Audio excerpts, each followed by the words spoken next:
What if the most dangerous secrets aren't hidden in classified files, but buried in plain sight, in the footnotes of forgotten academic papers?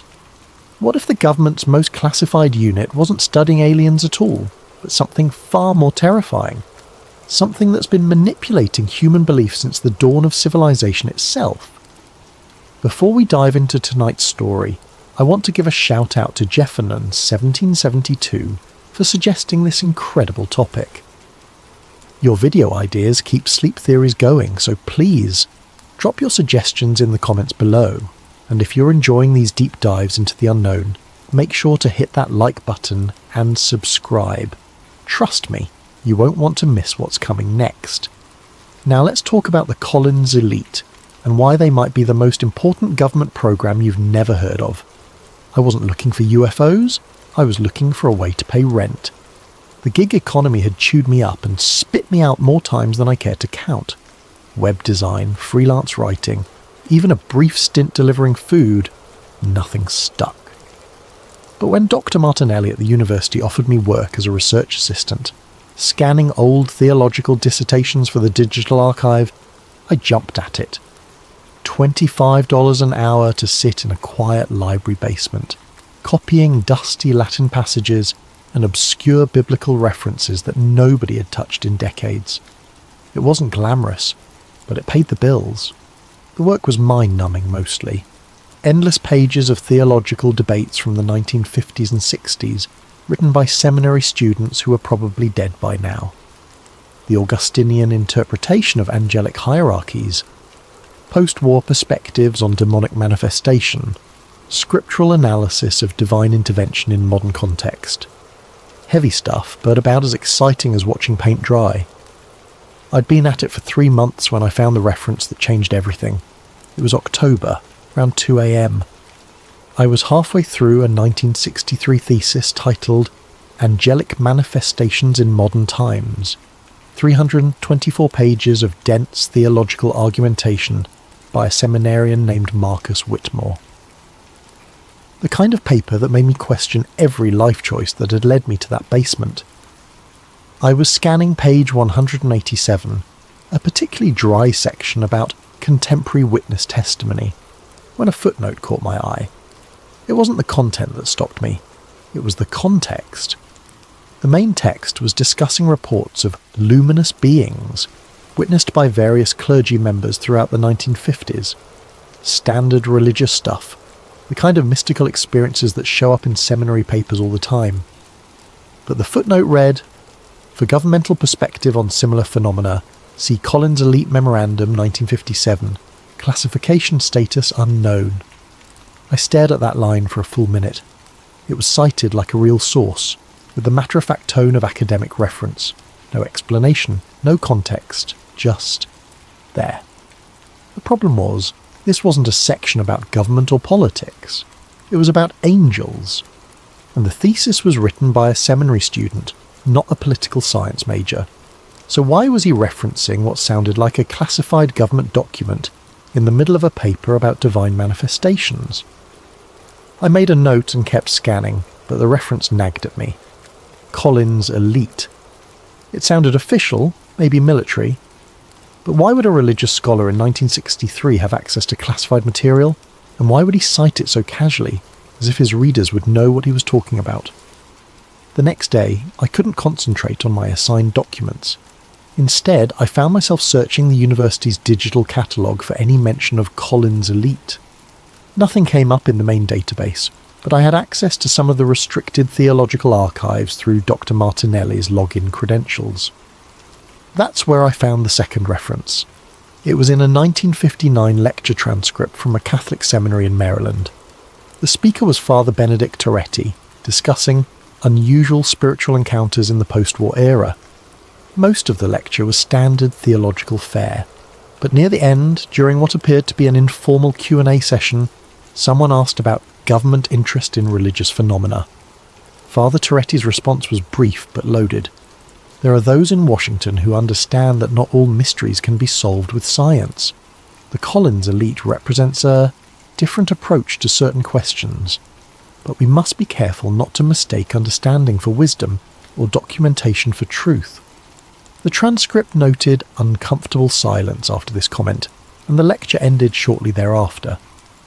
2 references, 2 religious contexts, both suggesting that Collins' Elite was some kind of government program dealing with spiritual or supernatural phenomena. But why were religious scholars the only ones talking about it? And why did they all seem nervous about it? I spent the rest of the week diving deeper into the theological archives. The pattern that emerged was both fascinating and disturbing. Collins' Elite didn't show up in UFO journals or conspiracy magazines. It didn't appear in scientific papers or military histories. Instead, it haunted the footnotes of religious documents like a ghost that only clergy could see. A 1958 exorcism report from a priest in New Mexico mentioned consultation with Collins' Elite regarding non-terrestrial influences. A 1962 seminary paper on demonic deception in the modern age included a cryptic reference to Collins' Elite protocols for distinguishing spiritual from extraplanetary phenomena. A 1961 lecture on comparative religion contained a single chilling line. As the Collins' Elite has documented, the same entities that once appeared as gods now masquerade as visitors from the stars. Each reference was brief, almost coded, like the authors were speaking to an audience that would understand the implications without needing explanation. And always, the references appeared in contexts dealing with the supernatural, the spiritual, the otherworldly, but never in the way you'd expect. These weren't discussions of government cover-ups or alien conspiracies. They were warnings, theological warnings about deception, about false prophets, about entities that wore whatever mask humanity was willing to believe. I was starting to get a picture of something much stranger than a typical black project. Collins' Elite wasn't studying UFOs the way the Air Force was. They were studying them the way the Catholic Church studied demons. The breakthrough came from an unexpected source, a misfiled document. I was scanning a collection of 1964 seminary papers when I found something that didn't belong. Mixed in with discussions of Vatican II reforms and modern catechism was a single-page document that looked nothing like the others. It was typed on official letterhead, something called Interdenominational Council on Anomalous Phenomena, and dated March 15th, 1959. The document was brief. Memo. Regarding recent Collins Elite Briefing 2, member institutions from Council Secretary following last week's presentation by Dr. Edward Collins regarding non-corporeal intelligence manifestations. The Council recommends the following protocols for clergy encountering anomalous phenomena. Do not assume extraterrestrial origin 2. Apply traditional discernment practices 3. Document all encounters per Collins Elite Guidelines 4. Report suspected deception campaigns immediately. Remember, the same entities that demanded worship as Baal and Moloch now request our trust as benevolent space brothers. The mask changes, the deception remains constant. Father Michael Torino, Council Secretary. My hands were shaking as I read it. This wasn't just a reference to Collins' Elite. This was evidence of direct collaboration between the program and religious institutions. They were briefing clergy on how to handle UFO encounters, but from a theological perspective. And that last paragraph, it was suggesting that UFO entities weren't aliens at all. They were something much older and more dangerous, masquerading as extraterrestrials just as they had once masqueraded as ancient gods. I photographed the document with my phone and started digging into this interdenominational council. What I found made my blood run cold. The Interdenominational Council on Anomalous Phenomena existed from 1957 to 1969, according to what little I could find. Its membership included representatives from major Christian denominations, Jewish religious authorities, and even some Islamic scholars. The council was supposedly formed to coordinate religious response to unusual phenomena in the post-war era. That was the official line anyway. The reality appeared to be much more specific. I found meeting minutes from 1958 that discussed the Collins Elite presentation on entity communication patterns. A 1960 report mentioned successful implementation of Collins Elite discernment protocols in 17 states. A 1962 memorandum warned of increased entity activity coinciding with popular UFO narratives. The council wasn't just studying religious phenomena in general. They were specifically focused on what they called entity encounters, and they were working directly with Collins' elite to develop responses. The most disturbing document I found was a 1961 report titled Spiritual Warfare in the Space Age. It outlined what the council believed to be a deliberate deception campaign by non-human entities. Historical analysis suggests consistent behavioural patterns across millennia. Entities appearing as divine beings in ancient times demanded worship, sacrifice, and absolute obedience. Modern manifestations as space visitors request trust, cooperation, and technological exchange. The underlying objective, human subjugation, remains unchanged. The report went on to detail specific cases where UFO contactees had reported entities claiming to be from various star systems, but whose messages contained elements identical to ancient religious texts describing demonic deception. According to the council's analysis, the entities were running the same con they'd always run. They just updated their costumes for each era. As I dug deeper into the council's documents, I started to notice something unsettling. My research wasn't going unnoticed. It started small. Dr. Martinelli mentioned that someone had been asking about my work. Just routine monitoring, he said, but he looked uncomfortable about it. Then I noticed that some of the documents I'd photographed were being moved to different sections of the archive. Files that had been easily accessible suddenly required special permission to view. The final warning came on a Tuesday night in November. I was alone in the archive basement scanning a particularly interesting 1963 document about Collins Elite Field Operations, when my computer screen flickered. The document disappeared, replaced by a simple text message. "Stop looking, they're not what you think." I stared at the screen, heart pounding.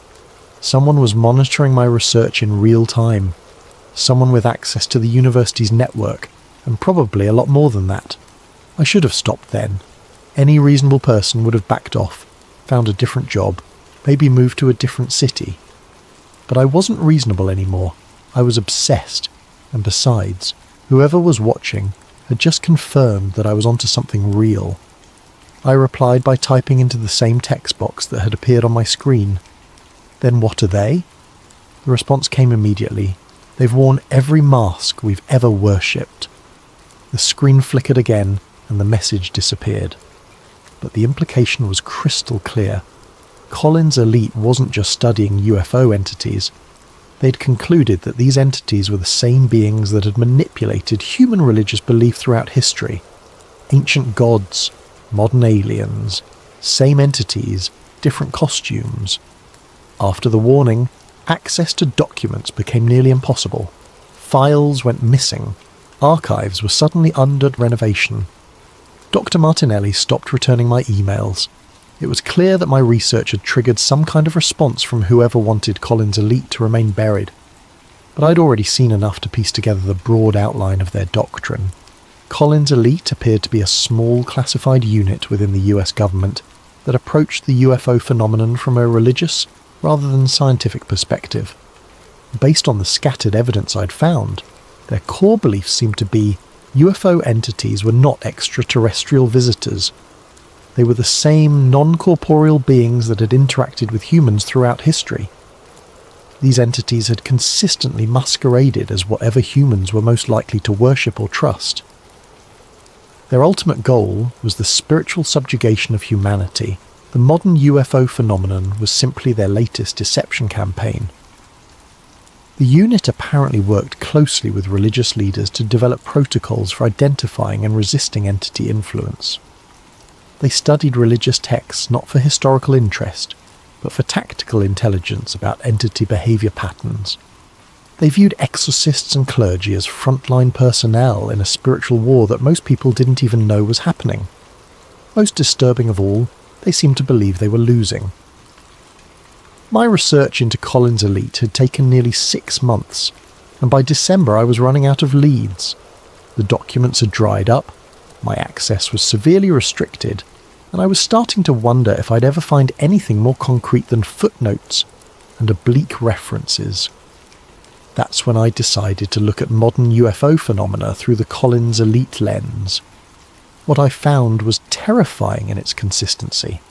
Contemporary UFO contactee reports, when examined from a religious perspective, showed the same patterns that Collins Elite had apparently identified in the 1950s. Entities claiming to be from Zeta Reticuli or the Pleiades, but whose messages contained elements identical to ancient Gnostic texts. Space brothers, preaching salvation through technological advancement, using language that echoed Mesopotamian religious propaganda. Abduction experiences that followed the same psychological patterns as historical demonic possession cases. The modern UFO disclosure movement, viewed through Collins Elite's framework, looked less like a quest for scientific truth and more like the latest phase of an ancient deception campaign. Entities that had once demanded worship as gods now requested trust as benevolent aliens. Same control mechanisms, updated for a scientific age. I started to understand why Collins Elite had worked so closely with religious authorities. If you believe that UFO entities were actually spiritual beings with thousands of years of experience in manipulating human belief systems, then scientists and military analysts were the wrong people to study them. You needed theologians. You needed people who understood the long history of spiritual deception and the psychological mechanisms of faith. You needed people who could recognize the same lie being told with new words. I thought I'd reached the end of my research when I received an unexpected email in January.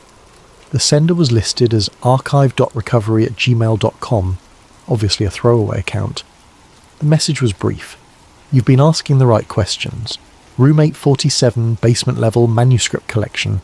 Look behind the Milton volumes. 1 hour only. I almost deleted it. Every instinct told me it was a trap, but the Collins Elite investigation had become an obsession, and I couldn't walk away from what might be my last chance at finding real answers. An hour later, I was in the basement of the manuscript collection, a building I'd never visited before. Room 847 was a cramped storage room filled with old books and filing cabinets. The Milton volumes were easy to find, a complete set of Paradise Lost editions dating back to the 1800s. Behind the books, taped to the back of the shelf, was a manila envelope. Inside was a single document that changed everything I thought I knew about Collins Elite. It was typed on official US government letterhead, dated August 12, 1969, and marked Eyes Only Collins Elite Termination Report. The document was brief but explosive. Memorandum for the record subject: termination of Collins Elite program. Effective immediately. All Collins Elite operations are suspended indefinitely. Program termination follows unanimous recommendation by Collins Elite senior staff. Reason for termination: successful entity infiltration of program hierarchy. Evidence suggests long-term entity influence over program direction since 1961. Collins Elite conclusions regarding entity nature remain valid. However, program itself has been compromised beyond recovery. All Collins Elite personnel are reassigned. All documents classified at highest levels. Religious community partnerships terminated. Interdenominational council dissolved. Public disclosure of Collins Elite findings is prohibited under national security provisions. Final assessment: the entities we sought to understand and counter have proven more sophisticated than anticipated. They have successfully used our own investigation against us, turning our knowledge into a tool for their agenda. The Collins Elite program has become part of the deception we were created to expose. Any future investigation of these phenomena must proceed under the assumption that traditional government and academic institutions are compromised. Minus Dr. Edward Collins, Program Director. I read the document 3 times before the implications sank in. Collins Elite hadn't just been terminated because of budget cuts or bureaucratic reshuffling. It had been terminated because the entities they were studying had infiltrated and co-opted the program itself. The Watchers had been turned into accomplices, and if that was true in 1969, what did it mean for every government UFO program since then? Sitting in that storage room, holding what might be the last authentic Collins Elite document ever created, I finally understood the true scope of what I'd uncovered. Collins' Elite hadn't been a fringe program run by religious zealots. It had been a serious government investigation that reached a conclusion so disturbing that the entities being studied had been forced to destroy it. The program had gotten too close to the truth, so the truth had destroyed the program. But what was that truth? Based on everything I'd found, Collins' Elite had concluded that the UFO phenomenon was not extraterrestrial contact, but rather the latest phase of an ancient psychological operation. Non-corporeal entities, call them demons, call them interdimensional beings, call them whatever you want, had been manipulating human belief systems for millennia. They had appeared as gods to ancient peoples, demanding worship and sacrifice. They had manifested as angels and devils to medieval societies, shaping religious doctrine. And now they were appearing as alien visitors to a technological civilization, promoting their agenda through the language of science and space exploration. The genius of it was that each generation thought they were encountering something new. Ancient peoples saw divine visitation, medieval believers saw spiritual manifestation, modern witnesses see extraterrestrial contact. But according to Collins' Elite, it was always the same entities, always running the same basic deception, always working toward the same goal, the spiritual and psychological subjugation of humanity. The entities had realized that direct worship was no longer feasible in a scientific age, so they had adapted, presenting themselves as technologically advanced aliens who could offer humanity salvation through scientific advancement. Instead of demanding worship, they requested trust. Instead of requiring sacrifice, they asked for cooperation. But the underlying dynamic remained the same, humans giving up their autonomy to beings who claimed to have their best interests at heart. And if Collins' Elite was right, the modern UFO disclosure movement was simply the latest phase of this deception campaign. The termination document explained why I'd never heard of Collins' Elite in any mainstream UFO research. It wasn't being covered up by the government to hide alien contact. It was being covered up because the government itself had been compromised by the entities Collins' Elite was studying. Think about it. Every major government UFO program since Collins' Elite, Project Blue Book, AA-TIP, the UAP Task Force, had approached the phenomenon from a purely technological perspective. They studied craft capabilities, flight patterns, potential propulsion systems. They never asked the questions Collins' Elite had been asking. What do these entities actually want? Why do their messages always promote dependence rather than independence? Why do their promises of enlightenment always require surrender of human agency? Those questions weren't being ignored by accident. According to the termination document, they were being actively suppressed by entities who had learned to work within government and academic institutions. The modern UFO research community, the disclosure advocates, the scientists studying anomalous aerial phenomena, they might all be sincere in their efforts, but they were asking the wrong questions. They were looking for extraterrestrial contact when they should have been looking for spiritual deception. And that meant that every major UFO revelation of the past 50 years might actually be part of the deception Collins' Elite had tried to expose. I left that storage room with more questions than answers, but one thing was crystal clear. Collins' Elite had tried to warn us, and we hadn't listened. Worse, we might not be capable of listening, because the entities they warned us about had apparently learned to control the conversation. Over the following weeks, I tried to verify the termination document through official channels. I filed Freedom of Information Act requests. I contacted government historians. I reached out to former intelligence officials. The responses were universally the same. No record of any program called Collins' Elite existed in official government files. But that didn't mean the program had never existed. It just meant that someone had been very thorough in erasing it.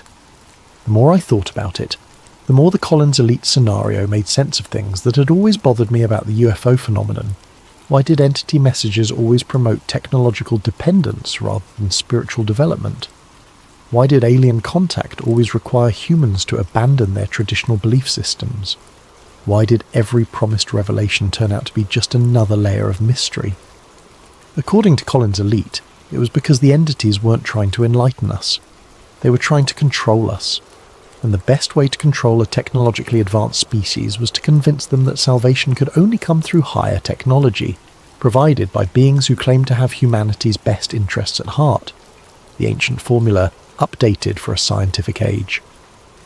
After finding the termination document, I thought my Collins Elite investigation was over, but 2 weeks later I received another cryptic email from the same archive. Recovery account. You found the termination report. Good.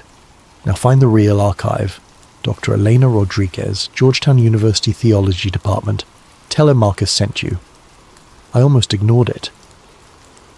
The rational part of my brain was screaming that I was already in too deep, that whoever was feeding me information might be leading me into something dangerous.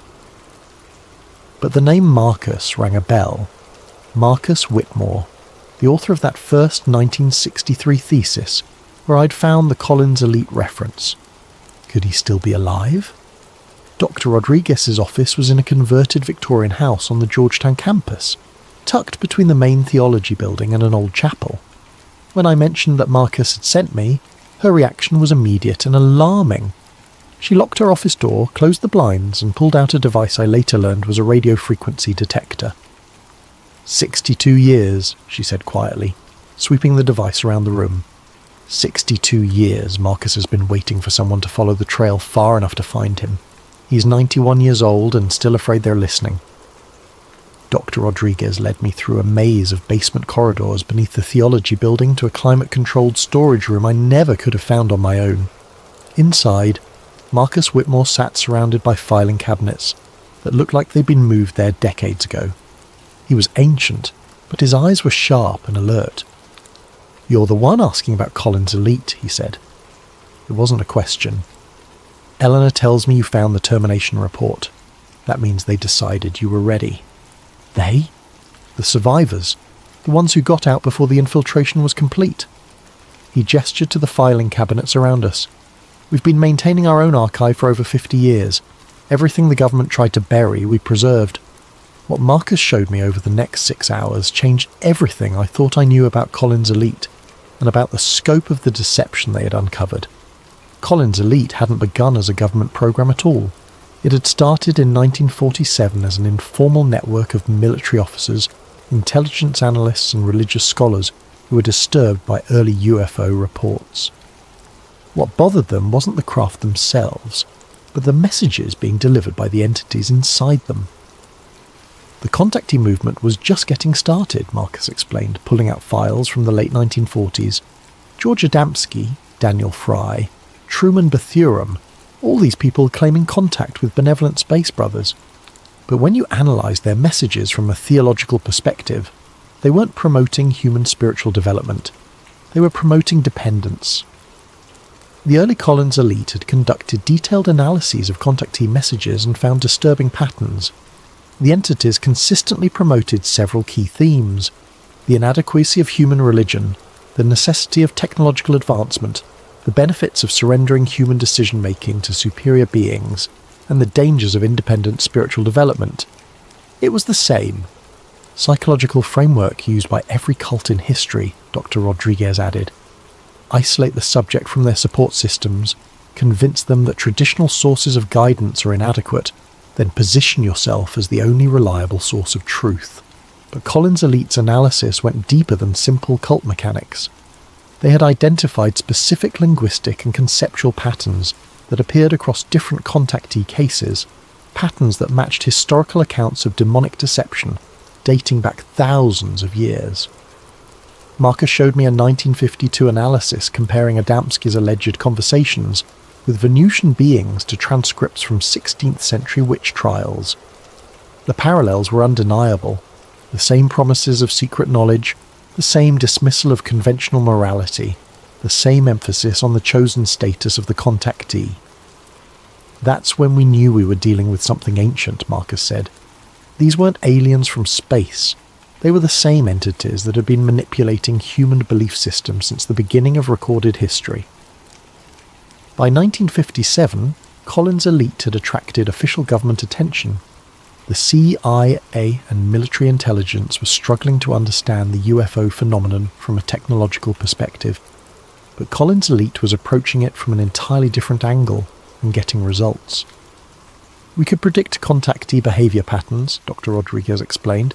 We could identify which cases were likely to be genuine entity contact versus hoaxes or psychological episodes. We could even predict what messages the entities would deliver in future contacts. This predictive ability had made Collins Elite invaluable to government agencies dealing with UFO incidents. But it had also made them a target. Marcus pulled out a thick file labelled Entity Response Patterns, 1958 to 1961. Inside were dozens of reports documenting how UFO activity and contactee experiences changed in response to Collins Elite investigations. Whenever we got too close to exposing their methods, they would shift tactics, Marcus said. Study their linguistic patterns too closely, and suddenly contactees would start receiving messages in completely different styles. Document their technological claims, and they would start demonstrating entirely different capabilities. The entities weren't just running a deception campaign, they were actively monitoring the investigators and adapting their approach in real time. But the most disturbing pattern was personal targeting. Collins Elite members began experiencing their own anomalous encounters, but these experiences were clearly designed to discredit or manipulate the investigators, rather than provide genuine contact. Dr. Edward Collins himself was contacted in 1960, Marcus revealed. The entity claimed to be from Rigel and offered to provide him with advanced technology in exchange for shutting down the Collins Elite program. When he refused, the encounters became increasingly threatening. Other Collins Elite members reported similar experiences, contact attempts that seemed designed to either co-opt them or drive them out of the program entirely. The entities were fighting back. The termination document I'd found told only part of the story. The real disaster began in 1961 when Collins Elite was formally incorporated into the government's UFO investigation apparatus. That was our mistake, Marcus said bitterly. We thought official recognition would give us more resources, better access to witness testimony, protection from entity retaliation. Instead, it gave them access to us. With official status came new personnel assignments, government oversight, and integration with other classified programs. Collins Elite's small, tight-knit network of trusted researchers was suddenly flooded with new members whose backgrounds couldn't be thoroughly vetted. The infiltration was subtle at first, Dr. Rodriguez explained. New analysts who would subtly shift the focus of investigations, administrative personnel who would lose crucial documents, supervisors who would redirect resources toward more promising lines of inquiry. By 1965, original Collins Elite members were reporting that their research conclusions were being systematically altered before reaching higher-level officials. Analyses emphasizing the deceptive nature of entity contact were being rewritten to focus on potential technological benefits. Warnings about spiritual manipulation were being deleted entirely. Marcus showed me internal memos from 1966 to 1968, documenting the growing suspicion among original Collins Elite members that their program had been compromised.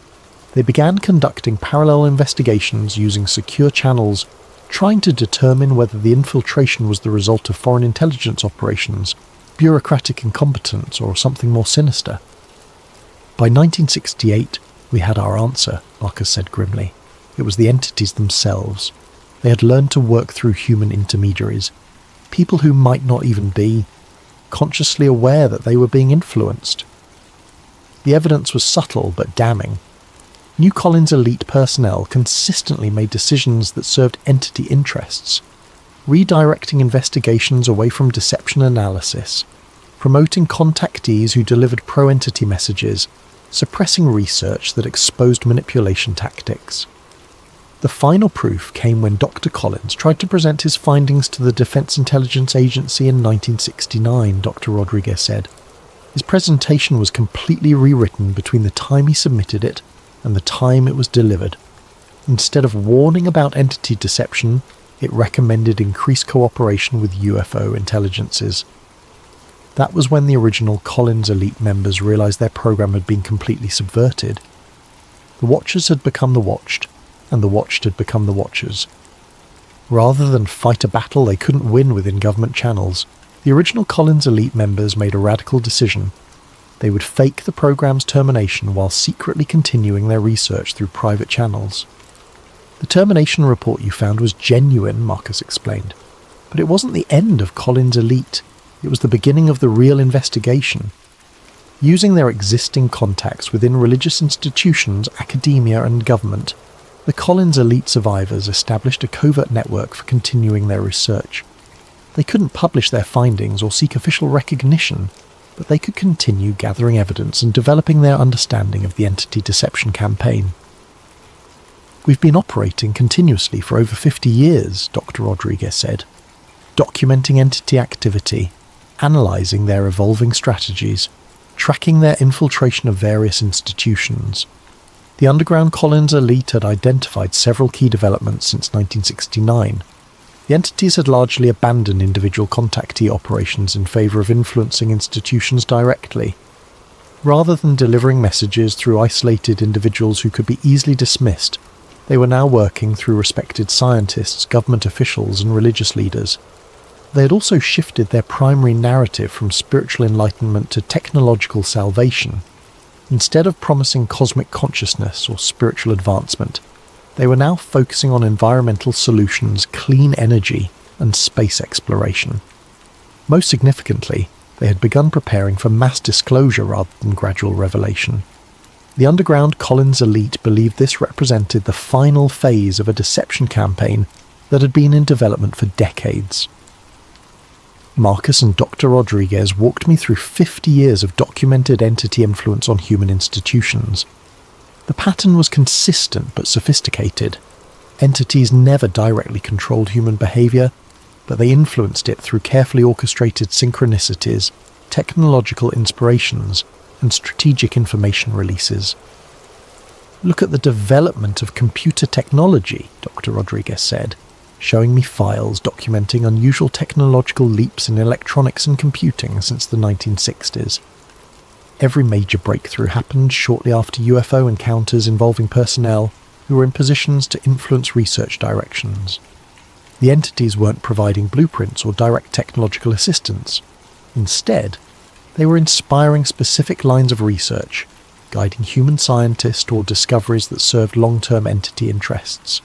The internet, social media, artificial intelligence, all of these technologies have made humanity more connected but also more controllable, Marcus observed. They've created systems that can monitor and influence human behaviour on a global scale.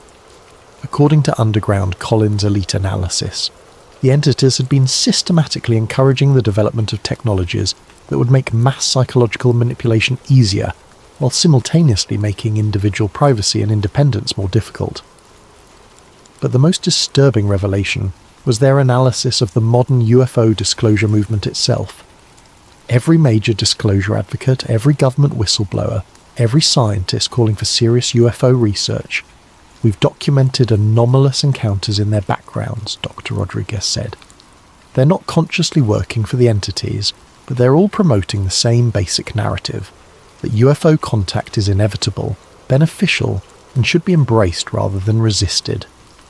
The underground Collins elite had identified specific psychological themes being promoted through disclosure advocates: the inadequacy of human civilization, the necessity of outside intervention, the benefits of technological advancement over spiritual development, and the dangers of resistance to contact.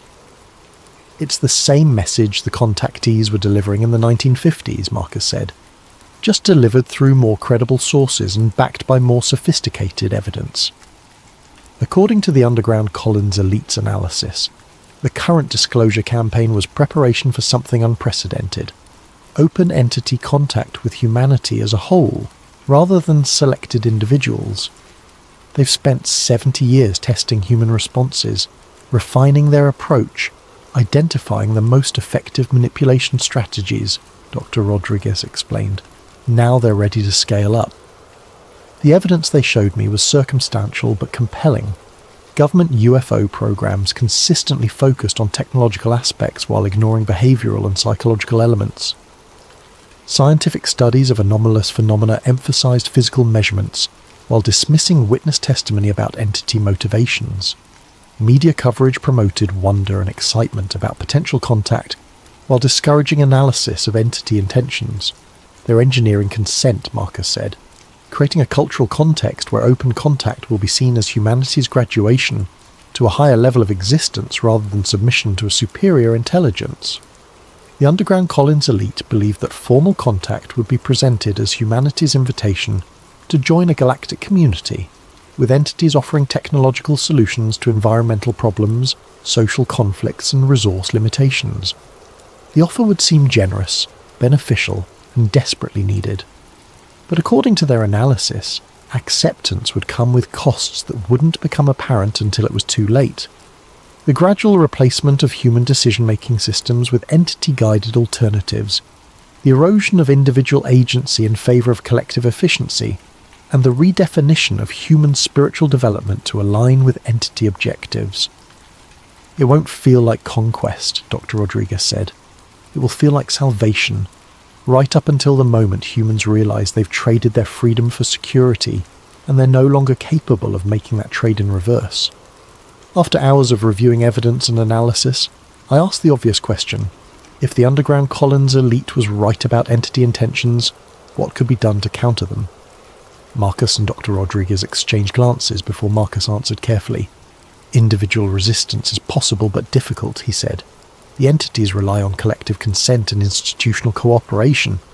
They can't force contact on humans who genuinely reject it, but they can make such rejection seem irrational, antisocial, or harmful.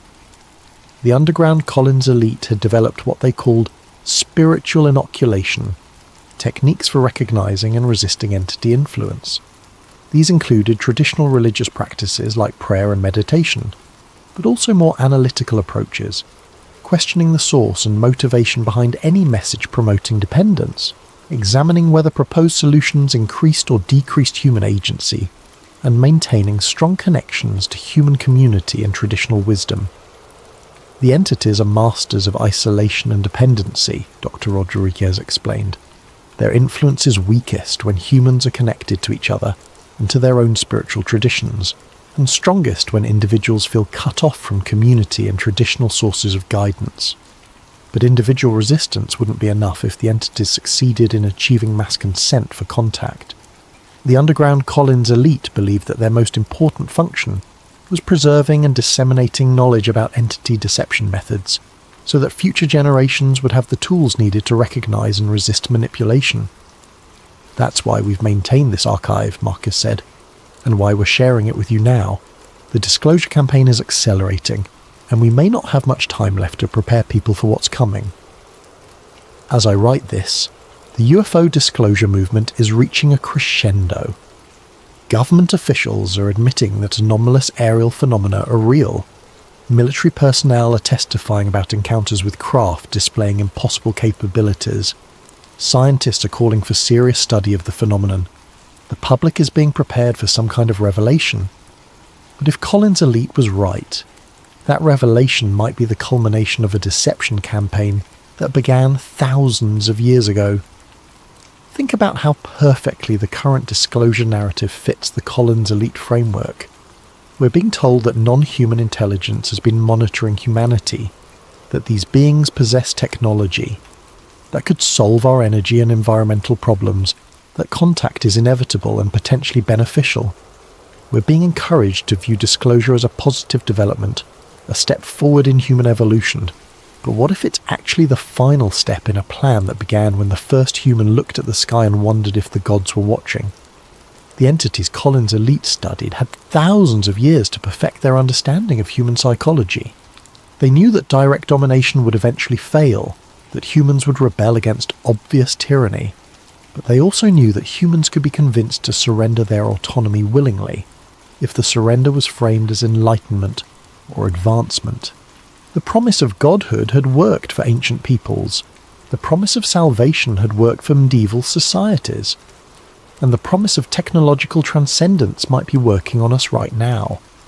Marcus and Dr. Rodriguez had given me a framework for understanding the entity deception campaign, but they also gave me something more practical.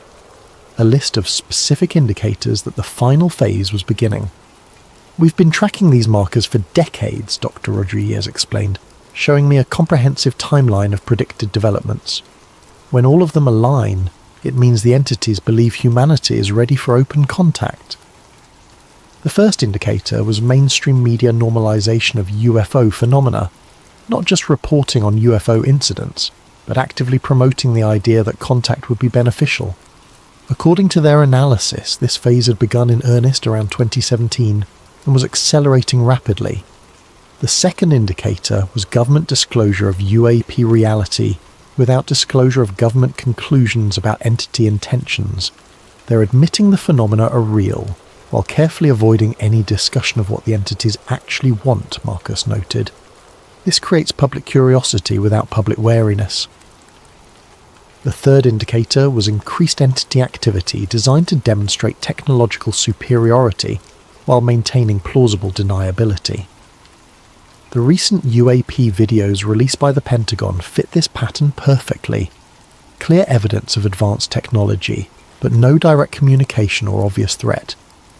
The fourth indicator was the emergence of credible advocates for contact within scientific, military, and government institutions. People with impressive credentials and no obvious ulterior motives, all promoting the same basic message, that humanity should welcome contact rather than fear it. Look at the current disclosure advocates, Dr. Rodriguez said, showing me biographical information on various scientists and former government officials. Impressive backgrounds, sincere motivations, reasonable arguments, but they're all promoting the same narrative the entities have been pushing for 70 years. The fifth and most disturbing indicator was the systematic suppression of research into entity psychology and motivations. While technological aspects of UAP were receiving increased attention and funding, questions about entity intentions were being dismissed as unscientific or irrelevant. That's how you know the entities are controlling the conversation, Marcus said. Any investigation that might reveal their true agenda gets discredited or defunded, while investigations that support their preferred narrative receive institutional support. According to their tracking system, all 5 indicators were currently active and accelerating. The underground Collins elite believed this meant humanity was within years, possibly months, of formal entity contact. Before I left Georgetown that day, Marcus pulled me aside for a private conversation. "You need to understand what you're walking into," he said quietly. "Everyone who's gotten this deep into Collins elite research has faced the same choice. Drop the investigation or accept that your life is going to change in ways you can't predict or control." He told me about colleagues who had been discredited through carefully orchestrated academic scandals, researchers who had lost funding after questioning entity motivations, investigators who had experienced personal crises that conveniently redirected their attention away from UFO phenomena. The entities don't usually resort to direct intimidation, Marcus explained. It's much more effective to make resistance seem personally costly. Failed relationships, career setbacks, health problems, family conflicts, all timed to coincide with getting too close to the truth. He showed me files documenting the life trajectories of dozens of Collins elite researchers over the past 50 years. The pattern was consistent. People who backed away from the investigation generally experienced improved circumstances, while those who continued faced escalating personal difficulties. "I'm not trying to scare you off," Marcus said, "but you need to know that this isn't just an intellectual exercise. The entities have a vested interest in controlling what humans believe about them, and they've had centuries to develop sophisticated methods for managing troublesome individuals." Dr. Rodriguez had faced similar pressures. Her tenure at Georgetown had been threatened twice due to budget constraints that mysteriously resolved themselves when she temporarily reduced her Collins elite research. Her marriage had ended during a period of intensive investigation into entity influence on religious institutions. Her health had suffered during the years she was most actively documenting entity deception patterns. "But here's the thing," she said. "The difficulties are real, but they're not insurmountable. The entities can make resistance costly, but they can't make it impossible. If they could simply eliminate troublesome humans, Collins elite would never have existed in the first place." She believed that entity limitations were precisely why the deception campaign was necessary. If entities could control human behavior directly, they wouldn't need to spend decades engineering consent for contact. the fact that they relied on manipulation suggested that human free will, while vulnerable to influence, remained fundamentally intact. Over the following months, Marcus and Dr. Rodriguez introduced me to other members of the underground Collins elite network. I was amazed by both the size and diversity of the group. Theologians and physicists, former intelligence analysts and current religious leaders, retired military officers and active researchers. What united them wasn't a shared background or ideology, but a shared conclusion that the UFO phenomenon represented a spiritual threat masquerading as a technological opportunity. Father Michael Torres, a Catholic exorcist based in New Mexico, had been documenting parallels between UFO encounters and demonic possession for 30 years. Dr. Rebecca Walsh, a psychiatrist specializing in religious experiences, had identified specific psychological patterns linking modern abduction accounts to historical accounts of spiritual deception. Colonel James Patterson, retired, former Air Force intelligence, had spent decades analysing UFO incident reports and concluded that entity behaviour was consistent with psychological warfare rather than scientific exploration. Each member of the network brought specialised knowledge and perspective, but all had reached similar conclusions about entity motivations and methods. More importantly, all had experienced some form of pressure or retaliation for their research, confirming the underground Collins elite's assessment that entity influence extended far beyond individual contactee cases. "We're not conspiracy theorists," Dr. Walsh explained during one of our meetings. "We're researchers who followed the evidence to an uncomfortable conclusion. The UFO phenomenon is real, the entities are real, but their intentions aren't what they claim to be." The network had developed sophisticated methods for secure communication and information sharing, operating on the assumption that their activities were being monitored by both government agencies and entity-influenced individuals within those agencies. "We have to assume that any information we share through normal channels will be compromised," Colonel Patterson explained. "But we also can't become so paranoid that we stop sharing information entirely. The entities benefit from our isolation more than our communication." As my involvement with the underground Collins elite deepened, I learned that the network extended far beyond the United States. Religious leaders in Europe, researchers in Asia, indigenous spiritual authorities in South America, all were reporting similar observations about entity activity and deception patterns. Dr. Rodriguez arranged for me to speak with several international contacts via encrypted communication channels. Their perspectives added crucial context to the Collins elite analysis. Brother Antonio Mendez, a Spanish monk who specialized in mystical theology, had been tracking entity influences on contemporary religious movements. His research suggested that entities were actively promoting syncretistic spiritual practices that emphasized cosmic consciousness over traditional religious authority. "They're not attacking religion directly," he explained through a translator. "They're subtly altering it, encouraging beliefs and practices that make humans more receptive to entity guidance and less connected to traditional sources of spiritual wisdom." Dr. Yuki Tanaka, a Japanese researcher studying anomalous phenomena in Buddhist contexts, had identified similar patterns in Asian spiritual communities. Entity influences seemed designed to promote meditation practices that open practitioners to external guidance, while discouraging those that strengthened individual discernment and spiritual independence. Maria Santos, a shaman from Peru, described entity encounters that closely paralleled North American UFO contact reports, but framed in terms of traditional indigenous spirituality. The entities consistently promoted abandonment of ancestral traditions in favour of updated spiritual practices more suitable for the modern world. "Same spirits, different masks," she said simply. "They tell each culture what that culture wants to hear, but always with the same goal: make humans depend on them instead of their own traditions and wisdom." The global perspective confirmed the underground Collins elite's assessment that entity activity was coordinated across cultures and belief systems, but adapted to local contexts and expectations. The deception campaign wasn't centered in any particular country or religion. It was targeting human spiritual independence as a universal phenomenon. Based on decades of analysis and current trends, The underground Collins elite had developed a timeline for what they believed would be the final phase of the entity deception campaign. Phase 1, 2020 to 2025, mainstream normalization of UFO phenomena through government disclosure and media coverage. Emphasis on technological aspects while avoiding discussion of entity psychology or motivations. Gradual preparation of public consciousness for the possibility of contact. Phase 2, 2025 to 2030. Increased entity demonstrations designed to showcase technological capabilities and benevolent intentions, possibly including solutions to environmental or energy crises that humanity appears unable to solve independently. Growing public pressure for government contact initiatives. Phase 3, 2030 to 2035, formal contact between entity representatives and human governments.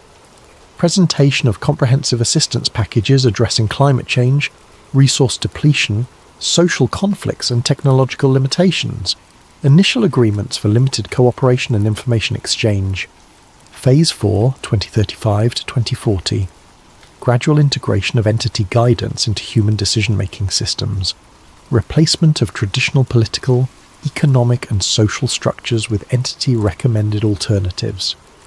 Growing human dependence on entity technology and advice. Phase 5, 2040 plus. Complete transformation of human civilization according to entity specifications. Elimination of independent human spiritual development in favour of entity-directed consciousness evolution. Humanity's transition from independent species to managed resource. The genius of the timeline is that each phase will seem like humanity's choice, Dr. Rodriguez explained. People will vote for leaders who support contact. They'll demand access to entity technology. They'll embrace changes that make their lives easier and more comfortable. Marcus nodded grimly. By the time humans realize they've traded their freedom for security, the infrastructure for independence will have been dismantled. They'll be completely dependent on systems they don't understand, controlled by entities they trusted. The timeline wasn't inevitable, according to Underground Collins' elite analysis, but it was highly probable unless humanity developed widespread awareness of entity deception methods and conscious resistance to manipulation. That's why we're talking to you, Marcus said, and why we've been talking to researchers like you for 50 years. Information is the only weapon we have against this kind of psychological operation. After months of research and analysis, I found myself facing the same choice that every Collins elite researcher had faced since 1947.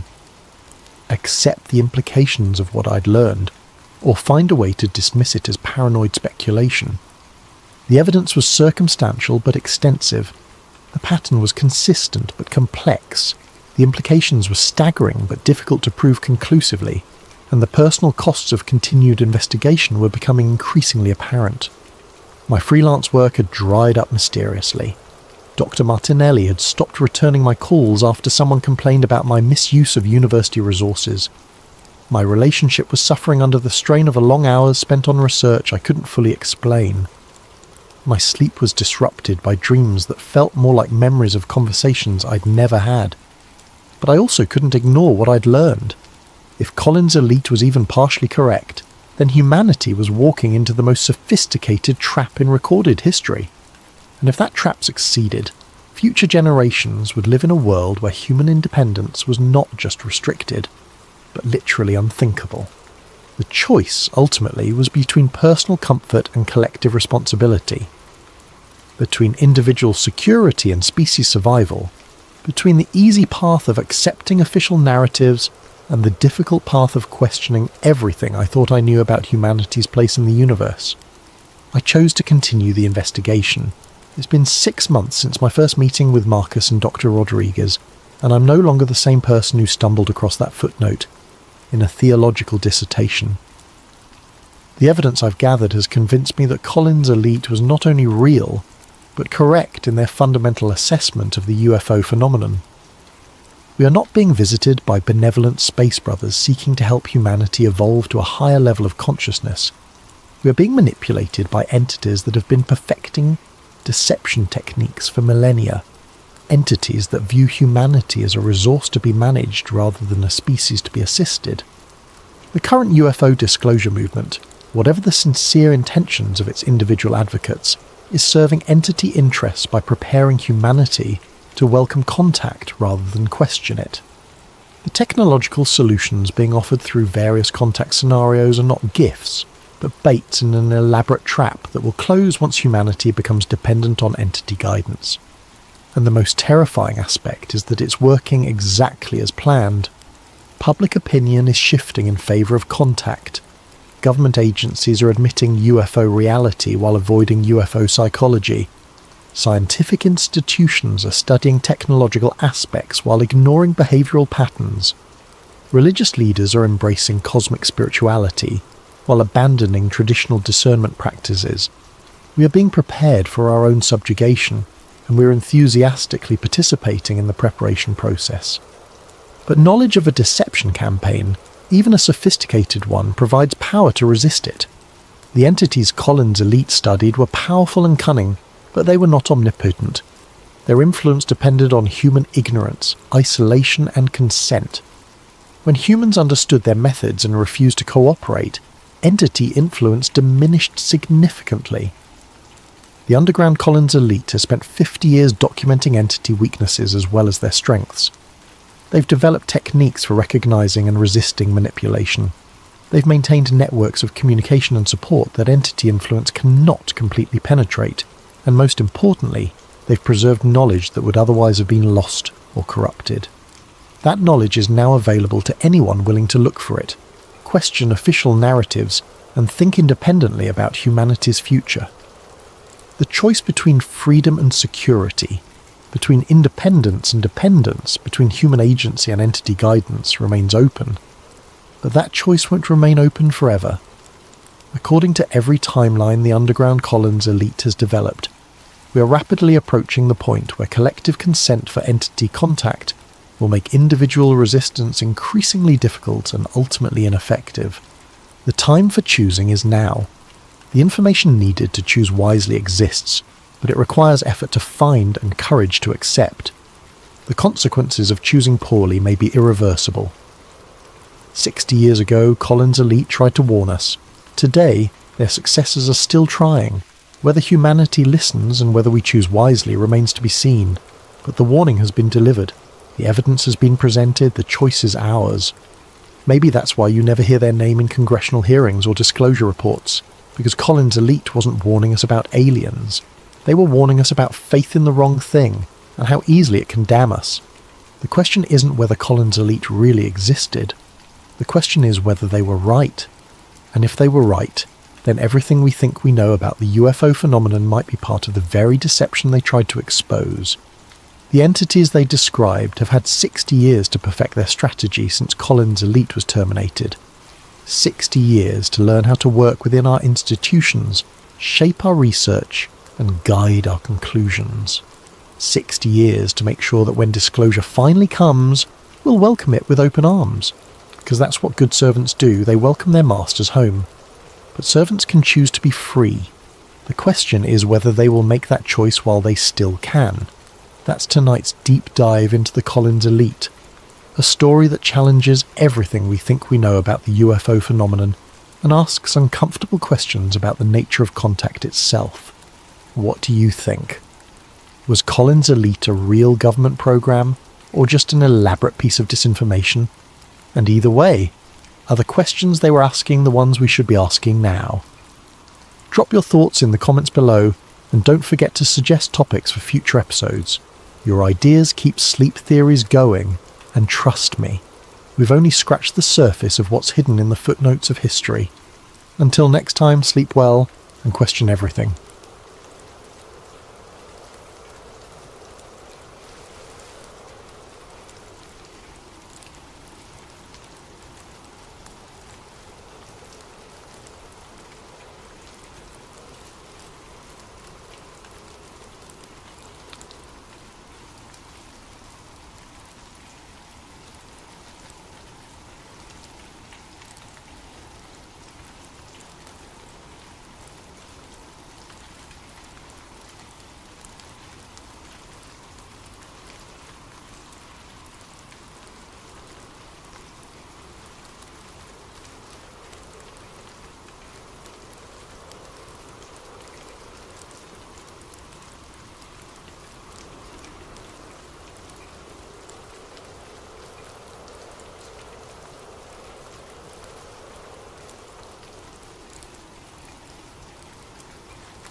Good evening, and welcome to Sleep Theories.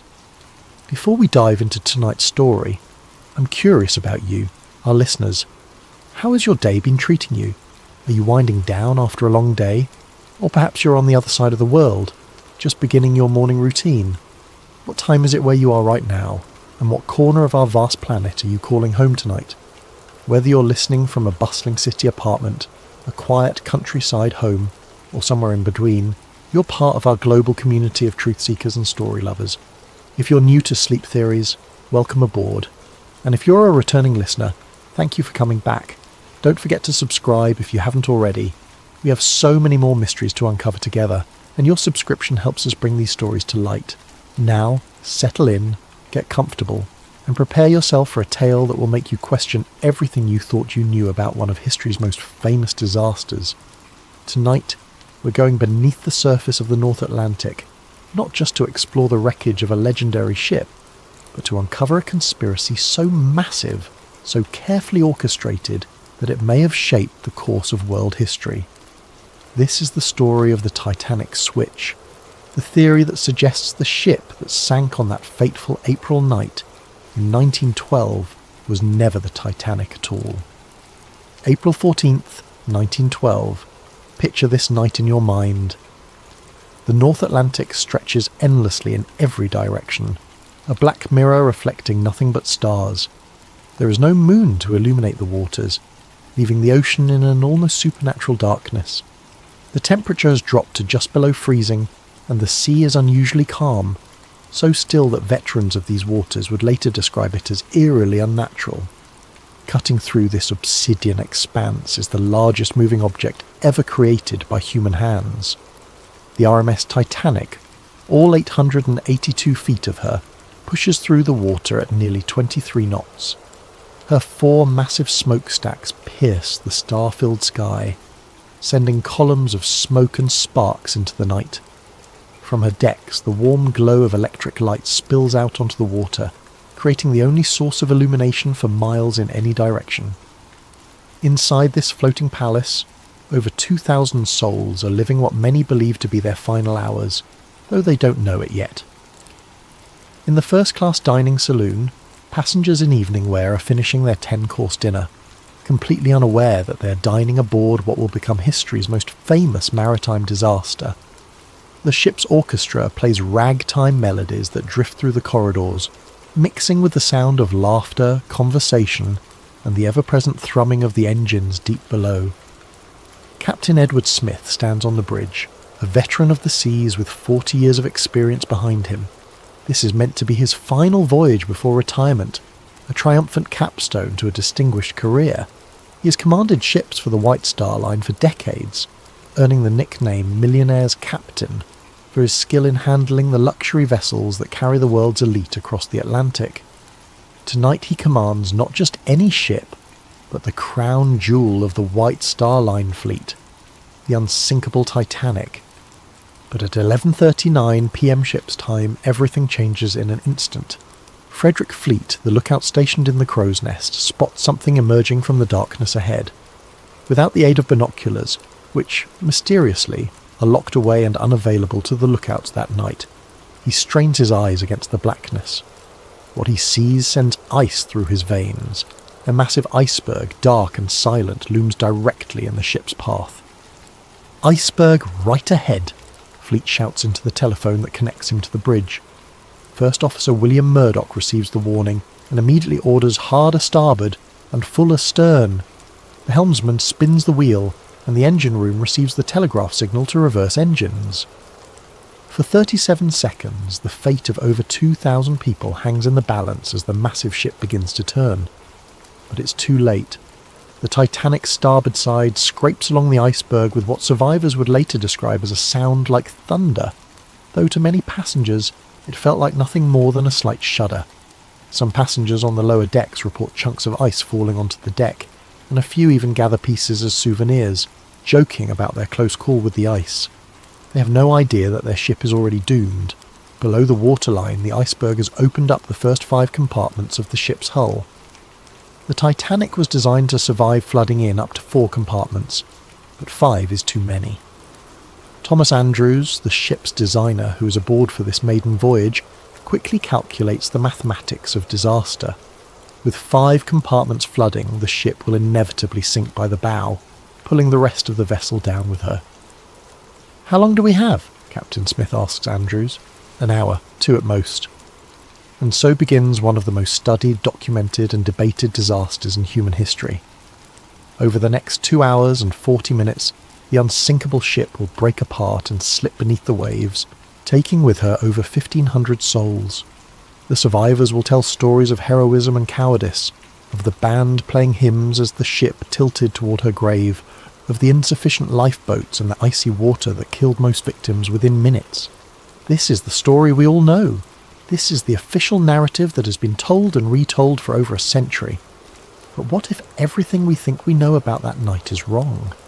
What if the ship that struck the iceberg and sank in the North Atlantic was never the Titanic at all? What if the real conspiracy began not in the aftermath of the disaster, but months before, in the shipyards of Belfast, where 2 sister ships sat side by side, and where a desperate plan was hatched to save a failing company from financial ruin? What if the disaster that shocked the world was not an accident, but the culmination of the most audacious insurance fraud ever attempted? Tonight, we're going to explore a theory that suggests the Titanic disaster was not just a tragedy, but a carefully orchestrated conspiracy involving some of the most powerful men in the world. We're going to examine evidence that points to a massive cover-up, one that may have claimed the lives of over 1,500 innocent people in service of greed, power, and political manipulation. This is the story of the Titanic switch, and by the end of our journey together, you may never look at this famous disaster the same way again. To understand the theory of the Titanic switch, we must first travel back to the shipyards of Belfast Island, where 2 virtually identical ships were taking shape side by side. The story begins not with disaster, but with dreams of maritime supremacy and the fierce competition between the great shipping lines of the early 20th century. Harland and Wolff Shipyard in Belfast was, at the time, one of the premier shipbuilding facilities in the world. The massive facility sprawled along the banks of the River Lagan, its enormous gantry cranes towering over the landscape like steel monuments to industrial ambition. It was here, in this cathedral of steel and rivets, that the White Star Line had commissioned 3 ships that would change ocean travel forever. The Olympic-class ships, as they would be known, were conceived as the ultimate expression of luxury and engineering prowess. These were to be the largest, most opulent vessels ever built, designed to dominate the lucrative North Atlantic passenger route and crush the competition from rival shipping companies like Cunard Line. The first of these sister ships was the RMS Olympic, launched on October the 20th, 1910. She was a marvel of engineering, stretching 882 feet from bow to stern and weighing over 46,000 tons. Her 9 decks could accommodate over 2,000 passengers in unprecedented luxury, with amenities that included a swimming pool, a gymnasium, a Turkish bath, and dining rooms that rivaled the finest restaurants in London or New York. The Olympic was not just a ship. She was a floating city, a testament to British engineering and a symbol of the White Star Line's dominance of the seas. When she departed Southampton on her maiden voyage in June 1911, she carried with her the hopes and reputation of her builders. But less than 4 months after her maiden voyage, disaster struck. On September the 20th, 1911, the Olympic was departing Southampton when she collided with HMS Hawke, a Royal Navy cruiser. The impact was devastating. The Hawke's reinforced bow, designed to ram enemy vessels, punched a massive hole in the Olympic's starboard side, flooding 2 of her compartments and severely damaging her propeller shaft. The Olympic limped back to port, her maiden voyage season cut dramatically short. But the damage was far more extensive than initially apparent. When she was dry docked for inspection, the full extent of the catastrophe became clear. The collision had not only opened up her hull and damaged her propeller, but it had also twisted her keel, the backbone of the ship, potentially compromising her structural integrity for the remainder of her operational life. For the White Star Line, this was nothing short of a financial disaster.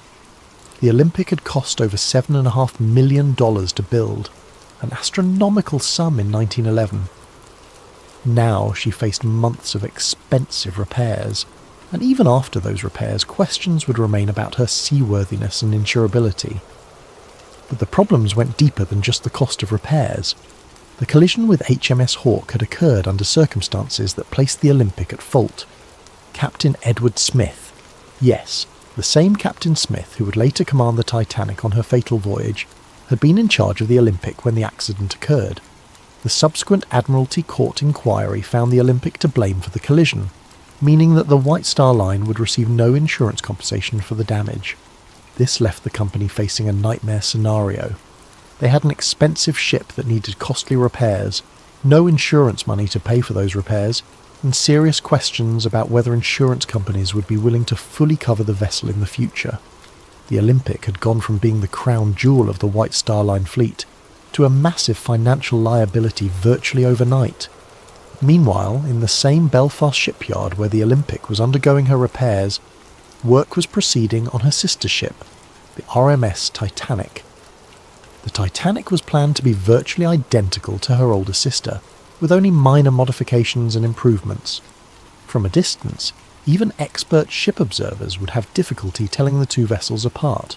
They shared the same basic dimensions, the same general layout, the same distinctive four-funnel silhouette that had become the signature of the White Star Line's premium vessels. This similarity, according to the switch theory, was not coincidental. It was the key to a plan that would solve the White Star Line's financial crisis while simultaneously eliminating a massive liability. The theory suggests that sometime in late 1911 or early 1912, a decision was made at the highest levels of the White Star Line's ownership. Rather than spend millions repairing the Olympic and then operating her under a cloud of doubt about her structural integrity and insurability, they would swap the identities of the two ships. The damaged Olympic would be given the identity of the Titanic and sent out on what was ostensibly the new ship's maiden voyage. But this voyage would not be intended to reach New York. Instead, the disguised Olympic would be deliberately sunk, allowing the White Star Line to collect the full insurance value of a new undamaged vessel while simultaneously eliminating the financial burden of the real Titanic's damaged sister. Meanwhile, the real Titanic, now disguised as the Olympic, would quietly slip into service, her true identity hidden from the world. To understand why such a plan might have been attractive, we must consider the financial pressures facing the White Star Line in 1912. The company was owned by the International Mercantile Marine Company, a shipping trust controlled by American financier J.P. Morgan. Morgan had invested enormous sums in his shipping empire, but the business was facing increasing competition and declining profitability. The White Star Line needed the Titanic to be a success. They needed her to capture public imagination, dominate the headlines, and establish the company's supremacy on the North Atlantic route. But they also needed to resolve the Olympic problem before it bankrupted the entire operation. According to the switch theory, the solution was as elegant as it was terrible. Switch the ships, sink the damaged one while pretending it was the new one, collect the insurance money, and use the real new ship to rebuild the company's reputation and finances. The theory suggests that the work done on both ships during the winter of 1911 and 1912 was not routine maintenance and completion, but rather an elaborate process of swapping their identities. Features that differed between the ships would need to be altered. Documentation would need to be changed or destroyed. Most importantly, the workers involved would need to be either brought into the conspiracy or kept unaware of what they were truly doing. Harland and Wolff employed thousands of workers, and the shipyard was a maze of activity with multiple vessels under construction and repair simultaneously. In such an environment, it would be possible to make alterations to both ships without arousing suspicion, especially if the changes were explained as routine modifications or improvements. The workers who might notice discrepancies could be told they were simply upgrading the Olympic to match improvements made to the Titanic design, or vice versa. Only a handful of people at the very top of the hierarchy would need to know the true purpose of the work being done. But for such a plan to succeed, it would require more than just physical alterations to the ships. It would require careful planning of the disaster itself, ensuring that the right people were aboard and the right people were not, and that the sinking would occur in circumstances that would prevent too close an examination of the evidence. The switch theory suggests that every detail of the Titanic's maiden voyage was planned not to showcase a magnificent new ship, but to destroy an old damaged one while making it appear to be an accident. The passenger list, the route, the timing, even the crew assignments, all of these, according to the theory, were carefully orchestrated to serve the conspiracy. As we'll see, the evidence for this incredible claim goes far beyond simple speculation. There are photographs that seem to show differences between the ship that left Belfast and the ship that left Southampton. There are testimony from shipyard workers who noticed unusual modifications being made. There are suspicious cancellations by wealthy passengers who had every reason to want to be aboard the maiden voyage of the most famous ship ever built. Most tellingly, there are the financial motivations of the men who controlled the White Star Line. Men who stood to lose millions if the Olympic problem was not resolved, and who stood to gain millions if a carefully planned disaster could eliminate their problems while simultaneously collecting insurance payments. But before we examine that evidence, we need to understand exactly who these men were and just how much money was at stake in 1912. We need to understand the insurance motive that may have driven over 1,500 people to their deaths in the icy waters of the North Atlantic. Money. In the end, according to the switch theory, that's what the Titanic disaster was really about. Not the romance of the sea, not the hubris of calling a ship unsinkable, not even the class divisions that the disaster seemed to highlight. It was about money, enormous amounts of money that stood to be lost or gained depending on the fate of two ships and the decisions of a few powerful men. To understand the financial pressures that may have driven the conspiracy, we need to understand the business empire of one man, John Pierpont Morgan, the American financier who controlled more wealth and power than perhaps any individual in the history of capitalism. J.P. Morgan was not just wealthy, he was a force of nature in the world of early 20th century finance. His banking house, J.P. Morgan and Company, had financed railroads, steel companies, and industrial empires. He had personally intervened to prevent financial panics, earning him the nickname America's Bank. When the federal government needed money, they came to J.P. Morgan. When major corporations needed capital, they came to J.P. Morgan. By 1912, he controlled assets worth billions in today's currency. But Morgan's empire was not limited to American shores. In 1902, he had founded the International Mercantile Marine Company, a shipping trust designed to dominate transatlantic passenger and cargo traffic. The IM acquired control of numerous shipping lines, including the prestigious White Star Line, Morgan's crown jewel in maritime transportation. The White Star Line was the perfect fit for Morgan's vision. Founded in 1845, it had built its reputation on providing luxury service to affluent passengers crossing between Europe and America. The company's ships were known for their elegance, comfort, and safety record. When Morgan acquired control, he saw an opportunity to create the ultimate expression of luxury travel while generating enormous profits. This vision led directly to the commissioning of the Olympic-class ships.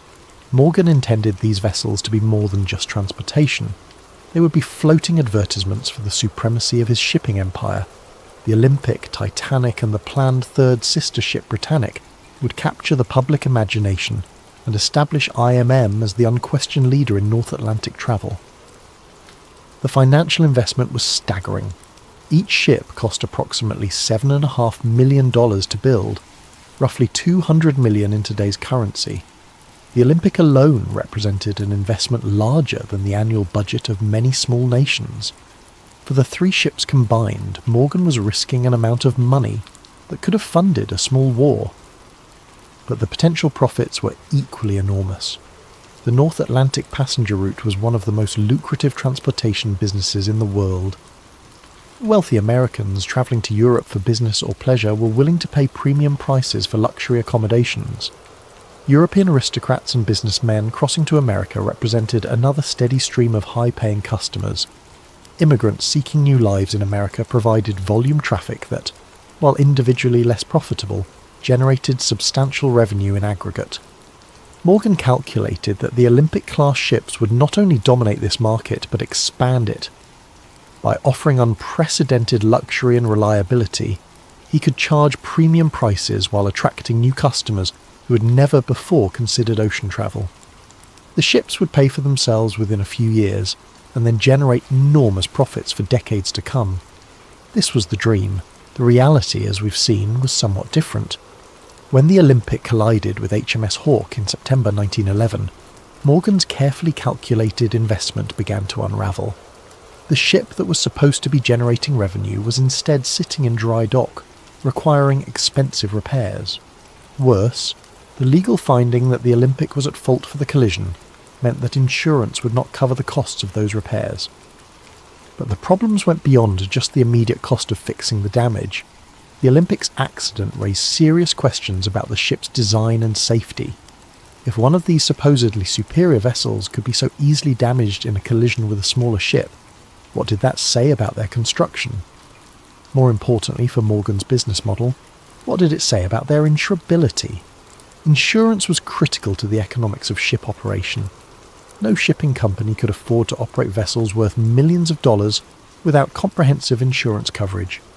But insurance companies were in the business of managing risk, and a ship that had already demonstrated vulnerability might be difficult to insure at reasonable rates. The switch theory suggests that by late 1911, Morgan and his associates realized they faced a potential disaster that went far beyond the cost of repairing one ship. If insurance companies began to question the safety and reliability of the Olympic-class design, it could affect the insurability and profitability of the entire fleet. The Titanic, still under construction, might face higher insurance premiums or coverage limitations based on her sister ship's problems. Even worse, if the Olympic's structural damage was more extensive than initially apparent, the ship might prove to be uneconomical to operate even after repairs. A ship with a damaged keel might suffer from ongoing problems with stability, fuel efficiency, or structural integrity. She might require more frequent and expensive maintenance, reducing her profitability and potentially shortening her operational life. In this context, the switch theory proposes the idea of swapping the ship's identities became attractive, not just as a way to collect insurance money, but as a way to solve multiple problems simultaneously. By sinking the damaged Olympic while disguised as the Titanic, the conspiracy would eliminate the problematic vessel while collecting insurance payments based on the value of a new, undamaged ship. The insurance money would not only compensate for the Olympic's construction costs, but would also provide capital to complete the real Titanic and put her into profitable service. Meanwhile, the real Titanic, now operating under the Olympic's identity, would begin generating revenue immediately. Any questions about the Olympic's performance could be explained away as improvements made during her repair period.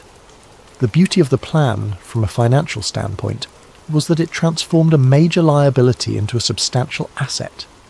Instead of losing money on repairs and operating a damaged ship of questionable profitability, the conspiracy would collect full insurance value for a total loss while simultaneously putting an undamaged vessel into service. But for such a plan to work, the insurance aspects would need to be carefully managed. The Titanic was insured for £650,000, approximately $75 million in today's currency. This was a substantial amount, but it was less than the ship's actual construction cost, partly because insurance values were typically set below replacement cost to discourage fraudulent claims. However, the insurance money would still represent a significant recovery of Morgan's investment. Combined with the revenues that the real Titanic could generate while operating as the Olympic, the financial benefits of the switch could potentially exceed the total cost of both ships. The theory also suggests that the conspiracy would have additional financial benefits beyond the immediate insurance recovery. By eliminating the Olympic's problems, Morgan could proceed with his plans for the third sister ship, Britannic, without the cloud of questions about the class's design and safety. The successful maiden voyage of the Titanic would generate publicity and confidence that would benefit the entire White Star Line fleet. But perhaps most intriguingly, the switch theory proposes that the financial motive may have extended beyond simple insurance fraud. Some versions of the theory suggest that the disaster was timed to coincide with other events that would benefit Morgan's broader financial interests. In 1913, just 1 year after the Titanic disaster, the United States Federal Reserve System was established. This new central banking system fundamentally changed how American finance operated, and J.P. Morgan was one of its strongest supporters. The Federal Reserve centralized control of American monetary policy and created new opportunities for the kind of large-scale financial manipulation that Morgan specialized in. However, Morgan faced opposition to the Federal Reserve from some quarters, including wealthy Americans who preferred the existing decentralized system. Some of these opponents happened to be aboard the Titanic when she sank. Benjamin Guggenheim, heir to a mining fortune and a vocal critic of centralized banking, went down with the ship. Isidor Straus, co-owner of Macy's department store and another Federal Reserve opponent, died along with his wife. John Jacob Astor IV, one of the wealthiest Americans and a skeptic of Morgan's financial schemes, also perished in the disaster. Meanwhile, J.P. Morgan himself, who had booked passage on the Titanic's maiden voyage, cancelled his trip at the last minute citing illness. Several of Morgan's business associates and political allies also cancelled their bookings while his opponents sailed to their deaths. This aspect of the theory suggests that the Titanic disaster may have served multiple purposes for Morgan. Not only did it solve his immediate problem with the Olympic and provide insurance money, but it also eliminated some of his most powerful opponents in the debate over American financial policy. Whether or not this political dimension was part of the original plan, the financial motive alone would have been sufficient to drive such a conspiracy. Morgan stood to lose millions if the Olympic problem was not resolved, and he stood to gain millions if a carefully orchestrated disaster could eliminate his problems while collecting insurance payments. The amounts of money involved were so large that they could influence the decisions of governments and the fate of thousands of people. In the world of early 20th century finance, where a handful of men controlled wealth comparable to entire national budgets, the lives of 1,500 passengers might have seemed like acceptable collateral damage in service of a larger financial strategy. But money and motive alone do not prove a conspiracy. For the switch theory to be credible, there must be physical evidence that the ships were actually swapped. There must be documentation, photographs, and testimony that support the claim that the vessel that sank was not the Titanic but her damaged sister. As we'll see in the next chapter, proponents of the switch theory claim that such evidence exists, hidden in plain sight in photographs, construction records, and the testimony of those who were present when the conspiracy was allegedly carried out. The human eye, they say, can be deceived. Photographs, however, do not lie. They capture reality with mechanical precision, preserving details that witnesses might forget or misremember. For proponents of the switch theory, photographic evidence forms the backbone of their case that the ship which sank on April 15, 1912, was not the Titanic, but her sister ship, the Olympic. To understand this evidence, we must first appreciate just how similar the Olympic and Titanic actually were. Both ships were built from virtually identical blueprints, with the same overall dimensions, the same basic layout, and the same distinctive four-funnel profile. From a distance, even maritime experts would have difficulty distinguishing between them. However, they were not absolutely identical. The Titanic incorporated several design improvements based on experience gained from the Olympic's early service.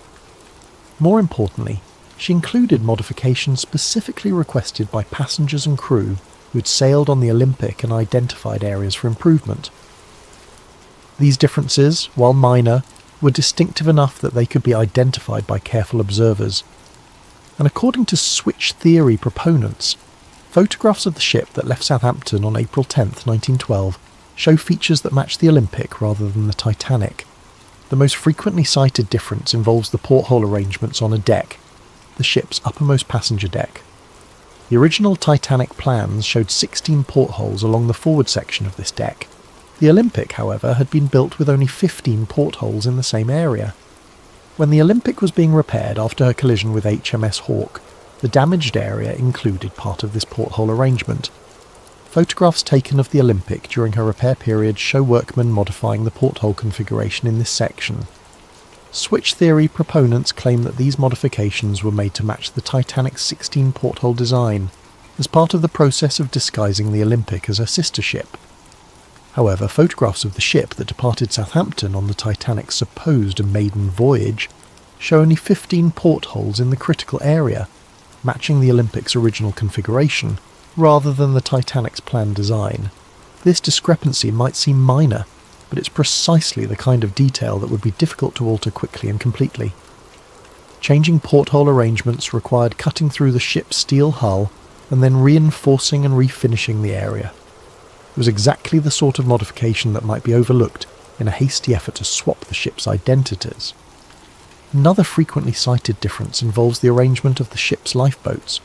The Olympic and Titanic were built with slightly different davit systems, mechanical devices used to lower lifeboats into the water.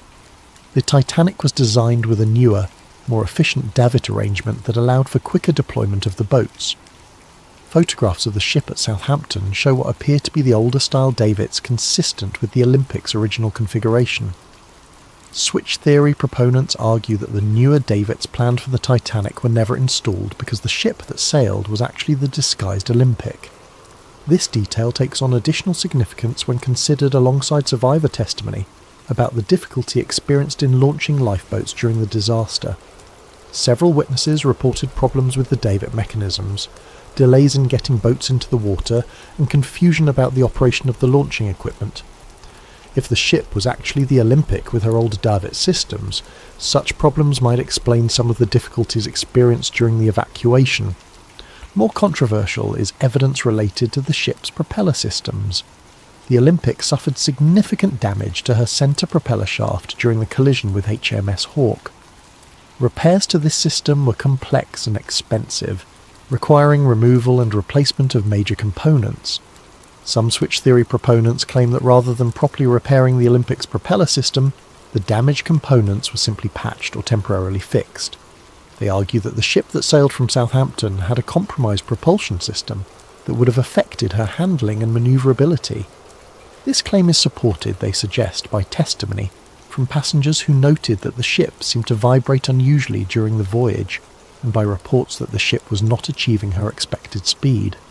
If the Titanic was actually the Olympic with a damaged propeller system, these performance issues would be explained.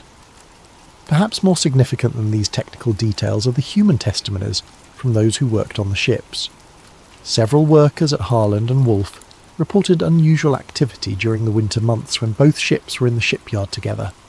James Fenton, a painter who worked on both vessels, later claimed that he noticed significant work being done to modify the Olympic during what was supposedly a routine repair period.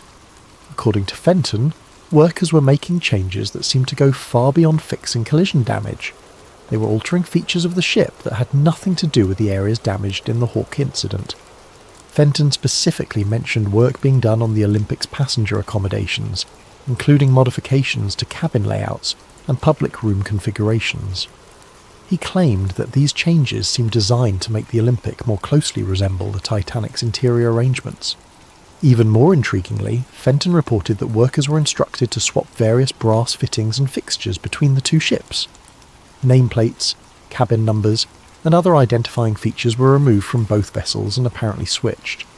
When Fenton asked supervisors about this work, he was told it was part of standardising equipment between the sister ships. Another shipyard worker, Robert Hischens, reported seeing unusual activity in the area where the ships' names were painted on their hulls. According to Hischens, the name plates and hull markings on both ships were removed and replaced during the repair period. He assumed this was routine maintenance, but later wondered whether something more significant was happening. Perhaps most compelling is testimony from John Halpin, a shipfitter who worked on both vessels. Halpin claimed that he was specifically assigned to work on swapping interior fittings between the Olympic and the ship under construction that was supposedly the Titanic. He was told that this was being done to upgrade the Olympic with improvements developed for her sister ship. However, Halpin noticed that the work seemed to go both ways. Features from the Olympic were also being installed on the other ship. When he questioned this, supervisors told him that they were standardising the designs to make maintenance and operation more efficient. Only years later, after the disaster, did Halpin begin to suspect that the work he'd been assigned might have been part of a larger deception. He realised that the extensive swapping of components between the ships could have been part of a process of switching their identities entirely. These worker testimonies are supported by documentary evidence from the shipyard. Harland and Wolff's work records from the winter of 1911 to 1912 show extensive modifications being made to both ships. While much of this work was clearly related to repairing the Olympic's collision damage, some entries describe tasks that seem unrelated to the repairs. For example, records show work being done on both ships' passenger cabin configurations, dining room layouts, and recreational facilities. This work is described in vague terms that make it difficult to determine exactly what was being done, but the volume of interior modification seems excessive for routine maintenance or repair work. More suspicious are gaps in the documentation. Several weeks' worth of work records are missing from the shipyard files, apparently lost or destroyed.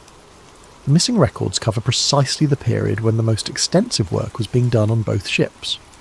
Additionally, some surviving records contain unusual notations and corrections that suggest original entries were altered or replaced. Work orders that originally specified tasks for the Olympic appear to have been changed to specify the same work for the Titanic and vice versa. Switch theory proponents also point to photographic evidence from inside the ships. Comparison of interior photographs taken during construction with photographs taken aboard the ship that sailed from Southampton reveals several discrepancies. The most notable differences involve the first-class dining room and the grand staircase. The Olympic's dining room was originally designed with a specific pattern of decorative panels and light fixtures. The Titanic was planned to have an improved version of the same space, with subtle but distinctive differences in the decorative scheme. Photographs taken aboard the ship at Southampton show decorative features that match the Olympic's original design, rather than the improvements planned for the Titanic. Similarly, details of the grand staircase appear to match the Olympic's configuration, rather than the Titanic's planned modifications. These interior discrepancies are particularly significant because they would be difficult to fake or alter after the disaster. Unlike exterior features that might be changed by salvage operations or natural deterioration, interior photographs taken before the voyage provide a permanent record of the ship's actual configuration. However, the most dramatic physical evidence cited by switch theory proponents involves the ship's construction numbers. Every vessel built by Harland and Wolff was assigned a unique yard number that was stamped or engraved on various components throughout the ship. These numbers served as permanent identification that could not be easily altered or forged. The Olympic was assigned yard number 301. The Titanic was assigned yard number 3909. According to the theory, components with the Olympic's number should have been found on the wreck if it was actually the Titanic that sank. When the Titanic wreck was discovered in 1985, some of the recovered artifacts did indeed show construction numbers. However, examining these numbers has proven difficult due to the condition of the wreck and the limited access to recovered materials. Some switch theory proponents claim that construction numbers found on wreck components match the Olympic rather than the Titanic, but this claim is disputed by maritime historians and wreck researchers. The numbers are often partially obscured or damaged, making definitive identification difficult. More recently, some researchers have used advanced imaging techniques to examine construction details on the wreck itself. These studies have identified several features that appear to match the Olympic's configuration rather than the Titanic's planned design. For example, the propeller arrangement on the wreck appears to show evidence of the repair work done to the Olympic's damaged propulsion system. The centre propeller, which should have been a 3-blade design on the Titanic, appears to be a 4-blade configuration that matches repairs made to the Olympic. Similarly, hull plates in areas that should have been newly constructed for the Titanic show evidence of previous damage and repair that would be consistent with the Olympic's collision damage. However, these findings are highly technical and disputed by many experts. The condition of the wreck after more than a century on the ocean floor makes definitive identification of small details extremely difficult. Corrosion, collapse, and damage from the sinking itself have obscured many of the features that might provide conclusive evidence. The physical evidence for the switch theory remains controversial and disputed. While proponents point to numerous discrepancies between the ship that sailed and the ship that was supposed to sail, Skeptics argue that these differences can be explained by changes made during construction, errors in documentation, or misinterpretation of photographic evidence. What is not disputed is that significant work was done on both ships during the winter of 1911 to 1912, that modifications were made that went beyond simple repair work, and that there are photographic and documentary discrepancies that have never been fully explained. Whether these discrepancies prove a conspiracy or simply reflect the normal complexities of building and modifying massive ships remains a matter of debate. But for switch theory proponents, the physical evidence forms a compelling case that something was not right about the ship that sailed from Southampton on that April morning in 1912. However, physical evidence is only part of the story. To truly understand the scope of the alleged conspiracy, we must examine not just what was done to the ships, but who was aboard them. The passenger list of the Titanic's final voyage contains names that would reshape the world of finance and politics, and according to the theory, this was no coincidence. Sometimes the most revealing evidence is not what happened, but who was present when it happened. In the case of the Titanic disaster, the passenger manifest reads like a who's who of early 20th century power and influence. But according to the switch theory, this prestigious passenger list was not assembled by chance. Instead, it was carefully curated to serve the purposes of a conspiracy that extended far beyond simple insurance fraud. To understand the significance of the Titanic's passengers, we must first understand the broader context of American politics and finance in 1912. The United States was on the verge of fundamental changes in how its financial system operated. The country had experienced several financial panics in recent decades, and there was growing pressure to create a more stable and centralized banking system. J.P. Morgan and his allies favored the creation of a central bank that would be controlled by major financial institutions. This system, which would eventually become the Federal Reserve, would give unprecedented power to a small group of bankers and financiers. They would control the nation's money supply, interest rates, and credit availability. However, this plan faced significant opposition from wealthy Americans who preferred the existing decentralized system. These opponents feared that a central bank controlled by Morgan and his associates would concentrate too much financial power in too few hands. They argued for maintaining a system where multiple independent banks could compete and where no single institution could dominate the nation's finances. The debate over banking reform was not merely academic. Billions of dollars in wealth and decades of political power hung in the balance. If Morgan's vision prevailed, he and his allies would control the financial destiny of the United States. If his opponents succeeded in blocking the plan, Morgan's influence would be significantly diminished.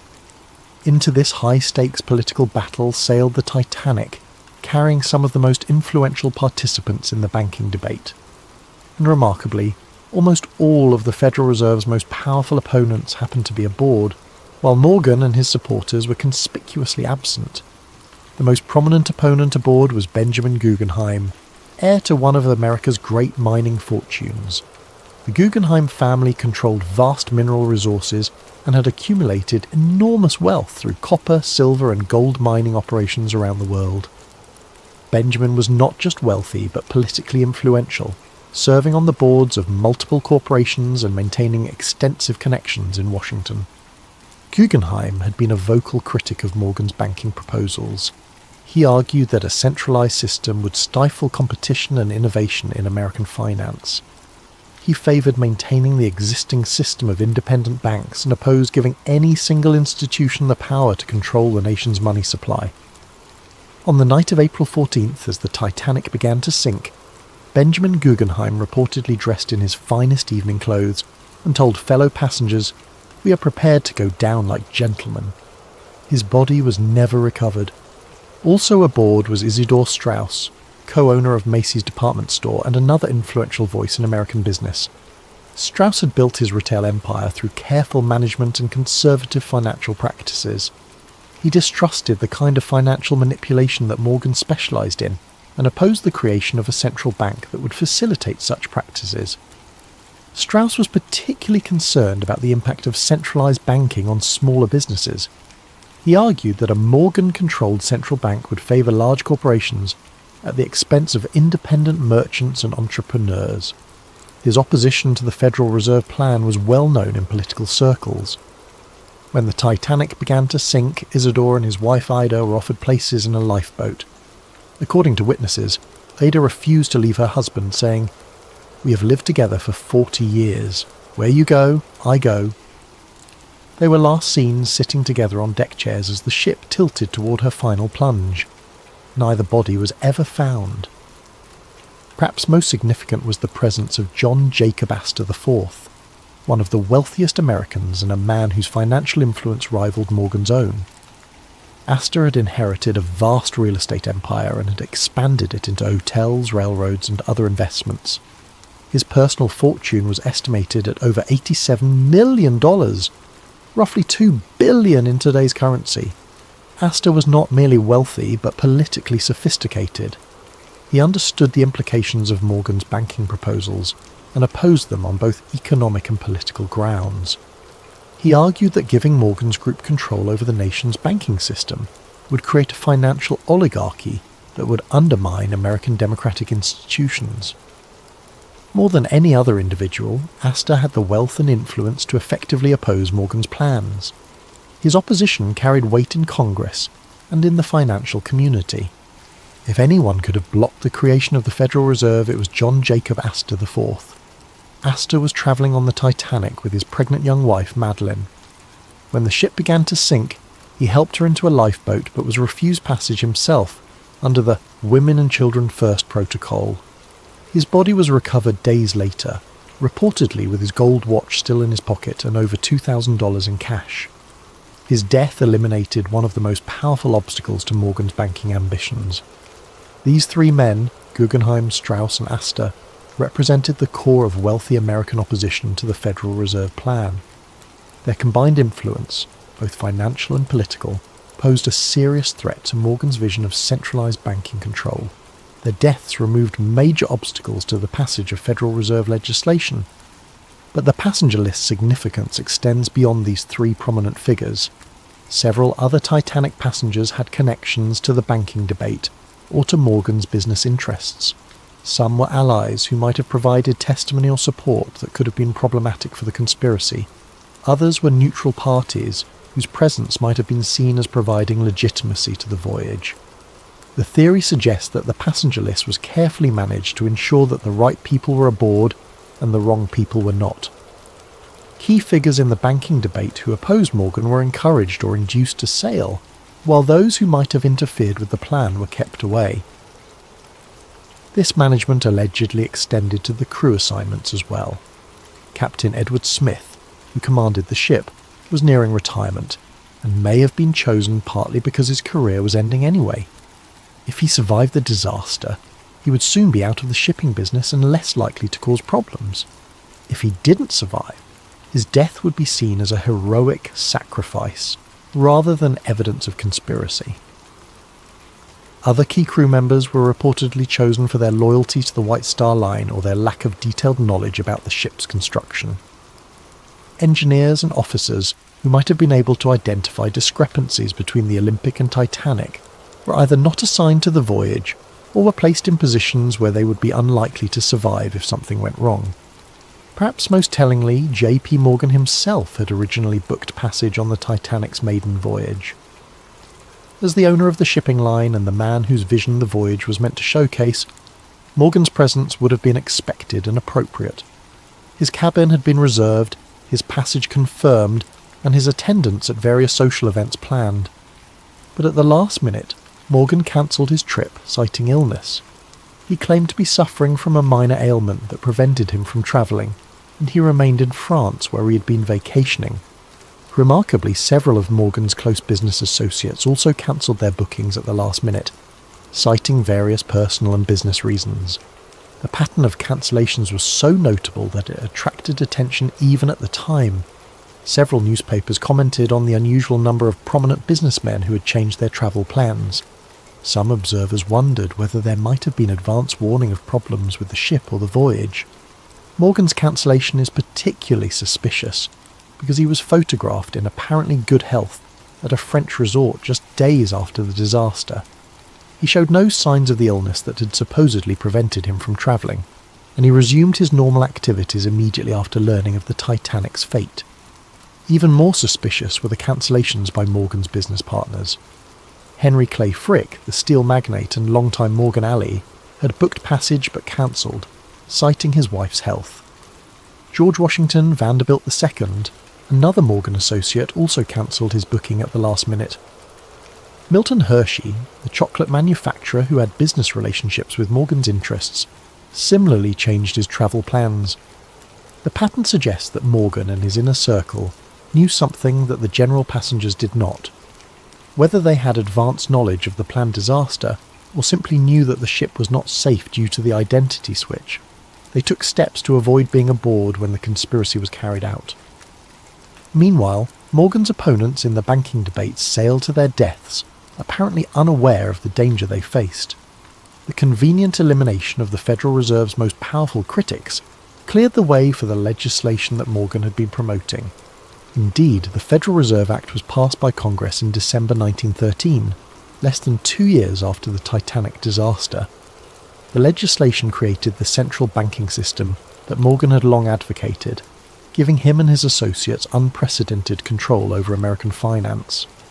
The deaths of Astor, Guggenheim, and Strauss had removed the most influential voices that might have prevented this outcome. Some versions of the switch theory go even further, suggesting that the passenger list was managed not just to eliminate political opponents, but also to provide witnesses who would support the official story of the disaster. Certain passengers and crew members who survived the sinking provided testimony that reinforced the narrative of an accidental collision with an iceberg. These survivors described the impact, the flooding, and the sinking in ways that supported the insurance claims and deflected suspicion from the possibility of sabotage or deliberate destruction. Their accounts helped establish the official version of events that has persisted for over a century. However, other survivors provided testimony that was less helpful to the official narrative.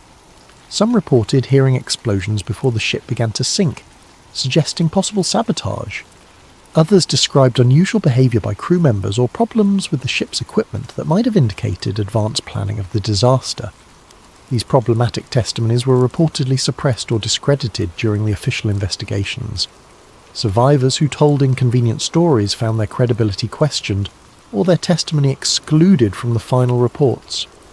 The investigation focused on technical questions about ship design and safety procedures rather than examining the possibility of deliberate destruction. The passenger list evidence is compelling but circumstantial. The coincidence of having so many Federal Reserve opponents aboard while Morgan and his allies stayed away is remarkable, but it could be explained by factors other than conspiracy. The timing of the banking legislation might have been influenced by the victims' deaths, but correlation does not necessarily prove causation. However, when combined with the physical evidence and the financial motives, the passenger list adds another layer to the case for the switch theory. The pattern of who was aboard and who wasn't suggests a level of planning and coordination that goes beyond simple insurance fraud. If the theory is correct, the Titanic disaster was not just about swapping damaged ships or collecting insurance money. It was about reshaping the American financial system and eliminating opposition to a plan that would concentrate enormous power in the hands of a few men. But such an ambitious conspiracy would require more than just manipulating passenger lists and switching ships. It would require control over the disaster itself, ensuring that the sinking occurred under circumstances that would support the official story while achieving the conspiracy's goals. As we'll see in the next chapter, proponents of the switch theory believe that every aspect of the sinking was carefully planned and executed.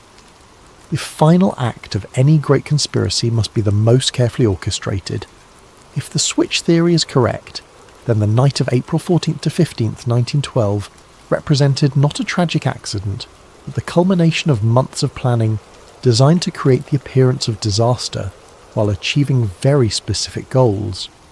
Every detail of how the ship encountered the iceberg, how she sank, and how the rescue efforts unfolded would need to serve the larger purpose of the conspiracy. To understand how the sinking might have been deliberately orchestrated, we must first examine the unusual circumstances that made the disaster possible. The night of April 14th was characterised by conditions that maritime experts describe as extraordinarily rare and dangerous. The sea was unusually calm, so still that there were no waves breaking against icebergs to make them visible from a distance. The night was moonless, creating darkness so complete that lookouts had virtually no natural illumination to aid their watch. Most unusually, the atmosphere was clear and cold, creating temperature inversion conditions that could cause unusual optical effects, making distant objects appear closer or farther than they actually were. These conditions, while natural, were so unusual that many experienced sailors reported they had never encountered anything like them. Captain Smith himself, with 4 decades of experience on the North Atlantic, had never commanded a ship through such treacherous natural circumstances. But according to the switch theory, these conditions were not just unfortunate coincidences. They were anticipated and exploited by conspirators who had carefully planned the ship's route and timing to take advantage of known dangerous conditions. The theory suggests that the ship's course was deliberately set to take her through areas where icebergs were known to be present. Radio warnings about ice had been received throughout the day, but many of these warnings were reportedly not passed to the bridge crew, or were ignored by officers who should have taken precautionary measures. The ship Californian, which belonged to the same parent company as the Titanic, had stopped for the night in the ice field, her captain declaring conditions too dangerous for navigation. Yet the Titanic continued at nearly full speed through the same waters, despite multiple warnings about the presence of ice. Switch theory proponents argue that this dangerous navigation was not the result of overconfidence or poor judgment, but rather deliberate policy designed to ensure that an accident would occur. The ship needed to encounter an iceberg in order to provide a plausible explanation for her sinking, and her officers were instructed to maintain course and speed despite the obvious dangers. The collision itself occurred under circumstances that some witnesses found suspicious. Frederick Fleet, the lookout who first spotted the iceberg, reported that the berg appeared suddenly out of the darkness, giving him only seconds to sound the alarm. However, other witnesses reported seeing the iceberg minutes before the collision, suggesting that it should have been visible to trained lookouts much earlier. Some survivors reported that the ship seemed to turn toward the iceberg, rather than away from it in the final moments before impact. While this could be explained by the physics of large ship manoeuvring, it raises questions about whether the collision was truly accidental or was deliberately engineered to ensure maximum damage. More suspicious were reports of explosions aboard the ship shortly after the collision. Multiple witnesses, including passengers and crew members, reported hearing loud bangs and feeling vibrations that seemed separate from the impact with the iceberg. These explosions were officially attributed to boilers bursting as cold water flooded the engine rooms, but some witnesses believed they occurred too soon after the collision to be explained by flooding alone. The switch theory suggests that these explosions may have been caused by deliberately placed charges designed to ensure that the ship would sink quickly and completely. If the collision with the iceberg was not sufficient to guarantee the ship's destruction, additional sabotage might have been necessary to achieve the conspiracy's goals. The pattern of flooding also struck some observers as unusual. While the official investigation concluded that the iceberg had opened 5 compartments to the sea, causing fatal flooding, some witnesses reported that water seemed to be entering the ship from multiple locations, not just the area of the supposed iceberg damage. Crew members working in areas far from the collision reported rapid flooding that seemed inconsistent with damage caused by scraping along an iceberg. Some suggested that the ship's hull might have been weakened in advance, either through the supposed identity switch or through deliberate sabotage, making her more vulnerable to catastrophic damage. The behaviour of some crew members during the disaster also raised questions. While many officers and crew performed heroically, trying to save as many passengers as possible, others seemed strangely unprepared for the emergency or reluctant to take action that might have saved more lives. The ship's wireless operators continued sending routine commercial messages even after the collision, delaying distress calls that might have brought rescue ships more quickly. Some officers seemed confused about the severity of the damage or uncertain about proper emergency procedures, suggesting that they might not have been fully briefed on the ship's actual condition or capabilities. Most suspiciously, the ship's lifeboats were launched with far fewer passengers than their capacity allowed. While this was officially attributed to panic and poor training, some witnesses reported that crew members actively prevented passengers from entering boats that had space available. The switch theory suggests that this was not incompetence but deliberate policy designed to ensure that specific passengers would not survive.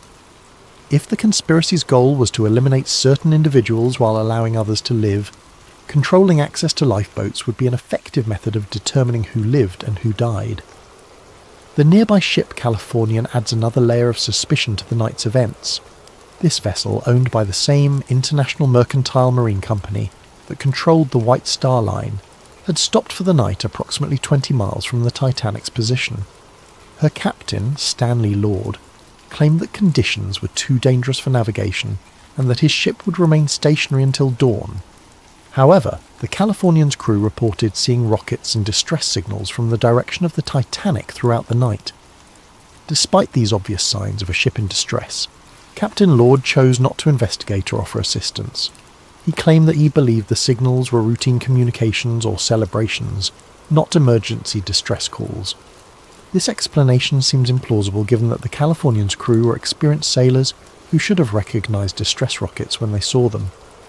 The switch theory suggests that the Californian was positioned deliberately to provide rescue services for the conspiracy's chosen survivors while maintaining plausible deniability about why she didn't help the others. According to this theory, the Californian was meant to arrive at the scene early enough to rescue specific passengers, but late enough to allow the ship to sink and eliminate the unwanted victims. However, a miscommunication or timing error prevented this plan from working properly, leaving the Californian too far away to effectively participate in the rescue. Instead, the rescue was carried out by the Carpathia, a ship belonging to a different company that responded to the Titanic's distress calls and arrived at the scene several hours after the sinking. The Carpathia's captain and crew were not part of the conspiracy and performed genuine rescue work, saving over 700 survivors. But the delay in rescue efforts, whether planned or accidental, ensured that the ship sank completely and that most of her passengers and crew died in the frigid waters. This served the conspiracy's purposes by eliminating witnesses who might have been able to identify discrepancies between the Olympic and Titanic, while also removing the political opponents whose deaths were part of the larger plan. The sinking itself was remarkably complete and thorough. Unlike many shipwrecks, which settle on the ocean floor largely intact, the Titanic broke apart as she sank, scattering debris over a wide area and making subsequent examination of the wreck extremely difficult. This destruction could have been the result of natural forces acting on a ship not designed to sink at such an angle, but it also served to obscure evidence that might have revealed the ship's true identity. The complete loss of the ship meant that investigators had to rely on survivor testimony and limited physical evidence to reconstruct what had happened. Since many of the most knowledgeable witnesses had died in the disaster, and since the survivors had been through a traumatic experience that might have affected their memories, establishing definitive facts about the sinking proved difficult. This uncertainty served the conspiracy's purposes by preventing too close an examination of the evidence. Questions about the ship's identity, the cause of the sinking, or the behaviour of the crew could be deflected by pointing to the lack of conclusive evidence and the confusion inherent in any major disaster. The official investigations that followed the disaster focused primarily on technical questions about ship design and safety procedures. While these investigations identified important problems with lifeboat capacity, crew training and emergency procedures, they did not seriously examine the possibility that the sinking had been deliberately caused. The British Board of Trade inquiry and the US Senate investigation both concluded that the disaster was the result of excessive speed in dangerous conditions, combined with design flaws that made the ship vulnerable to the type of damage caused by the iceberg collision. These findings supported the official narrative of an accidental tragedy, while deflecting attention from possible evidence of conspiracy. However, some evidence presented to these investigations was inconsistent with the official conclusions. Witnesses testified about explosions, unusual flooding patterns, and crew behaviour that suggested advanced knowledge of the disaster. This testimony was generally dismissed or explained away, but it remained part of the official record for those who knew where to look for it. The investigations also revealed suspicious gaps in the documentary evidence. Ship logs, construction records, and other documents that might have provided definitive information about the vessel's identity or condition were missing or had been destroyed. While this was officially attributed to the chaos of the disaster, it prevented investigators from definitively establishing key facts about the ship and her voyage. Perhaps most tellingly, the investigations made no serious attempt to examine the financial aspects of the disaster. The insurance arrangements, the ownership structure of the shipping companies, and the business relationships between key figures were not considered relevant to understanding why the ship sank. This focus on technical rather than financial questions served the conspiracy's purposes by avoiding examination of the motives that might have driven such an elaborate deception.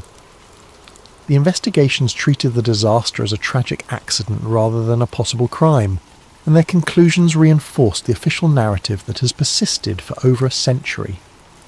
But if the switch theory is correct, the sinking of the Titanic was not just a crime, but a nearly perfect crime. The destruction of evidence, the elimination of witnesses, and the misdirection of official investigations created a cover-up so complete that the truth has remained hidden for more than 100 years.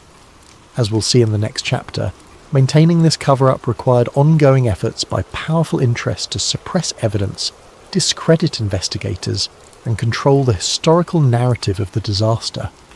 In the aftermath of any major conspiracy, the cover-up often proves more challenging than the original crime.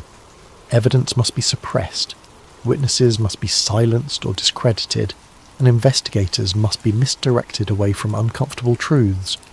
If the switch theory is correct, the years following the Titanic disaster saw one of the most comprehensive and successful cover-ups in modern history. The cover-up began almost immediately after news of the disaster reached shore. Within hours of the Carpathia's arrival in New York with the Titanic survivors, powerful interests were already working to control the narrative of what had happened and to prevent inconvenient questions from being asked. J.P. Morgan's representatives were among the first to arrive at the dock, not to provide comfort to survivors, but to begin the process of managing information. Survivors were reportedly approached by company officials and lawyers who offered assistance with travel arrangements, medical care and financial support. However, this assistance came with subtle but clear expectations about what survivors should and should not say about their experiences. Some survivors later reported being advised to focus their testimony on the heroism of the crew and the tragedy of insufficient lifeboats, while avoiding speculation about the cause of the disaster or unusual circumstances they might have observed. Those who had noticed discrepancies between the ship they boarded and the ship they expected to board were encouraged to attribute these differences to their own confusion or lack of technical knowledge. More direct pressure was reportedly applied to survivors whose testimony might have been particularly damaging to the official narrative. Crew members who had worked on both the Olympic and Titanic and might have been able to identify which ship actually sank were offered generous severance packages and assistance finding new employment, with the understanding that their maritime careers would be over if they spoke publicly about their experiences. The most dangerous witnesses were those who had observed the supposed identity switch taking place in the Belfast shipyard. These workers faced more serious consequences if they chose to speak out. Some reported being visited by company representatives who made it clear that their employment, their safety, and the welfare of their families depended on their discretion. James Fenton, the painter who had noticed unusual modifications being made to the Olympic, later claimed that he was approached by men who warned him that discussing his observations would be considered a breach of his employment contract and potentially a criminal violation of trade secrets laws. He was told that speaking to journalists or investigators could result in prosecution and imprisonment. Other shipyard workers reported similar intimidation. Some were offered money to relocate to distant cities where they would be less likely to encounter investigators or journalists. Others were simply fired from their jobs and found that their names had been blacklisted throughout the shipbuilding industry, making it impossible for them to find similar work. The most comprehensive aspect of the cover-up involved the systematic destruction or alteration of documentary evidence. Harland and Wolff shipyard records that might have revealed the true extent of work done on both ships were reportedly destroyed in a series of accidental fires and floods that occurred in the months following the disaster. Work orders, progress reports, and material requisitions that could have definitively established which ship was which were among the documents lost in these convenient accidents. The missing records covered precisely the time period when the alleged identity switch would have taken place, eliminating the most direct evidence of the conspiracy. More subtly, surviving documents were reportedly altered to remove inconvenient details or to create confusion about the timeline of work done on both ships. Serial numbers were changed, dates were altered, and work descriptions were modified to obscure the true nature of the modifications that had been made.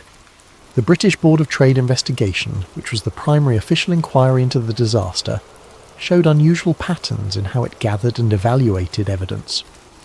The investigation focused almost exclusively on technical questions about ship design and safety procedures, while avoiding examination of financial motives or business relationships that might have suggested conspiracy. Key witnesses who might have provided inconvenient testimony were not called to testify, or their testimony was limited to narrow technical questions that avoided broader issues about the ship's identity or the circumstances of the voyage. The investigation's final report contained numerous conclusions that were not fully supported by the evidence presented, suggesting that the outcomes had been predetermined. Even more suspicious was the speed with which the investigation was concluded and its findings accepted by government authorities. For a disaster of such magnitude and complexity, the investigation was remarkably brief and superficial. Important questions were left unanswered, and significant discrepancies in witness testimony were ignored or explained away without adequate investigation. The US Senate investigation, led by Senator William Alden Smith, initially appeared more thorough and independent. Senator Smith was known for his skepticism of large corporations and his willingness to challenge powerful interests. His investigation called numerous witnesses and examined many aspects of the disaster that the British inquiry had ignored.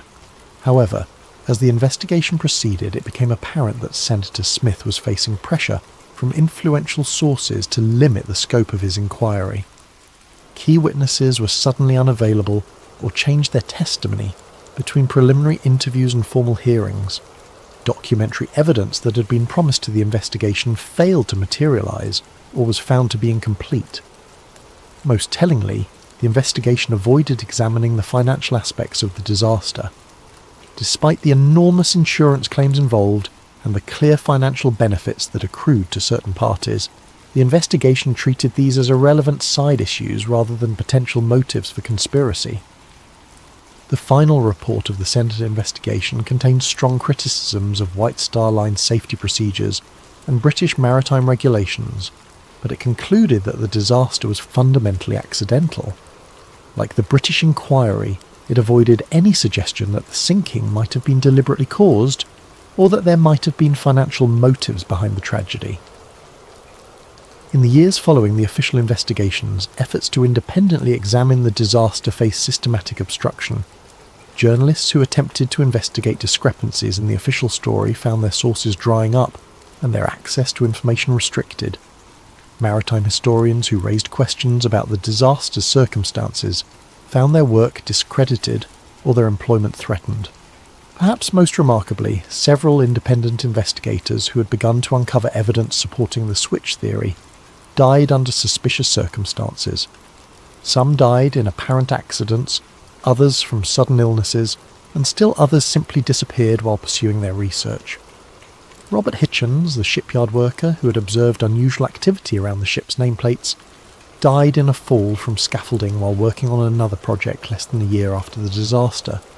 The accident occurred despite Hitchens' reputation as an experienced and safety-conscious worker who had never before been injured on the job. John Halpern, the ship fitter who had worked on swapping components between the Olympic and Titanic, died of a sudden heart attack despite being relatively young and having no history of heart problems. His death occurred just days before he was scheduled to be interviewed by an American journalist who was investigating discrepancies in the official story. Several other shipyard workers who had knowledge of the construction process died in various accidents or from sudden illnesses in the years immediately following the disaster. While these deaths could be coincidental, the pattern suggests a systematic effort to eliminate witnesses who might have provided inconvenient testimony. The cover-up also extended to controlling the physical evidence from the disaster. When bodies were recovered from the ocean, they were processed through facilities controlled by White Star Line representatives. Personal effects were catalogued and returned to families, but items that might have provided clues about the ship's true identity were reportedly lost or misdirected. More significantly, efforts were made to prevent independent examination of the wreck site. In the early decades after the disaster, technology did not exist to reach the wreck on the ocean floor, but White Star Line and its successors took steps to ensure that when such technology became available, access to the wreck would be controlled. Legal claims were filed asserting ownership rights over the wreck and its contents. These claims were designed to prevent independent researchers from examining the evidence without permission from the companies that had controlled the ships. By controlling access to the wreck, these interests could ensure that any examination would be conducted under their supervision and that inconvenient findings could be suppressed. The most sophisticated aspect of the cover-up involved shaping the cultural memory of the disaster. Rather than simply suppressing evidence, the conspiracy's beneficiaries actively promoted a specific narrative about the Titanic that emphasized heroism, tragedy, and the lessons learned about maritime safety. Books, articles, and eventually films about the disaster focused on human interest stories, rather than technical questions about the ship's identity or the circumstances of the sinking. The narrative of the brave band playing hymns as the ship sank, of the noble sacrifice of men who gave their lives so that women and children could survive, and of the hubris of calling any ship unsinkable, became the dominant cultural memory of the disaster. Make sure to leave your video ideas in the comments below. The encrypted file arrived at 3:47 AM on a Tuesday that would later be erased from official records. Rebecca Martinez didn't hear the notification. She was already awake, staring at the ceiling of her Brussels apartment, unable to shake the feeling that someone had been watching her building for the past 3 nights. The paranoia was new, the insomnia wasn't. When you spent 15 years documenting suppressed historical records for the International Archives Initiative, sleep became a luxury reserved for people who didn't know what they knew. Her phone buzzed again, then again. She rolled over, squinting at the screen. 23 messages, all from the same encrypted number, all sent within the last 90 seconds. The final message was simple. Open the packet, then run. Victor.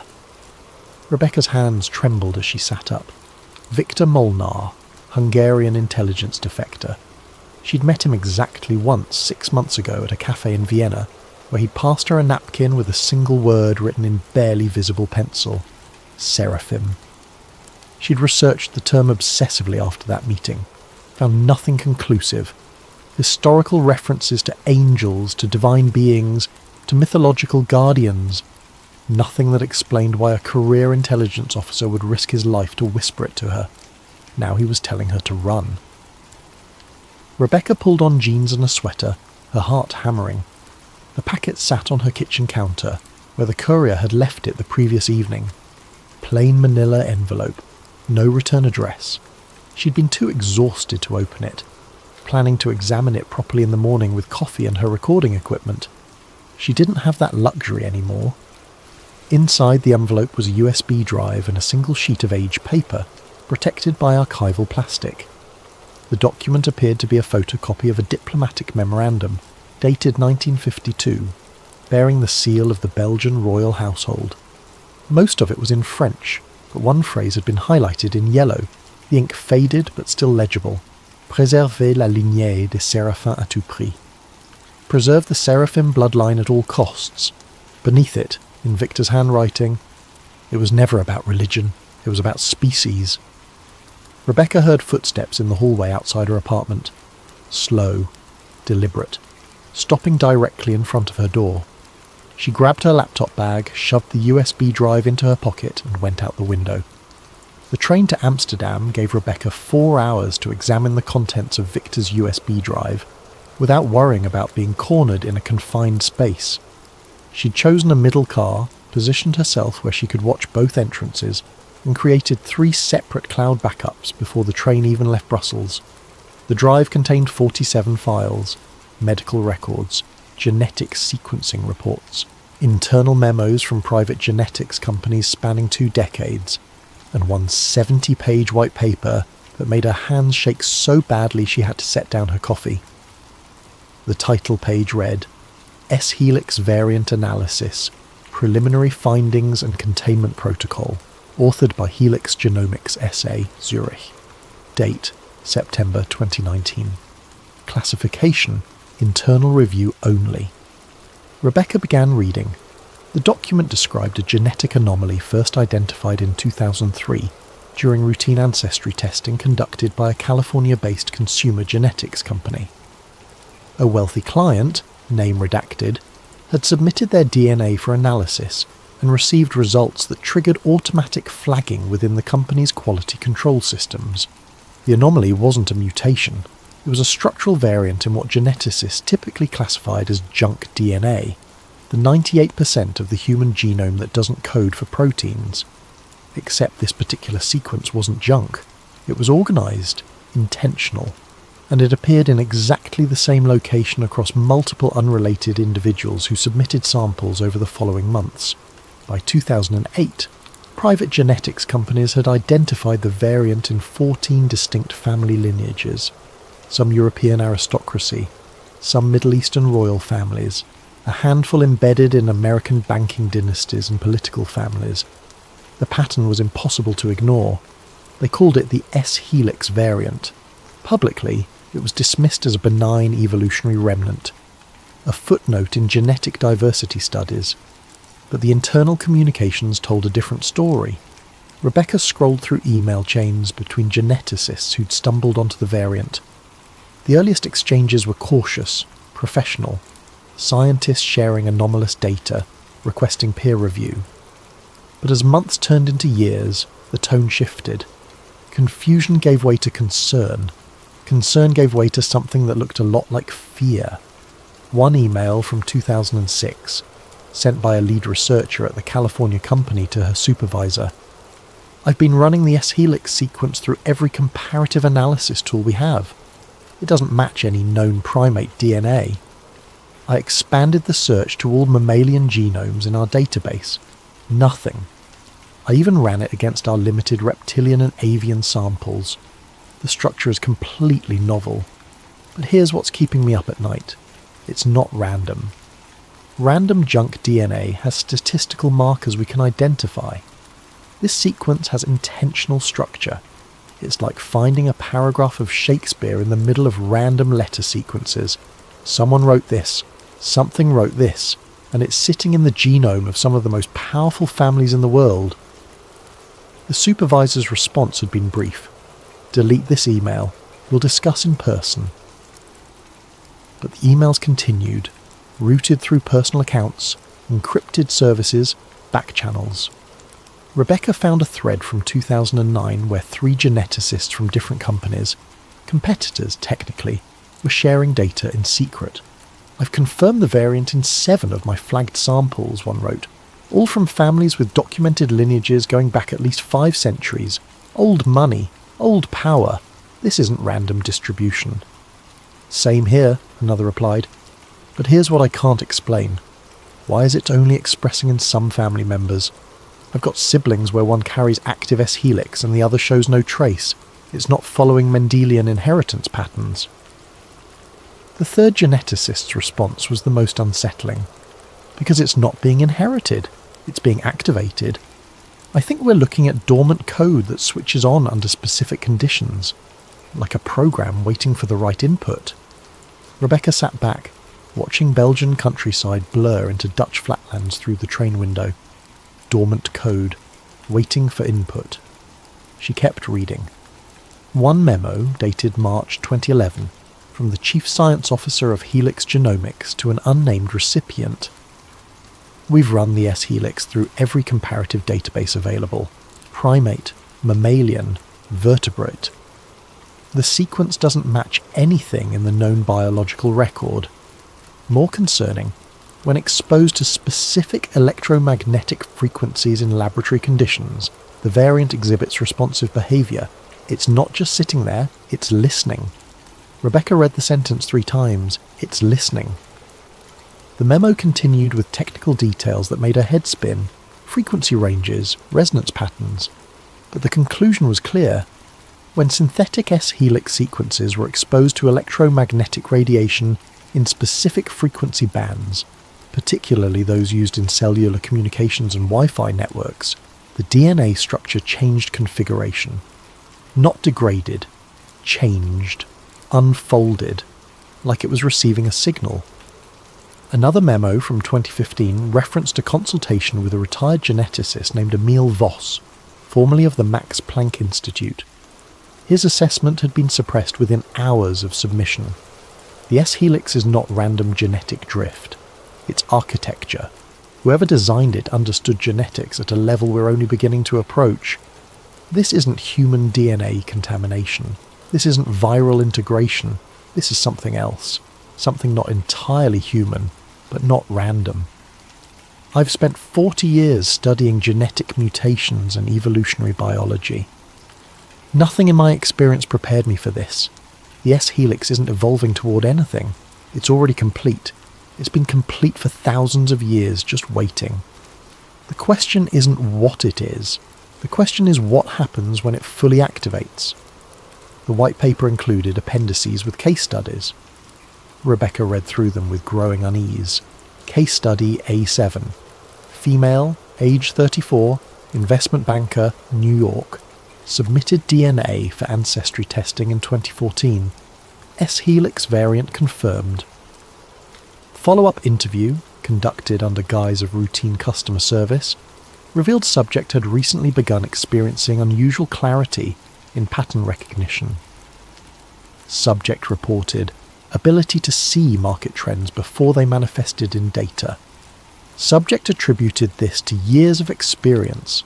Genetic counselling recommended. Subject declined further contact.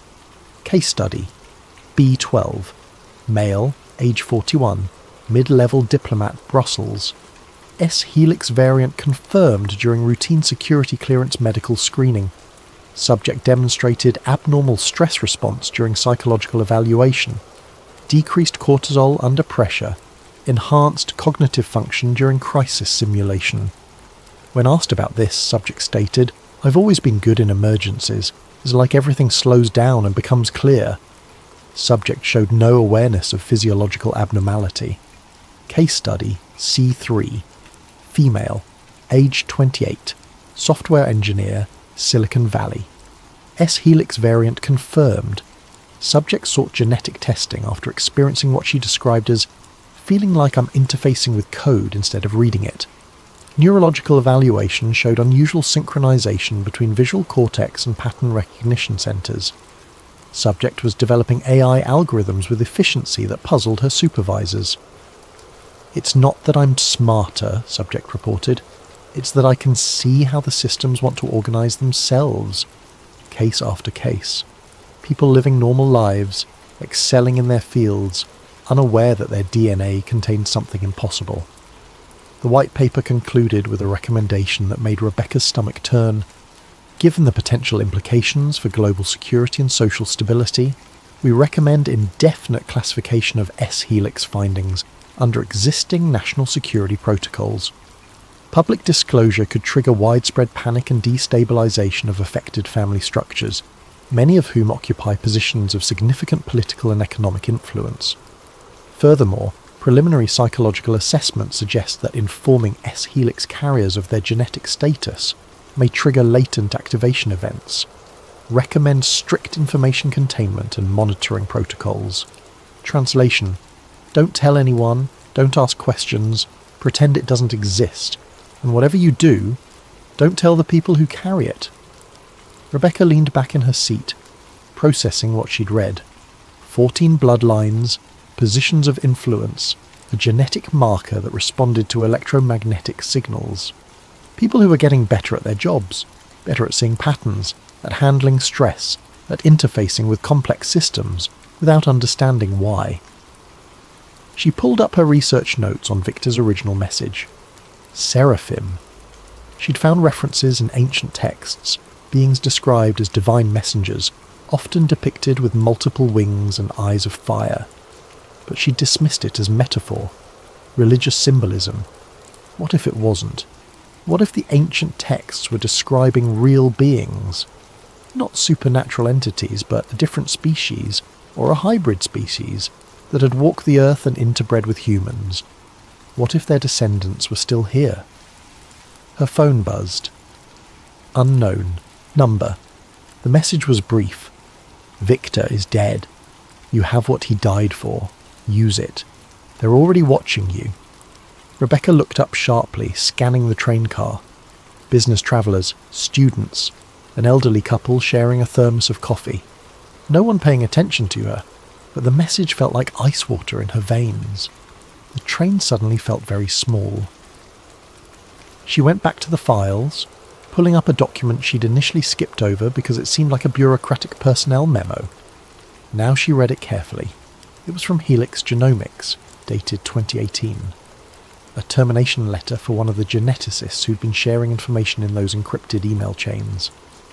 Effective immediately, your employment with Helix Genomics SA is terminated. Severance package and confidentiality agreement enclosed. Failure to comply with NDA terms will result in immediate legal action and potential criminal prosecution under Swiss national security statutes. All research materials, including personal notes and communications, are property of Helix Genomics and must be surrendered. Rebecca cross-referenced the name. Thomas Brenner, the geneticist who'd written, "It's like finding a paragraph of Shakespeare in random letter sequences." She searched for his name online, found an obituary from 2019, heart attack at age 43, no prior history of cardiac issues. She searched for the other two geneticists from that email thread. One had died in a car accident in 2017. Single vehicle collision, no witnesses. The other had simply disappeared in 2020, left for a conference in Singapore, never arrived, never seen again. 3 scientists who'd shared information about the S-Helix variant, all dead or missing within 4 years. Rebecca looked at Victor's message again. Then run. She was beginning to understand why. Rebecca spent 3 days in Amsterdam, moving between internet cafes and using burner devices to research without leaving a digital trail.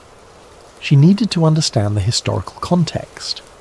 If the Seraphim were real, if they'd existed in some form throughout human history, there would be evidence, fragments, patterns. She started with Mesopotamia, in the cradle of civilization where writing itself was born. The earliest references appeared in pre-Sumerian archaeological fragments recovered from sites in modern-day Iraq and Syria. Most were heavily damaged, but one partially intact tablet from approximately 4000 BCE contained a passage that had puzzled archaeologists for decades. Rebecca found it in a digitised archive from the British Museum, catalogued but not widely published. The translation had been completed in 1952 by a scholar who'd later withdrawn from academic life entirely.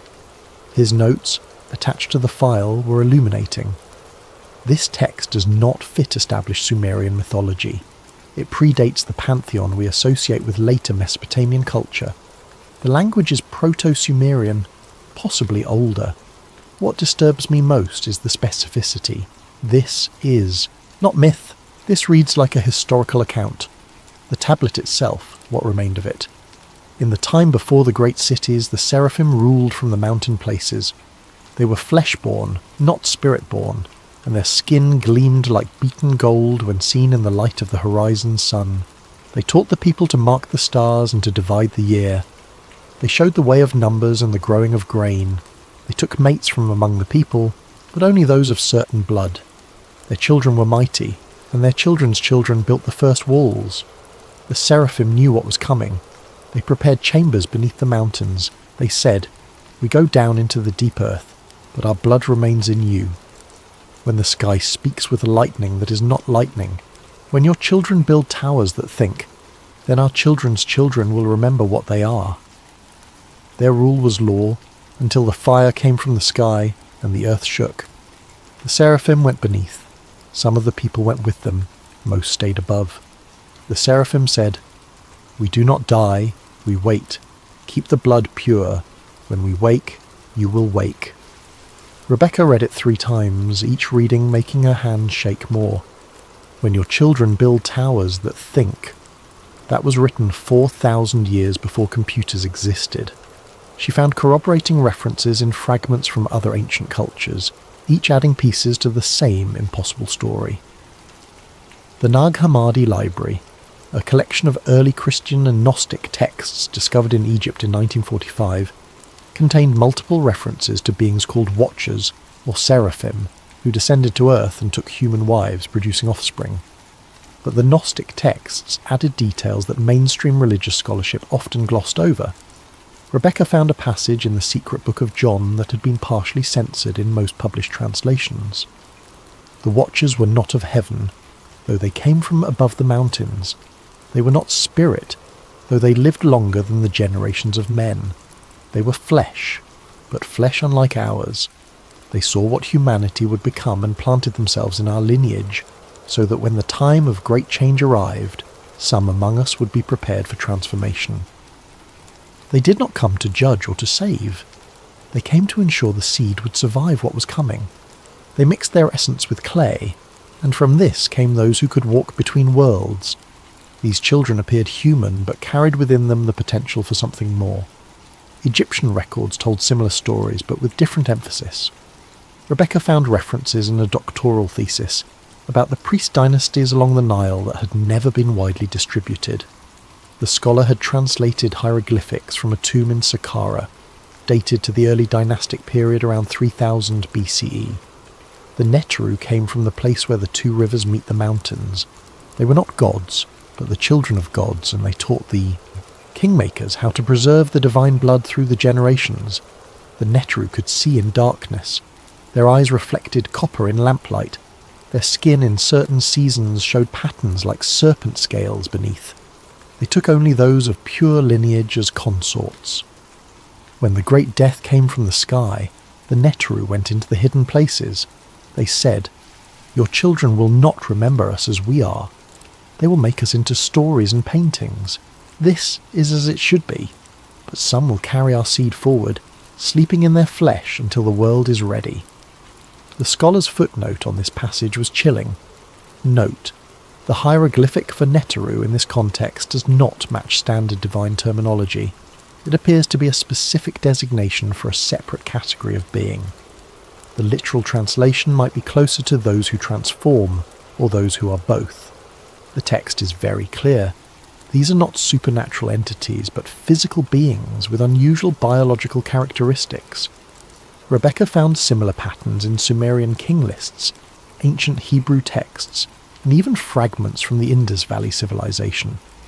Always the same core elements: beings who looked almost human, who lived among humans, who interbred with select human lineages, who enforced strict rules about bloodline purity, who possessed biological traits that set them apart: reflective eyes, unusual skin, enhanced abilities, and always the same instruction: the blood must not be diluted. She found the most explicit reference in a section of the Book of Enoch that had been removed from most canonical versions but survived in Ethiopian Orthodox tradition. This version included chapters that Western churches had deemed too problematic to include. Chapter 72, verses 14 to 19, "And the watchers made a covenant among themselves, saying, Let us preserve the blood without dilution, for the day of awakening approaches, and our children's children must be ready to receive what we have planted within them." They chose their mates with great care, testing bloodlines across generations. Those families they blessed with their seed, they also blessed with knowledge: how to maintain power across time, how to build systems that endure beyond single lives, how to recognize others of the hidden bloodline.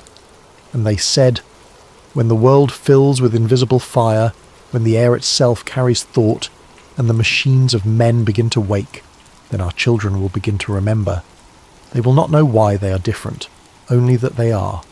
They will rise to positions of influence without understanding it is their nature to rule, and when enough of them have awakened, We will emerge from the places we have slept, and the separation between our kind and yours will end. This is not conquest. This is transformation. You're becoming what we always were. Rebecca sat back from the computer screen in the Amsterdam cafe, where she'd been working for 6 hours straight. Her coffee had gone, cold long ago. The sun had set outside without her noticing. The pattern was undeniable. Across thousands of years, across completely separate cultures that had no known contact with each other, the same story emerged. Non-human or partly human beings had interbred with select human populations. They'd done so systematically, carefully, maintaining bloodline purity across generations. They'd taught these families how to maintain power and influence, and they'd promised, or prophesied, that when humanity reached a certain level of technological development, the dormant genetic material they'd planted would activate. Their descendants would begin to wake up. Rebecca thought about the S-helix variant, the genetic marker that responded to electromagnetic frequencies, the marker that was appearing in families with documented lineages going back centuries, the marker that was activating more frequently as technology advanced, when the air itself carries thought. Wi-Fi, cellular networks, the invisible electromagnetic ocean that humanity had created in just the last few decades, when the machines of men begin to wake, artificial intelligence, neural networks, systems that learned and adapted and showed signs of genuine emergent behaviour. The ancient texts weren't prophecy, they were prediction, instructions left by beings who understood how human civilization would develop, because they'd designed it to develop that way. Her phone buzzed. A new email from an address she didn't recognise, archival.ghostprotocol.proton.me. The subject line: "You're looking in the right places, but you're missing the modern confirmation." The email contained a single attachment, a scanned page from what appeared to be a 1987 medical document, bearing the letterhead of a European royal family she immediately recognised. The header read, "Annual Hematological Assessment, Type S Classification." Rebecca downloaded the file, her hands shaking. The Ghost Protocol had found her, and they were feeding her exactly what she needed to know. The question was why. The 1987 document was clinically detailed and utterly damning. It described routine medical screening conducted on members of a specific aristocratic bloodline, names redacted throughout, but the family crest visible in the top corner made their identity unmistakable to anyone familiar with European monarchy. The assessment focused on what they termed Type S hematologic differentiation, a cluster of physiological characteristics that appeared consistently across certain family members but not others. The findings were extraordinary. Stress response. Type S individuals exhibited abnormal cortisol regulation. Under extreme stress conditions, their hormone levels dropped rather than spiked, resulting in enhanced cognitive function during crisis situations. Standard fight-or-flight response was replaced by what the document termed cold clarity response.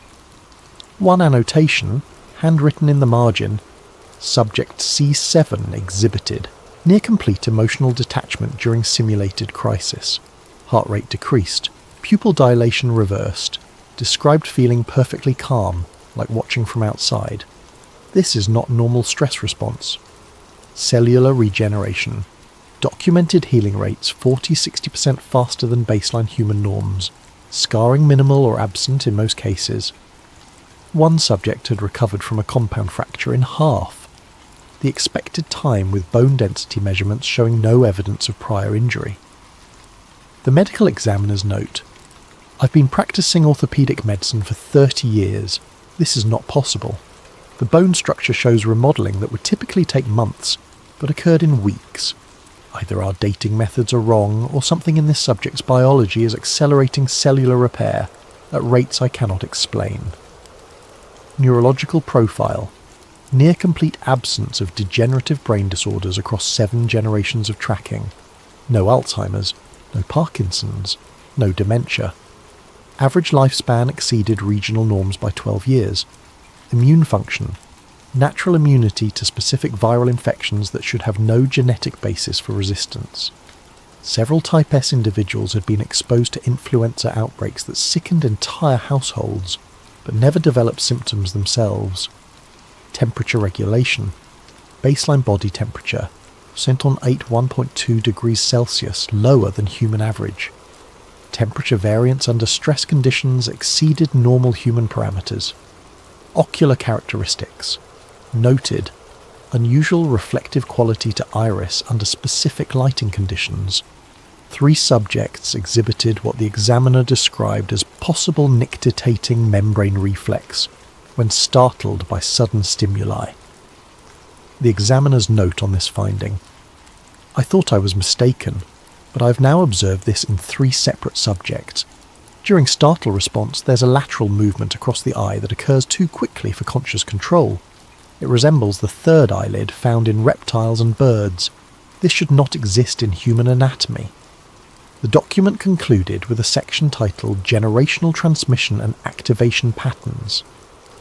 Type S characteristics do not appear in all offspring, suggesting recessive inheritance or conditional expression. Approximately 30% of children from confirmed Type S parents exhibit full phenotype. However, we have documented cases of phenotype emergence in adults who showed no signs in childhood or adolescence. This suggests the Type S classification is not purely genetic in the traditional sense, but may involve activation triggers we have not yet identified. Recommend continued monitoring of Type S individuals and their offspring to determine what environmental or developmental factors trigger full expression. The final note, stamped in red ink. Classified. Royal Household Medical Records. Unauthorized distribution prohibited. Rebecca cross-referenced the date. 1987. The same year, personal computers began entering middle-class homes across Europe and North America. The same year, cellular networks started expanding beyond experimental urban deployments. Technology. She thought about the Swiss white paper. This helix reacts to electromagnetic signals at frequencies outside standard human neural resonance. Her anonymous correspondent sent a second email while she'd been reading, check the 2001 leak, Phase 4. That's when they stopped monitoring and started managing. Rebecca knew exactly what that meant. In 2001, a contractor working for a US intelligence agency had leaked a series of classified briefings to a journalist who'd later died in what was officially ruled a suicide. The leaked documents had covered everything from surveillance programs to foreign policy assessments. Most had been dismissed as conspiracy theory, or redacted into meaninglessness by the time they reached public circulation. But one briefing had stuck in the collective consciousness of researchers who worked in Rebecca's field. It was titled Phase 4, Behavioural Management of Type S Infiltrates. She'd read it years ago during her doctoral research on suppressed intelligence documents, dismissed it as disinformation designed to discredit legitimate leaks. Now she pulled it up again with completely different eyes. The briefing was structured as a strategic assessment, dated March 2001, prepared for select members of a Congressional Intelligence Oversight Committee. The document had been leaked in fragments, complete pages interspersed with sections that had been redacted or destroyed. But enough remained to paint a disturbing picture. Subject: Strategic Assessment. Type S, Infiltrate Management. Classification: TS, SCI, No Fawn Executive. Summary: Phase 4 represents the transitional period during which Type S individuals embedded in positions of influence become aware of their differentiated status. Historical precedent suggests this awareness can trigger unpredictable behavioural changes and potential destabilisation of existing power structures. Unlike previous phases focused on identification and monitoring, Phase 4 requires active management protocols to ensure smooth integration of emerging Type S consciousness into existing governance and economic frameworks. Background: Type S infiltrates are not external agents or foreign operatives. They are intergenerational insertions, individuals born human but carrying genetic markers that activate under specific environmental conditions. Many Type S individuals reach adulthood, marry, raise families, and hold positions of significant influence without conscious knowledge of their differentiated status. Redacted section, approximately 2 pages, identifying characteristics, physical, variable. Most Type S individuals are phenotypically indistinguishable from baseline humans. However, activation events may trigger subtle physiological changes including altered temperature regulation, enhanced pattern recognition capabilities, abnormal stress response, decreased rather than elevated, rapid healing from injury resistance to specific pathogens. Behavioural. Type S individuals demonstrate consistent patterns across cultural and geographic boundaries, gravitate toward positions of systemic influence, policy, finance, research. Exhibit enhanced capability for long-term strategic thinking. Show reduced emotional volatility in crisis situations. Demonstrate unconscious coordination with other Type S individuals. Express feeling different or separate from baseline humans, often from early childhood. Redacted section, approximately 3 pages. Activation. Triggers. Intelligence assessment has identified 3 primary trigger categories. Technological exposure. Prolonged interaction with advanced computational systems in electromagnetic environments. Correlation between Type S activation events and proximity to high-frequency electromagnetic fields exceeds 78%. Specific frequency ranges, redacted, appear to trigger genetic expression changes. Genetic awakening, proximity to other activated Type S individuals. Subjects report sensing others of their kind, though mechanism remains unclear. May involve electromagnetic sensitivity or pheromone response. Crisis response. Extreme stress or survival situations that force physiological differentiation to manifest. Multiple documented cases of latent Type S individuals exhibiting enhanced capabilities during life-threatening situations, followed by partial or full awareness of their differentiated status. Phase 4. Characteristics. Phase 4 begins when a critical mass of Type S individuals become aware of their differentiated status. Current intelligence suggests we are entering Phase 4 now. Indicators include increased private communication networks among confirmed Type S individuals, formation of informal alliance structures across political and national boundaries, attempts to access classified research on S-helix genetic markers, increased interest in historical records regarding redacted strategic implications. Traditional security frameworks are inadequate for addressing emergent Type S consciousness. These individuals are not hostile foreign actors. They are embedded in critical infrastructure, political leadership, scientific research, and cultural influence positions. Many have security clearances. Some have access to classified information regarding their own status. Forceful containment or exposure strategies carry unacceptable risk. Type S individuals in intelligence positions could leak classified information. Type S individuals in policy positions could destabilize governance structures. Coordinated Type S response to persecution could trigger, redacted, public exposure, could trigger mass panic and social destabilization. Recommended management approach, Phase 4. Management should focus on controlled integration rather than containment or exposure. Objectives. Monitor Type S communication networks without triggering defensive responses. Provide limited, controlled disclosure to select Type S individuals to prevent independent information gathering. Establish informal liaison protocols with cooperative Type S individuals in key positions. Prepare public for eventual broader disclosure through gradual normalization, redacted, approximately 1 page. Conclusion. Type S individuals are not the enemy. Intelligence assessment indicates their emergence serves a broader function related to species-level adaptation and technological integration. Their capabilities may prove necessary for humanity's transition to redacted. Premature exposure or forceful containment could trigger defensive protocols we are not equipped to handle. Recommend patience, observation, and strategic cooperation. Redacted section, final page.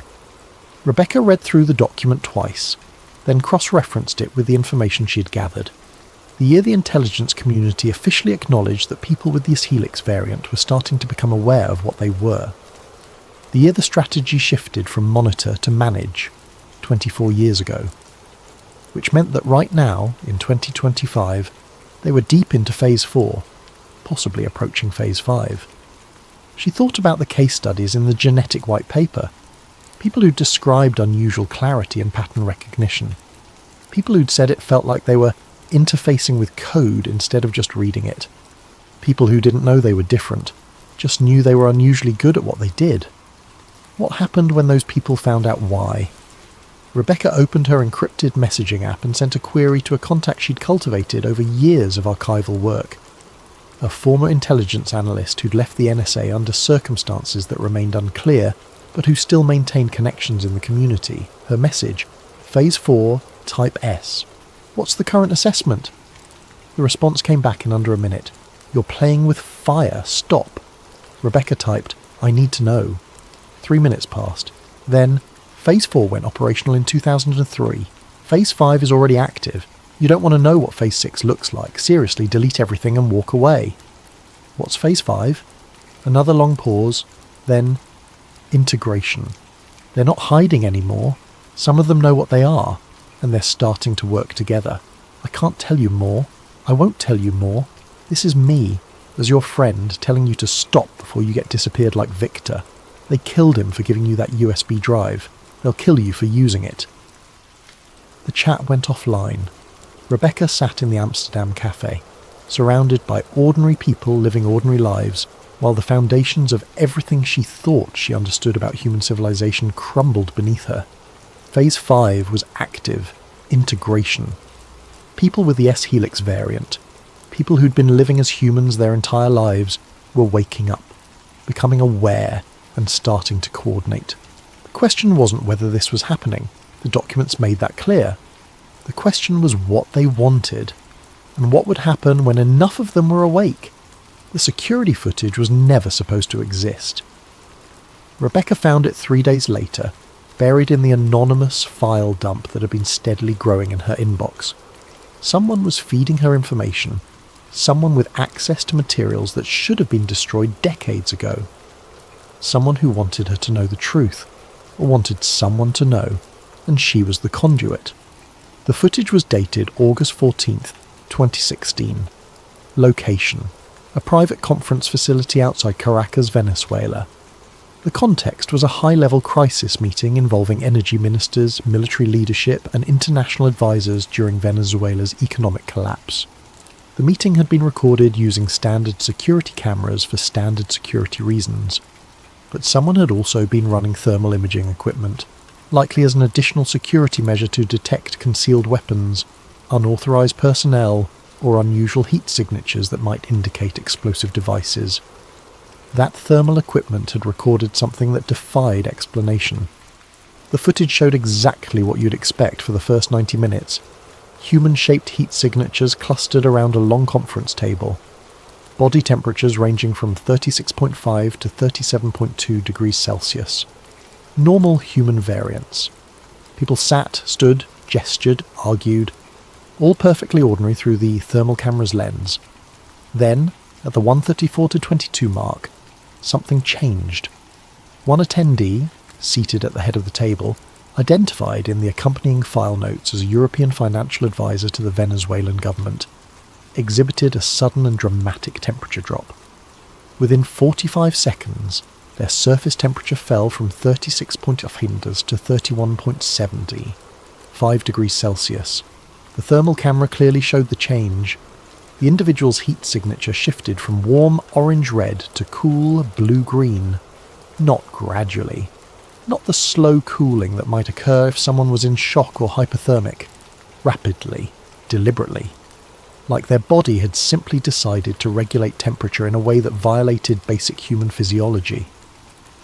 The timestamp corresponded with a heated argument visible in the standard footage, raised voices, accusations, the kind of high-stress confrontation that should trigger elevated heart rate, flushed skin, increased body temperature. Instead, this person's temperature had plummeted, and their body language became unnaturally calm, precise, controlled. 3 minutes later, their temperature normalized. The argument ended. The meeting continued. The file notes indicated the footage had been flagged immediately by security analysts, escalated to intelligence oversight within hours, and permanently sealed within 72 hours. The financial advisor had left Venezuela the following day and disappeared from all public records. Rebecca found a follow-up memo dated 2 weeks after the incident. Subject relocated to undisclosed European location. Medical evaluation confirms Type S activation event. Subject now aware of differentiated status. Recommend Phase 5 integration protocols. Subject cooperative and has agreed to voluntary monitoring in exchange for information access regarding origin and purpose of S-Helix variant. They'd made a deal. The person who'd manifested impossible physiology on camera had been given answers in exchange for cooperation. Rebecca wondered what those answers were. What did they tell people when they woke up and realised they weren't entirely human? Her anonymous source sent another compilation. This one was dozens of incident reports spanning 3 decades, all documenting similar thermal anomalies. 1991, Private Estate, Scotland, Security Personnel Report, unusual cold zones detected in the master bedroom suite despite functional heating. Thermal survey shows temperature differential of 3+4 degrees Celsius, concentrated around sleeping area. Estate owner, member of prominent banking family, dismisses concerns. Follow-up investigation terminated at owner's request. 1998, Manhattan penthouse. Building maintenance receives multiple complaints about HVAC malfunction in specific units. Residents report feeling overheated while thermostats register temperatures 2-3 degrees lower than surrounding apartments. Technical inspection finds no mechanical issues. Residents are all from same extended family network. Pattern noted but unexplained. 2004, Geneva Diplomatic Compound. Infrared security sweeps detect cold signatures around 3 specific individuals during high-level trade negotiations. Security team suspects equipment malfunction.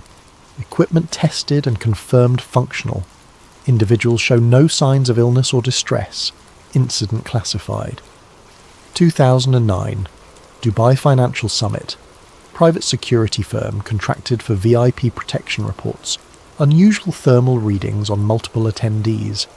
Several high-profile executives register surface temperatures 1-2 degrees below expected human baseline.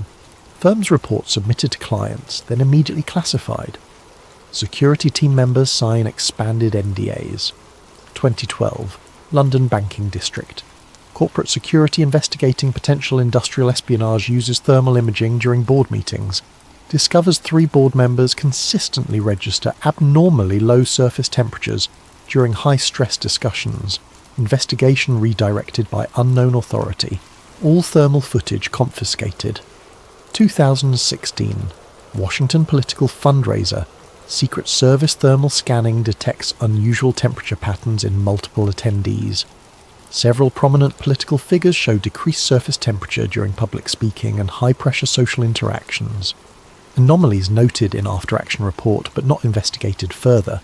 The pattern was undeniable. These weren't equipment malfunctions.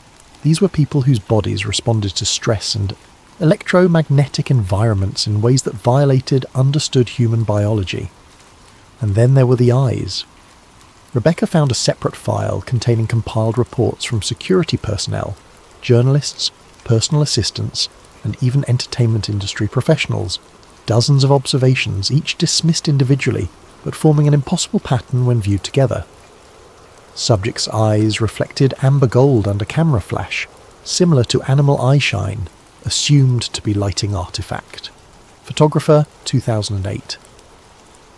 During night vision surveillance, subject's eyes showed reflective quality not consistent with human eye structure. Equipment tested and confirmed functional. Private security report, 2011. I could swear I saw his eyes blink sideways, like not up and down, but from the side. But that's impossible, so I must have imagined it. Political aid, anonymous interview, 2015. Under UV security lighting, several VIP guests exhibited unusual iris reflection patterns. Copper or gold coloration not typical of human eyes under these conditions. Event security log, 2019.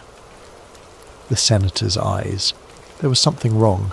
During the press conference, when the lights hit him at a certain angle, I saw something move across his eye, horizontally. My colleague saw it too. We both pretended we didn't. Camera operator, confidential testimony, 2021, nictitating membranes, third eyelids, reflective tapetum lucidum like nocturnal predators possessed. Biological features that didn't exist in human anatomy, except they did, in some people, under the right conditions, when stress or environment triggered something dormant to activate. Rebecca's phone rang, actual voice call, not encrypted message. She stared at it for 3 rings before answering. "You need to stop digging." The voice was female, American accent, eerily calm. "For your own safety." Rebecca's mouth went dry. "Who is this?" "Someone who's been where you are. Someone who knows what happens when you keep pulling threads." "What happens?" A long pause.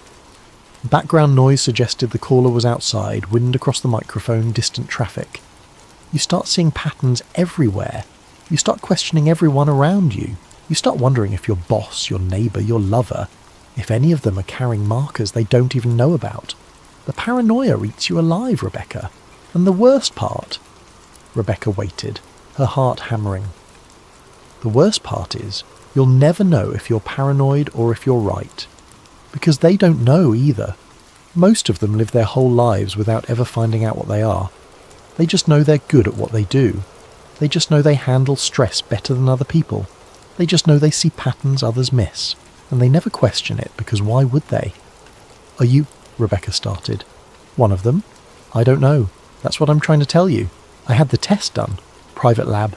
Cost me $20,000 and 3 years of saved favours. You want to know what they told me?" "What?"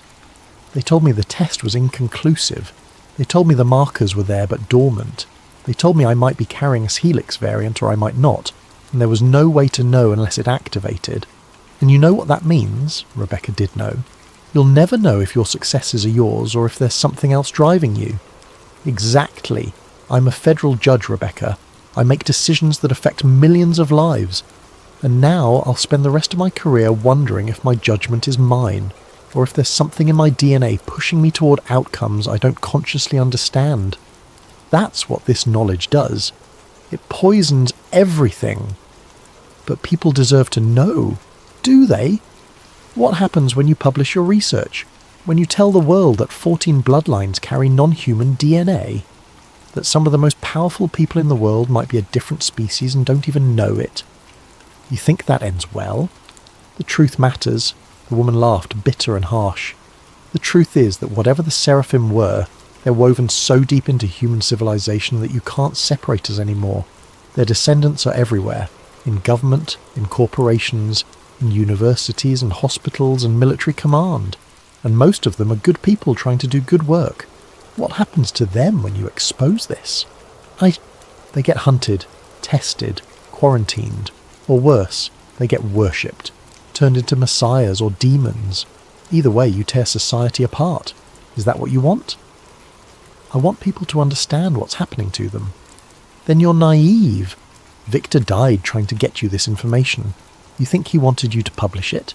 He wanted you to understand it, to be ready. Because Phase 5 isn't about exposure, it's about preparation. Preparation for what? The line went dead. Rebecca sat in the dark of her Amsterdam hotel room, staring at thermal footage of impossible biology and witness reports of inhuman eyes, and realised she'd crossed a threshold she couldn't return from. The French intelligence analyst made contact through a dead drop in Paris.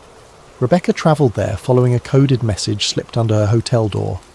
Inside a locker at Gare du Nord, she found a micro SD card and a handwritten note. What you're looking for isn't conquest, it's cultivation. A friend in the directorate. The SD card contained an audio recording, a debriefing session from 2018, conducted in French. Rebecca listened while running translation software. The speaker identified himself only as Asian Mathieu, 15 years in French foreign intelligence. Interviewer: You mentioned a rumour circulating among senior political handlers. Elaborate. Mathieu: Not discussed openly, more like. shared understanding among people in these positions long enough. We all noticed patterns, officials who predict policy shifts before they happen, who navigate crises with inhuman calm, who maintain influence across administrations regardless of political changes. Interviewer: competence could, Mathieu: not competence, something else. A colleague, 23 years at the ministry, told me after too much wine, the Seraphim aren't here to conquer, they're here to ensure the planet evolves in a direction compatible with them. Interviewer: compatible with what? Mathieu: that's the question. Compatible with what they are, what they're becoming. They don't interfere with democracy, they designed it, built the frameworks we operate within, not conspiracy. Architecture, like designing a garden to grow specific plants. Interviewer: you believe this? Mathieu: pause. I believe there are people in power who think on timescales we can't fathom, working toward objectives that won't be clear for generations. Whether they're consciously aware of being different or if it's instinctive, I don't know, but the difference is real. Rebecca played it again, focusing on one phrase. They designed the systems. The S-helix responded to electromagnetic frequencies, appeared in bloodlines maintaining power for centuries, activated in response to technology. What if it wasn't reactive but anticipatory? What if these carriers weren't responding to technology, but unconsciously driving humanity toward the thresholds that would trigger their activation? Democracy, capitalism, digital networks, AI. Every major system structuring modern civilization developed by people possibly carrying genetic programming they didn't know existed. Not conspiracy, architecture. Rebecca found the next piece, a partial transcript from a 1974 Bilderberg conference. Unknown speaker. A. The integration timeline assumes continued technological acceleration. If we encounter resistance. Unknown speaker. B. We won't. The pattern is self-reinforcing. Each generation requires more connection, more processing, more interface. They think they're choosing progress. They are, just not for the reasons they believe. Speaker A. When they realise? Speaker B. They won't. By the time enough realise, it won't matter.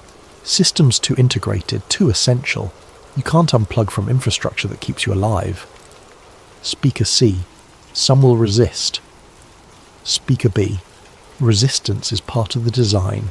Creates pressure that accelerates adoption. Resistors aren't obstacles, they're catalysts. Speaker A.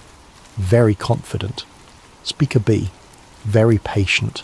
Not a 10-year plan, a 1,000-year implementation. We designed representative government, electoral systems, the frameworks within which choice occurs. The choices themselves are irrelevant as long as the framework endures. A 1,000-year implementation. Rebecca thought about ancient texts, Mesopotamian tablets describing seraphim going beneath. The instruction across cultures, preserve the bloodline. What if it never ended? What if they'd simply changed strategies, stopped ruling openly and built systems that would rule for them? Systems ensuring humanity developed exactly as needed to trigger whatever was encoded in the S-helix. Systems making their emergence not an invasion, but an awakening. Her phone buzzed. You're close. One more piece. Check your email. The email contained a single PDF. NATO, Strategic, Briefing, Seraphim, Protocol 2023, PDF. The NATO briefing was dated October 2023, marked Cosmic Top Secret. Subject: Strategic Assessment, Seraphim Protocol Activation Timeline. Executive Summary. Recent advances in AI, neural interfaces and global electromagnetic saturation have triggered measurable S-helix activation increases among monitored populations. Analysis indicates humanity is approaching technological thresholds identified in historical Seraphim documentation as return protocol initialization. Key findings: activation has increased 340% since 2020. Correlation with AI interaction, 5G deployment, and neural interfacing devices exceeds 89%. Activated individuals demonstrate enhanced pattern recognition, accelerated learning, and what subjects describe as expanded systemic awareness. most remain unaware of physiological differentiation. Activated S-helix carriers demonstrate unconscious coordination in policy, technology investment, and social engineering. Emergent collective behaviour, not conscious conspiracy. Current rates suggest 15-20% of carriers will achieve full phenotype expression by 2030. Historical documentation suggests this represents critical threshold for return protocol completion. Historical context. Recovered Seraphim documentation indicates original departure was strategic hibernation, not retreat. Genetic architecture designed to remain dormant until humanity achieved sufficient technological sophistication for full Seraphim integration. The S-helix isn't infection, it's preparation. Strategic implications. Traditional security frameworks inadequate. Subjects embedded in critical infrastructure. Political leadership. Scientific research. Cultural influence. Born human. Raised human. Many live and die without activation. Those who activate aren't hostile. Assessment indicates Seraphim agenda aligns with long-term human survival, though definition of human may require revision. Conclusion. Humanity will reach technological thresholds in 5 to 10 years, triggering widespread S-helix activation. Enhanced AI, brain-computer interfaces, global neural networks, not coincidental. These are environmental conditions Seraphim genetic architecture was designed to respond to. The briefing concluded with a final slide. There is no invasion. They are already born. They are waking up. Beneath it, recommended response. Monitor and adapt. Integration inevitable. Resistance counterproductive. Rebecca closed her laptop. Around her, people worked on devices that might be triggering something ancient in genetics, of people they'd known their entire lives. 14 bloodlines, centuries of careful breeding, systems of power immune to change. Technological acceleration everyone assumed was human progress. What if it was? What if some humans had been guiding this trajectory since the beginning? What if democracy, capitalism, technological progress, digital interconnection weren't human achievements influenced by others, but Seraphim achievements implemented through human consciousness, through people who believed themselves human until conditions awakened what had always slept inside them? Her phone buzzed. Genesis. Protocol. Verified a proton.me. You found what Victor died to give you. Now choose. Publish and trigger panic, or wait and watch. Either way, you can't stop what's waking up. We've been waking since you invented fire, since you built cities, since you split the atom. Each threshold brings us closer to what we were always meant to become. You're not being invaded, you're being remembered. Some of us remember better than others. Soon, enough will remember, and then you'll understand. There was never separation. No aliens among you. Only humans who haven't woken yet, and humans who have. Welcome to Phase 5. Rebecca sat very still. In the corner, a woman in a business suit worked on a laptop, fingers moving with mechanical precision. In the right light, her eyes reflected copper. The woman glanced up, met Rebecca's gaze for exactly 1 second, then returned to work. Rebecca looked away, heart pounding. She opened a new document, titled it the Seraphim Program, started typing.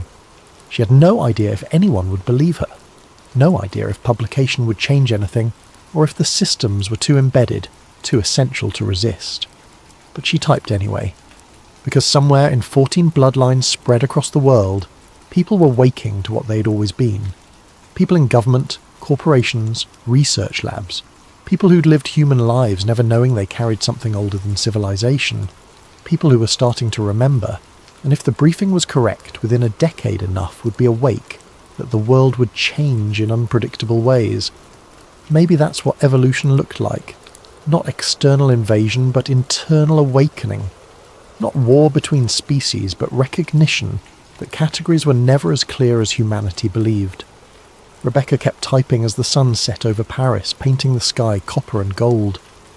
Behind her, the woman in the business suit closed her laptop and left. Her surface temperature, had anyone been measuring, would have registered 35.9 degrees Celsius, 1 degree below normal, and falling. In boardrooms and laboratories, in government offices and university lecture halls, in hospital operating rooms and military command centres, people who'd never questioned their humanity were beginning to feel different, beginning to see patterns invisible to others, beginning to recognise each other across distances that should make recognition impossible, beginning to wake. And the systems they'd built, democracy, capitalism, technology, networks, continued functioning exactly as designed.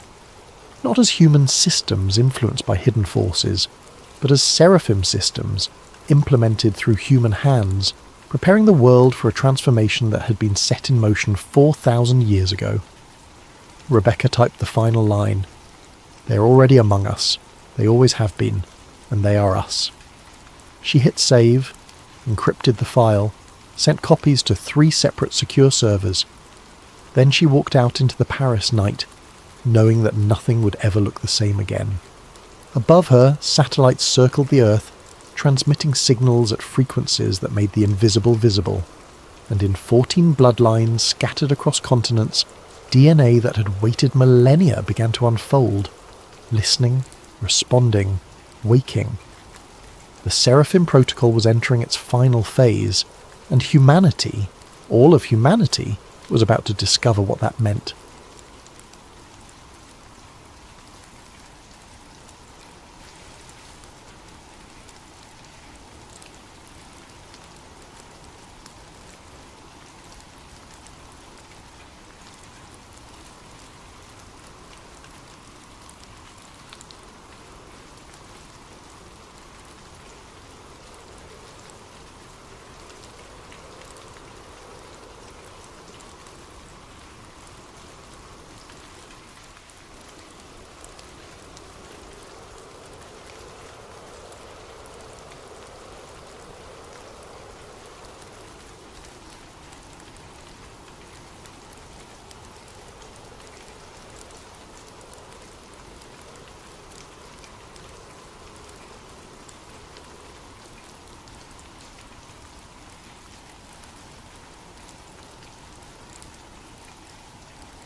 Have you ever wondered why ancient monuments across the globe seem to align with mathematical precision? Why your GPS glitches in certain locations? Or why governments classify research about electromagnetic anomalies? Tonight's story might make you question every map you've ever trusted. Before we begin this journey into the hidden grid beneath our feet, I want to thank M10rapin for suggesting this topic. Your video ideas fuel these late-night tales, so please leave your suggestions in the comments below. And if you're ready to uncover the mysteries that keep you awake at night, make sure to like and subscribe to Sleep Theories. Now, dim your lights, settle in, and prepare to discover the truth about the lines that connect our world. My name is Alex Morrison, and I used to believe maps told the truth. As a GIS analyst, that's Geographic Information Systems for those who don't spend their days staring at satellite data and topographical overlays, I thought I understood how the world was organised. Cities here, mountains there, rivers cutting through valleys in predictable patterns carved by millions of years of erosion. Everything had a logical explanation. Everything could be mapped, measured and catalogued. That was before I found the pattern. It started innocently enough. Tuesday morning, October 15th, 8:47 a.m. I was hunched over my dual monitors in a cramped office in Brussels, working for Steinberg Construction Consortium. They'd hired me to evaluate potential sites for a new high-speed rail corridor that would connect Prague to Paris, part of the EU's Green Transportation Initiative. Routine work, overlay environmental data, check for protected sites, identify geological challenges. I'd done it 100 times before, but this time something was different. I was cross-referencing archaeological databases with our proposed route when I noticed it. A series of Neolithic monuments, stone circles, burial mounds, ancient wells, formed an almost perfect line across the landscape. Not just a few sites clustered together, but dozens of them, stretching for hundreds of miles. The proposed railway cut directly across this invisible corridor. At first, I laughed it off. Pattern recognition gone wild, I told myself. The human brain loves to find connections where none exist. But then I pulled up the magnetic anomaly data from the European Space Agency's swarm satellites. The coffee mug slipped from my hand, shattering on the floor. The magnetic variations followed the exact same line. Every single monument sat on a point of electromagnetic disturbance. The precision was impossible. We're talking about structures built 5,000 years apart by cultures that supposedly never interacted, aligned to within meters of a magnetic corridor that modern science had only just detected. I should have deleted the file, should have marked the route as approved and moved on with my life. Instead, I zoomed out. The line didn't stop at the edge of my survey area. It continued east through Romania, Turkey, Iran, west through England, across the Atlantic. I pulled up global archaeological databases, my fingers trembling as I plotted point after point. Stonehenge, Avebury, the Externstein, the Oracle at Delphi. Each site fell perfectly along extended trajectories of the same geometric pattern. My phone buzzed. A text from my supervisor. Morrison, railway assessment due by noon.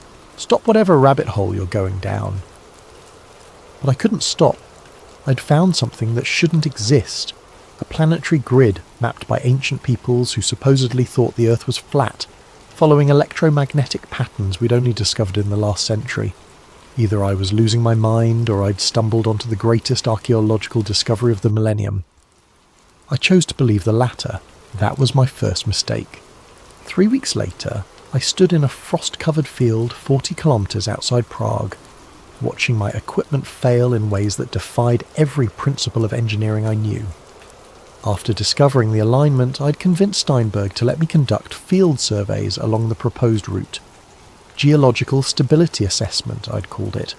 What I really wanted was to stand on one of these intersection points myself, to take readings that might explain how ancient peoples had detected magnetic anomalies without compasses or magnetometers.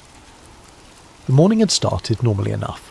I'd parked my van on a dirt road near the village of Holubice, unloaded my survey equipment, and hiked 2 kilometres to the first monument site, a circle of weathered standing stones that locals called Devil's Dance. The temperature hovered just above freezing, and mist clung to the valleys like cotton wool. I set up my differential GPS unit first, waiting for it to lock onto satellites. The device chirped, showing full signal strength. Then, as I walked toward the centre of the stone circle, the screen flickered. Acquiring satellites. Signal lost. Acquiring satellites. I checked my phone. Same problem. The GPS app showed my location jumping wildly, placing me first in Prague, then Vienna, then somehow in the middle of the Atlantic Ocean. My professional-grade survey unit, accurate to within centimetres under normal conditions, couldn't even determine which continent I was on. The electromagnetic field meter came next. The moment I switched it on, the needle slammed against the maximum reading and stayed there, quivering like it was fighting against invisible restraints. I'd seen similar readings near power lines or transformer stations, but we were in the middle of farmland. The nearest electrical infrastructure was kilometres away. You shouldn't be here. I spun around. An elderly woman stood at the edge of the field, wrapped in a thick wool shawl.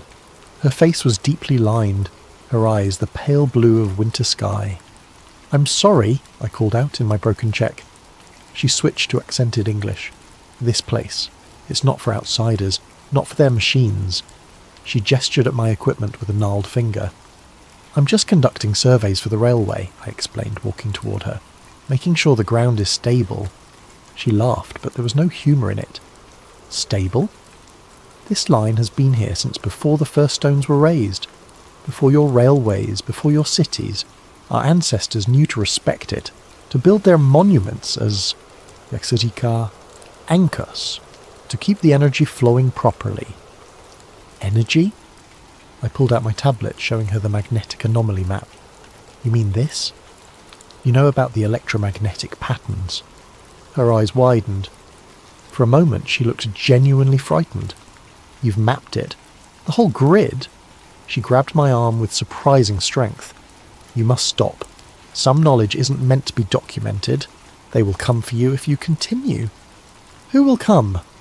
But she was already walking away, moving faster than seemed possible for someone her age. "The ones who already know," she called back. "The ones who've always known." I wanted to follow her, to demand answers, but my drone chose that moment to fall out of the sky. No warning, no gradual descent. 1 second it was hovering steadily, the next it dropped like a stone, smashing into the frozen ground 20 meters away. As I ran to retrieve it, I noticed something through the trees, a structure that didn't belong. Hidden behind a thick stand of pines was a concrete building, brutalist in design, with narrow windows like suspicious eyes. Military architecture, Cold War era by the look of it. The smart thing would have been to leave immediately. Instead, I collected my broken drone and hiked toward the building. The structure was abandoned but not ancient. Rust streaked the metal door, which hung open on failing hinges. Inside, fluorescent lights dangled from exposed wiring, and the walls were covered in mould that formed patterns like continental drift. But it was the maps that stopped me cold. The entire north wall was covered in them. Topographical maps, geological surveys, electromagnetic readings, layers upon layers of data, some dating back to the 1960s. Red strings connected pins at various locations, creating a web that stretched across Europe. And running through it all, marked in thick black ink, was the same line I'd found, the same impossible alignment. In the corner, barely legible, someone had written, "Earth Grid Project, classified, destroy after review." I pulled out my phone to photograph everything, but the camera wouldn't focus. Every image came out distorted, as if the very air in the room was bending light. I tried sketching what I saw instead, my hands shaking from more than cold. A metal filing cabinet in the corner had been forced open, its contents mostly removed or destroyed. But wedged behind the bottom drawer I found a single folder. Water damage had made most of it illegible, but I could make out fragments. Electromagnetic conductivity peaks at intersection points. Ancient structures appear to function as regulatory nodes. Catastrophic potential if grid destabilizes. Project terminated by Joint Commission directive. The last page was a photograph, grainy but unmistakable. It showed a massive antenna array in what looked like Alaska, the same distinctive design I'd seen in conspiracy documentaries about HAARP. But this photo was dated 1971, decades before HAARP officially existed. The sound outside made me freeze, the crunch of footsteps on frost. Multiple sets, moving with military precision. I shoved the folder inside my jacket and slipped out the back window, dropping into a thorny hedge that tore at my clothes. Through the trees, I could see dark vehicles pulling up to the building, men in unmarked uniforms spreading out to surround it. I ran, not toward my van, they'd certainly have someone watching it, but deeper into the forest, following a deer trail that wound toward the next village. Behind me I heard shouting in a language I didn't recognize. Not Czech, not German, something else. It took me 4 hours to circle back to my vehicle, approaching from the opposite direction through farmland. The van was untouched, but I knew they'd let me go. Let me run. They wanted to see what I'd do next, who I'd contact. As I drove away, hand steady on the wheel despite the adrenaline coursing through my veins, I realised the old woman had been right. Some knowledge wasn't meant to be documented, but it was too late now. I'd seen the grid, seen evidence that governments knew about it, had studied it, had classified it, and I was going to find out why. My apartment in Brussels became a command centre for obsession. After the encounter at Holobici, I'd returned to work, filed a bland report recommending further geological assessment, and pretended everything was normal. But every evening, I locked my door, pulled the blinds and dove deeper into the mystery. The coffee table disappeared under printed maps. The walls became a spider web of string and pins connecting sites across continents. I'd stopped sleeping more than 3 hours a night, surviving on espresso and the electric thrill of discovery. The pattern was everywhere once you knew how to look. Start with the obvious ones, the monuments everyone knows, the pyramids of Giza, Stonehenge, Machu Picchu, Easter Island. Plot them on a globe, not a flat map, and they formed geometric relationships so precise they could have been placed by satellite guidance. The Great Pyramid sits at the exact centre of Earth's landmass. Easter Island is antipodal to the Indus Valley civilization sites. Angkor Wat, the Nazca Lines, and Easter Island form a perfect Great Circle route, but those were just the famous nodes. The real revelation came when I started plotting lesser-known sites. Every major ancient city sat on the grid. Babylon, Persepolis, Constantinople, Carthage, all built at intersection points where multiple energy lines converged. The Romans, master engineers, had built their road system following these same invisible highways. The Silk Road traced a major east-west corridor. Even modern cities clustered around the same points: New York, London, Tokyo, Cairo. It wasn't random. It couldn't be. I pulled declassified documents from every database I could access. The US Freedom of Information Act, the UK National Archives, leaked Soviet files from the fall of the USSR. Most of it was useless. Budget reports, personnel transfers, bureaucratic minutiae. But buried in the noise were fragments of something bigger. Project Stargate, the CIA's remote viewing program, included maps marking psychic hotspots that matched my grid lines perfectly. Operation Paperclip scientists had studied Earth radiation patterns in the 1950s. The Soviets had run something called Program Sputnik Grid that involved placing sensors at ancient monument sites across their territory. The most intriguing find came from a 1962 Canadian military report about the construction of the DEW line, the distant early warning radar system across the Arctic. An engineer named Captain Lawrence Brennan had noted persistent electromagnetic anomalies at certain locations that required special shielding for equipment. His proposed sites for radar stations, plotted on my grid, formed a perfect arc along a major ley line.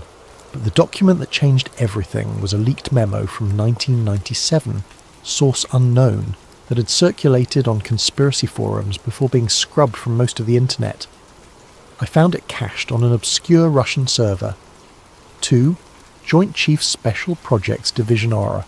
Earth grid stability concerns. Recent seismic activity correlates with disruption of natural electromagnetic corridors via urban development and mineral extraction. Recommendation: establish monitoring stations at key intersection points under cover of telecommunications infrastructure. See attached list of priority sites. The attached list was gone, but the implication was clear. They knew. The military, the intelligence agencies, the energy companies, they all knew about the grid, and they were using it. I started mapping modern installations against the ley lines. The correlation was undeniable. HARP in Alaska, ISCAT in Norway, Sura in Russia, Arecibo in Puerto Rico. Every major ionospheric research facility sat directly on an intersection point. The Large Hadron Collider at CERN traced a circle around one of the most powerful convergent zones in Europe. Nuclear power plants clustered along the lines. Major military bases were built at intersection points. Even the routes of underground fibre optic cables followed the ancient paths, as if modern engineers were unconsciously drawn to the same energy corridors their ancestors had marked with standing stones. My phone rang at 3 a.m. on a Tuesday. Unknown number.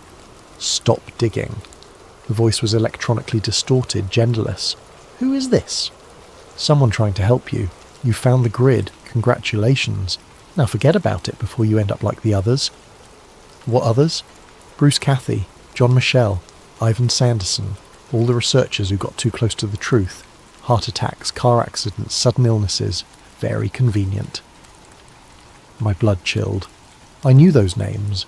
Independent researchers from the 60s and 70s who'd written about Earth energy grids, all died relatively young under questionable circumstances. Why are you warning me? Because the grid is destabilizing.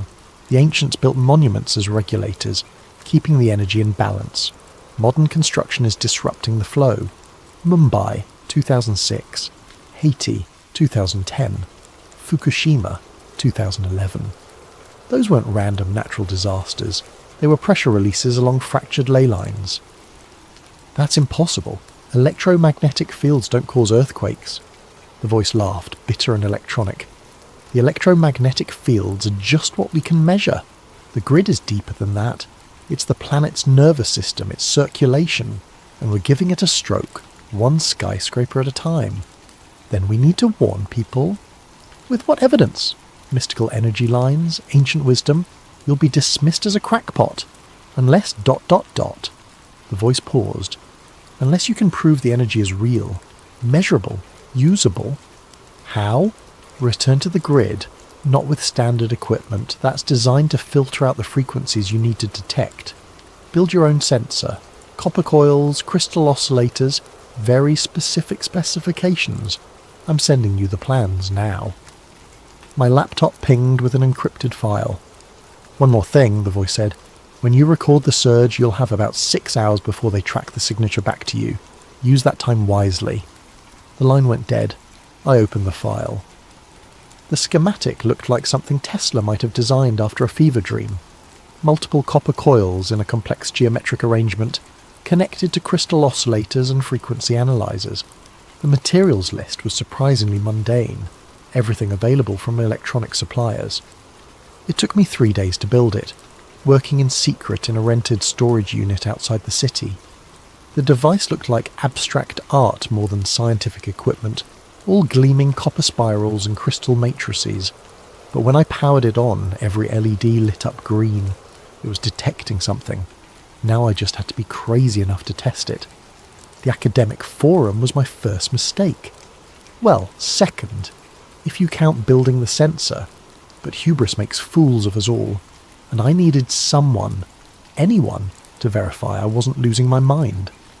Geoanomalies.net was a small community, mostly graduate students and professional geologists sharing unusual findings. I created a throwaway account and posted a conservative summary. Electromagnetic anomalies correlating with ancient monument placement, seeking peer review. I attached 3 images, my overlay map of European sites, a graph showing magnetic field fluctuations, and 1 photo from the abandoned military outpost with the classified stamps carefully cropped out. Within an hour, I had 2 responses. A geology professor from Munich confirmed similar observations near Bronze Age sites. A student from Oxford posted links to academic papers about telluric currents, natural electrical currents that flow through the Earth's crust. Then, 90 minutes after posting, my thread vanished. Not deleted with a removed by moderator message. Gone, like it had never existed. The cached version on Google disappeared. The other users who'd responded found their comments erased from their own post histories. My laptop screen flickered. A chat window opened without my input. Admin. Your recent activity has been flagged for review. Me. What activity? Who is this? Admin. Consider this a courtesy warning. Cease your current research immediately. Me. Or what? Admin. Or we stop being courteous. The chat window closed itself. When I tried to screenshot the conversation, my laptop blue-screened. It took 20 minutes to restart, and when it did, my hard drive had been wiped. Not formatted, wiped. Every sector overwritten with random data multiple times. A technique that made recovery impossible. Thank God for cloud backups, I thought, logging into my secure server. Empty. 3 years of research, gone. Even my email accounts had been purged. I still had physical copies of the most important findings, hidden in a safety deposit box across town. But the message was clear. They could reach me anywhere, any time. The next morning I arrived at work to find my keycard deactivated. Security escorted me to a conference room where my supervisor, Mr. Steinberg himself, sat with 2 people I'd never seen before. A woman in a severe black suit and a man who looked like he'd been carved from granite, both with a kind of posture that screamed military. Alex, Steinberg began, sweating despite the air conditioning. These representatives from the European Infrastructure Security Division have some concerns about your recent surveys. I'd never heard of the European Infrastructure Security Division. I doubted it existed on any official registry. The woman smiled without warmth. Mr. Morrison, your work on the railway project has been exemplary. However, we've noticed some unusual patterns in your research that fall outside the project's scope. I'm thorough, I said. I investigate all factors that might affect construction. including archaeological sites hundreds of kilometres from the proposed route. The man's accent was impossible to place, including electromagnetic phenomena that have no bearing on rail safety. I believe they do have bearing. What you believe is irrelevant.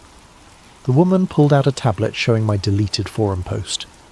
Discussing classified military research on public forums is a serious offence. Classified? I found those maps in an abandoned... Mr. Morrison... Her voice could have frozen helium. You're being terminated from this project, effective immediately. Your severance package is generous, contingent on signing this NDA. She slid a document across the table. You'll cease all research related to electromagnetic anomalies, ancient monuments, or what you call ley lines. Any violation will result in prosecution under the European Security Act. I looked at Steinberg. He wouldn't meet my eyes. And if I refuse? The man leaned forward. Your visa expires in 6 weeks. Your bank accounts are already frozen pending investigation of potential fraud. Your academic credentials are under review. Would you like me to continue? The threat was clear. Sign and walk away with something or lose everything and possibly face imprisonment. I signed. They confiscated my company laptop, my access badges, even my parking pass. The woman handed me a business card with no name, just a phone number. If you remember any details you'd like to share about your research, call this number. We reward cooperation. I was escorted out of the building like a criminal, my colleagues staring as security watched me pack my desk. The personal items fit in a single cardboard box, a coffee mug, some photos, a stress ball shaped like Earth. They even checked those before letting me leave. On the tram ride home, I noticed the man 3 seats back. Grey coat, newspaper held too high, wearing sunglasses despite the overcast sky. When I got off 2 stops early, he followed. When I ducked into a cafe, he positioned himself across the street. They were watching me. Fine, let them watch. That night I made a decision. If they wanted to threaten me, surveil me, erase my work, they'd already shown their hand. Whatever was hidden in the Earth's electromagnetic grid was important enough to destroy careers over, which meant it was important enough to risk everything to expose. I had one advantage. The sensor I'd built was hidden in the storage unit, registered under a false name paid in cash. They didn't know about it yet. The anonymous contact had said I'd have 6 hours after recording the surge before they tracked it. 6 hours to gather proof and upload it somewhere they couldn't reach. I started planning. The winter solstice seemed appropriate. December 21st, the longest night of the year, when ancient monuments worldwide align with celestial events. If the Earth's energy grid responded to cosmic cycles, this would be the night to prove it. I chose a site carefully, the intersection of 3 major ley lines near Carnac in Brittany, France. The famous stone rows there were just the visible part of a massive Neolithic complex, most of it on private land away from tourist routes. I'd identified a specific confluence point in a forest grove, marked by a small standing stone unknown to archaeology. The 2-week preparation was meticulous. I withdrew cash gradually, never more than €200 at a time, bought a used van with fake registration, gathered camping equipment, emergency supplies, and most importantly a satellite internet transmitter that could upload directly to multiple servers simultaneously. They were still watching me in Brussels, but their surveillance had grown lazy. Same operative, same patterns. On December 19th, I led him on a boring tour of grocery stores and laundromats, then slipped out the back of a cinema showing a 3-hour film. By the time he realised I was gone, I was already crossing into France on secondary roads. The grove near Carnac was exactly as satellite images had shown, a circle of ancient oaks surrounding a moss-covered menhir about 2 metres tall. The stone was carved with spiral patterns worn nearly smooth by millennia of weather. When I placed my hand on it, I felt a subtle vibration, like standing near a massive subwoofer playing below human hearing. I set up the sensor array according to the anonymous blueprints. Copper coils arranged in a complex mandala, crystal oscillators at specific angles, the whole apparatus connected to recording equipment and the satellite uplink. If this worked, data would stream to servers in 12 countries simultaneously. As sunset approached, my conventional instrument started showing anomalies. The magnetometer detected fluctuations in a rhythmic pattern, almost like a heartbeat. The frequency analyzer picked up ultra-low sounds below 7 Hz, the range that some researchers claim can induce altered states of consciousness. Then the sun touched the horizon, and everything changed. The copper coils began resonating, producing a tone that I felt more than heard. The crystals started glowing with a faint blue luminescence, not reflected light, but actual emission. The recording equipment went haywire, needles dancing across their maximum ranges. At the moment of sunset, 5:47 p.m. local time, the surge hit. The ground beneath me vibrated like a struck bell. The standing stone lit up with phosphorescent patterns, spirals of light racing across its surface following the ancient carvings. The air itself seemed to thicken, taking on a golden quality that made everything appear to be underwater. My body felt weightless, not floating, but as if gravity had simply forgotten about me. I watched my hand rise without conscious thought, fingers spreading to touch the charged air. Electricity danced between my fingertips, not painful, but ecstatic, like every nerve was firing with pure information. The sensor array was screaming data into the satellite feed, electromagnetic readings off the scale, gravitational anomalies that shouldn't exist, temperature fluctuations that defied thermodynamics, all of it streaming live to servers worldwide, impossible to suppress or delete simultaneously. Through the golden haze I saw them, spheres of light moving through the forest. Not aircraft, not drones, perfect orbs of luminescence following the ley line like trains on invisible tracks. They moved silently, purposefully, some the size of basketballs, others as large as cars. One passed directly over me, and for a moment I felt connected to something vast, a network of energy that wrapped the planet like neural pathways. The revelation hit me all at once. The ley lines weren't just electromagnetic corridors, they were conscious. Not alive exactly, but aware. The Earth itself was a single vast organism, and these lines were its sensory network, its method of experiencing and responding to everything on its surface. The ancient builders hadn't just discovered the grid, they'd communicated with it. Their monuments were interface points, allowing human consciousness to merge temporarily with planetary awareness.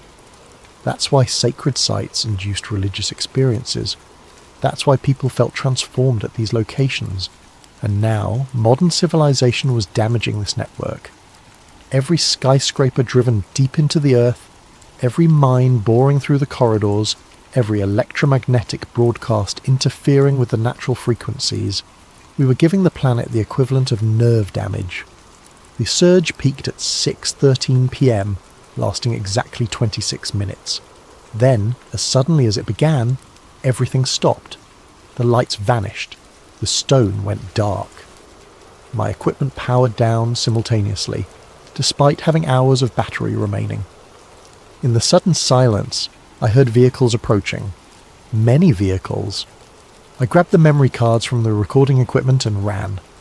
Behind me, floodlights blazed to life, turning the grove into harsh daylight. Voices shouted in multiple languages. A helicopter thundered overhead, its searchlights sweeping through the trees. But I'd prepared for this. My real van was hidden 2 kilometers away. The one by the grove was a decoy, purchased for this specific purpose. While they surrounded it, I was already driving down back roads toward a safe house I'd arranged weeks earlier. The data had uploaded successfully, 87 gigabytes of impossible readings that proved the Earth's energy grid was real, measurable, and more powerful than anyone imagined. Within hours, it would be mirrored on servers worldwide, impossible to suppress completely. But as I drove through the darkness, one thought haunted me. If the grid was conscious, if the Earth itself was aware, what did it think of what we were doing to it? And more terrifyingly, how long before it decided to stop tolerating us? The safe house was a converted barn in the Pyrenees, owned by a conspiracy theorist named Marcus, who'd contacted me through encrypted channels after my data went live. He believed the government was controlling weather through chemtrails, which was absurd, but he also had solar panels, satellite internet, and absolutely no trust in authority. Exactly what I needed. For 3 days, I watched my findings ripple across the internet. Alternative news sites ran with headlines like, "Proof Earth's secret energy grid exposed." Scientists on Twitter debated the data's authenticity. Skeptics called it an elaborate hoax, but enough people with credentials were taking it seriously that mainstream media couldn't ignore it entirely. Then Marcus knocked on my door at dawn on the 4th day. "You have a visitor, says you're expecting him." I wasn't expecting anyone. The man standing in Marcus's kitchen looked like a university professor from the 1970s.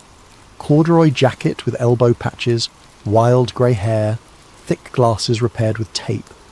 He was drinking tea from a chipped mug and studying my printed data with intense focus. "Mr. Morrison," he said without looking up, "my name is Professor Emanuel Richter. I'm the one who sent you the sensor blueprints." The anonymous contact. I studied him carefully. "How did you find me?" "The same way they'll find you eventually, the satellite uplink signature. But I know how to mask my movements. 30 years of practice." He finally looked at me, his eyes sharp behind the thick lenses. "Your data is magnificent, but you're missing the larger picture." "Enlighten me!"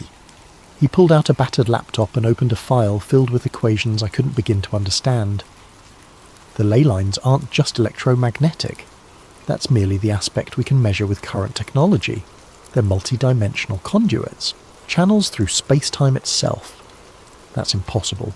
So is your gravitational anomaly data, yet there it is." He pulled up a world map covered in glowing lines. Every ancient culture had different names for it. Chi in China, Prana in India, Pneuma in Greece. They were all describing the same phenomenon, a fundamental force that mainstream physics hasn't acknowledged. Why hasn't physics acknowledged it? Richter laughed bitterly. Because those who discover it either join the suppression or disappear. I was part of the suppression for 20 years. He told me his story. In 1973, fresh from MIT with a PhD in theoretical physics, he'd been recruited by a Defense Department think tank. His job, investigate anomalous energy readings at ancient sites worldwide.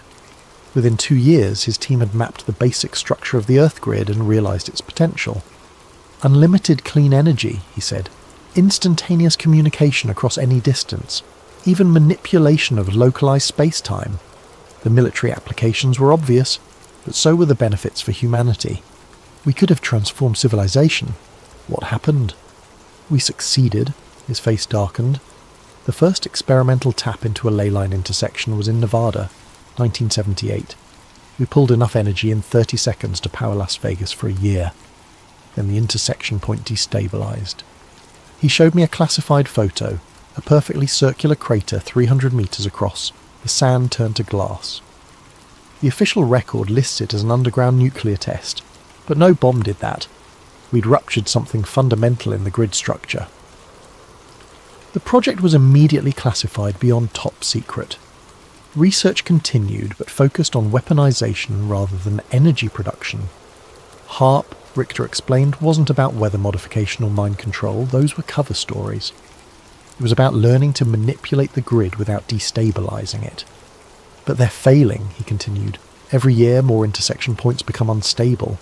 The Haiti earthquake, the Japanese tsunami, the increase in volcanic activity, they're all symptoms of grid breakdown. Caused by what? Everything. Mining operations cutting through ley lines, fracking disrupting deep conduits, cities spreading concrete over intersection points. But the worst damage comes from electromagnetic pollution, cellular towers, Wi-Fi, satellite transmissions. We're drowning out the Earth's natural frequency." He pulled up another image, a graph showing electromagnetic background radiation over time. It had increased 10,000-fold since 1900. "The ancients understood balance," Richter said. "Their monuments weren't just markers, they were regulators. Stone circles amplified and stabilized the energy. Pyramids acted as capacitors, storing excess power. Temple complexes provided controlled release points. It was a planetary management system maintained for thousands of years. Until we forgot, until we were made to forget." His expression hardened. The knowledge was deliberately suppressed, first by religions that wanted monopolies on spiritual experience, then by governments that wanted monopolies on power, now by corporations that profit from scarcity. The car engine growled outside.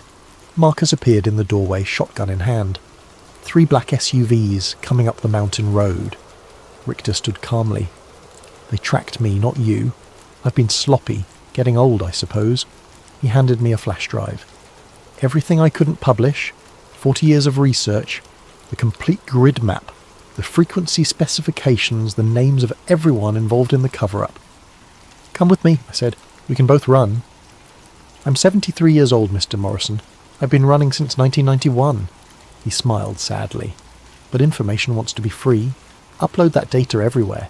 Send it to journalists, scientists, anyone who'll listen. Make it impossible to suppress. The vehicles were getting closer. Marcus was already at his truck, engine running. Richter walked to the door, then turned back.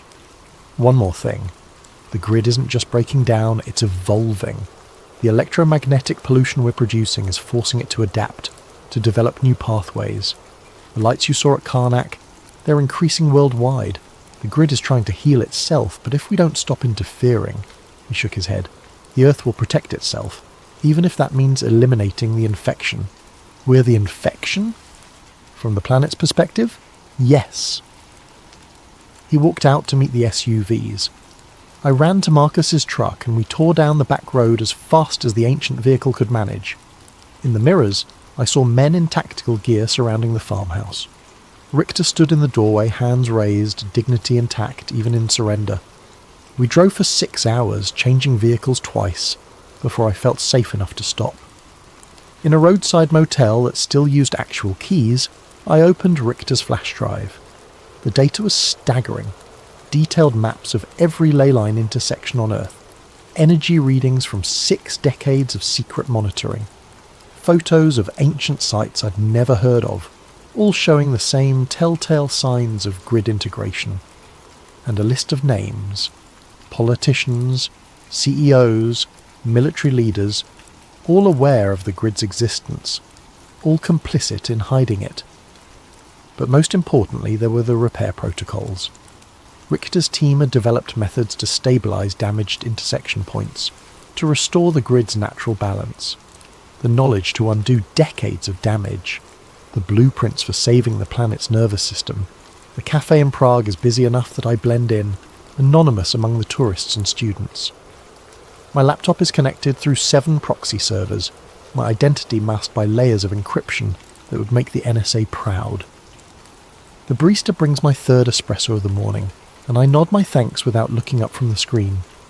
The world has changed since Karnak. Not visibly. The same traffic jams clog the streets, the same politicians make the same promises, the same corporations chase the same profits. But underneath, in the invisible currents that connect all things, something fundamental has shifted. Richter's data didn't just expose the conspiracy, it provided a roadmap for resistance. The first wave of releases came through WikiLeaks, the Panama Papers network, and a dozen smaller journalism outlets simultaneously. By the time the suppression teams realized the scope of the leak, copies were already spreading across the dark web faster than they could be eliminated. The names, the cover-up, the military applications, all of it laid bare for anyone willing to look. The mainstream media tried to ignore it at first, then dismissed it as fringe pseudoscience. But when MIT physicists began replicating the sensor readings, when archaeological teams started confirming the monument alignments, when seismologists noticed the correlation between grid disruption and earthquake patterns, denial became impossible. The second wave was more practical. Anonymous networks of researchers, hackers and activists began building Richter's stabilization devices. The components were surprisingly accessible. Copper coils, quartz crystals, simple electronics. Within months, guerrilla grid repair operations were springing up worldwide. They called themselves the Earth Guardians, though the media branded them eco-terrorists after the first infrastructure disruption. A cellular tower in California went offline for 3 days when activists installed a resonance dampener at its base. A fracking operation in Pennsylvania was forced to shut down when mysterious equipment failures plagued their site. The authorities couldn't understand how protesters were disabling billion-dollar installations with what looked like art projects. They still don't understand that they're not fighting the technology, they're working with it. The grid wants to heal itself, we're just helping it remember how. The third wave is happening now, and it's the most dangerous one yet, because the Earth is starting to respond. I click through the news feeds on my encrypted browser. A magnitude 6.2 earthquake in Nevada, precisely centred on a classified military facility. The official story blames shifting tectonic plates, but satellite images show the epicenter as a perfect circle exactly 300 metres across, the same dimensions as Richter's 1978 crater. The Earth is healing that old wound, and anything built on top of it is simply relocated.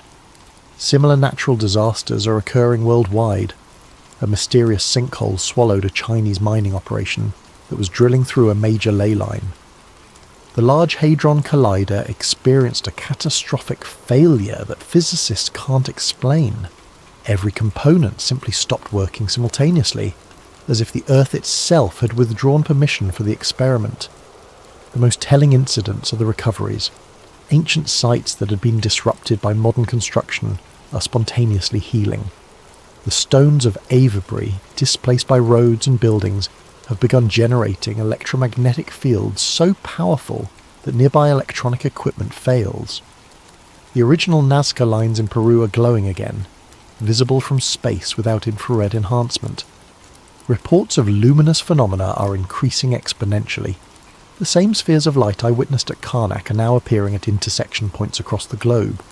The scientific community calls them ball lightning or atmospheric plasma events, but those of us who know the truth understand what we're seeing. The Earth's immune system activating, my encrypted messenger pings, a new report from our monitoring station in Scotland. Roslyn Chapel energy spike recorded at 14:47 GMT. Visual confirmation of grid activation. Stone began resonating at 7.83 Hz for approximately 30 minutes. Local electronics disrupted in 2-kilometre radius. Phenomenon spreading along ley line toward Edinburgh. Estimate arrival in 6 hours. 7.83 Hz. The Schumann resonance, the Earth's natural frequency. The planet is remembering how to sing. I close the laptop and step outside. Prague sprawls before me, a modern city built atop ancient foundations, and I can feel the tension beneath its streets. 3 major ley lines converge under Wenceslas Square, their intersection buried under centuries of construction. The grid flows around the obstruction now, like water around a stone, but the pressure is building. Soon, the Earth will decide whether to accommodate our cities or reclaim its sacred geometry. And honestly, after seeing what we've done to the planet's nervous system, I'm not sure I'd blame it for choosing reclamation. My phone buzzes, a text from an unknown number. Café Louvre, corner table, 5 minutes. I almost ignore it. Anonymous contacts have led to both salvation and near capture over the past 6 months. But something about the message feels different, urgent without being threatening. The Café Louvre is just around the corner, a historic establishment that once hosted Einstein and Kafka. I find the corner table occupied by a woman in her 50s, professionally dressed but with the weathered hands of someone who works outdoors. Her eyes are the pale blue of winter sky. It takes me a moment to recognise her without the wool shawl. The old woman from Holubis, the one who warned me to stop digging. She looks younger somehow, more vibrant, as if the past months have restored something vital that had been missing. "Sit," she says in accented English. "We have much to discuss and little time." I remain standing. "Who are you?" "My name is Dr. Vera Novakova." I was Professor Richter's research partner from 1975 to 1991. When the project went dark, I returned to Prague and spent 30 years watching the grid deteriorate, watching the old ways die. She gestures to the empty chair. "Please, the Earth Guardians need guidance from someone who understands the ancient protocols." Slowly I sit. "You've been monitoring us?" "Protecting you. The network Marcus connected you to. Half of those encrypted channels run through servers I maintain. The financial accounts that kept you hidden, funded by a trust I established decades ago. Did you think your escape from Karnak was purely your own skill?" The revelation hits like cold water. "You've been manipulating everything." "Facilitating. There's a difference." She pulls out a tablet showing a world map covered in pulsing nodes of light. The grid is awakening faster than we anticipated. Your data release accelerated the process. What should have taken decades is happening in months. That's good, isn't it? The Earth healing itself? Her expression darkens. Healing, yes, but healing can be traumatic. When a broken bone resets itself, the process is violent. The grid is preparing to realign the planet's energy flows, and everything built in opposition to those flows will be swept aside. She zooms in on major cities, each one sitting atop intersection points like tumours on nerve endings. New York, London, Tokyo, they're all going to be tested. The grid will offer them a choice, adapt or be removed. Most will choose to fight rather than change. So we warn them, show them the repair protocols. Do you really think the forces that suppressed this knowledge for 70 years will suddenly embrace it? That governments and corporations will voluntarily dismantle the systems that gave them power? She shakes her head. They'll try to weaponize the awakening instead, turn the Earth's own defense mechanisms against their enemies. The chill runs through me as I understand the implications. They'll try to control the grid. They're already trying. HARP has been broadcasting disruption frequencies for weeks. The Chinese are using their rare Earth mining operations to physically sever ley lines. The Russians are detonating nuclear devices at intersection points, trying to create artificial nodes they can control. The tablet shows the results. Chaotic feedback loops spreading across the planet's energy network like infection. Every intervention makes the situation worse. They're not just damaging individual lines anymore, they're destabilizing the entire system. What happens if the grid fails completely? Dr. Novakova closes the tablet. According to our models, the planet's magnetic field becomes erratic, weather patterns collapse, tectonic stability fails, the biosphere begins to shut down.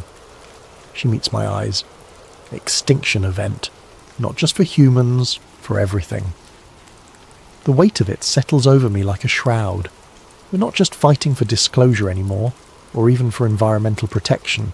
We're fighting for the continuation of life on Earth. So what do we do? She slides a memory chip across the table. The complete archive. Every site, every frequency, every ancient protocol we've recovered. But also something new. Integration codes. Integration codes? The monuments were just the beginning. The ancients didn't just build regulatory structures, they created organic interfaces. Humans who could merge temporarily with the grid consciousness, becoming living nodes in the network. The genetic markers still exist in certain bloodlines. My hand freezes halfway to the memory chip. You're talking about human sacrifice. Not sacrifice. Symbiosis. Her voice carries a strange resonance as if speaking from great depth. The planet needs conscious partners, not just passive regulators. People willing to become part of the grid itself to help guide the awakening. And you think I'm one of these bloodlines? I know you are. The way you responded to the energy at Karnak, the ease with which you detected the grid patterns, these aren't learned skills, Mr. Morrison. They're genetic memories. She stands, leaving the chip on the table. The network is ready to make you an offer. Full integration. Consciousness expanded beyond individual awareness. Partnership in planetary stewardship. In exchange for what? Your human life. Your individual existence. You would become something larger, but you would cease to be Alex Morrison. The cafe continues around us, conversations in Czech and English. The hiss of the espresso machine, the clink of cups on saucers. Normal life proceeding as if we weren't discussing the potential end of human civilization. How long do I have to decide? The awakening reaches critical phase at the next solar maximum, 18 months.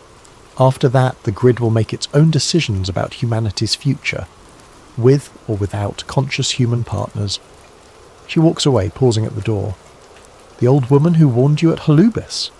She made the integration choice in 1968, during the Prague Spring.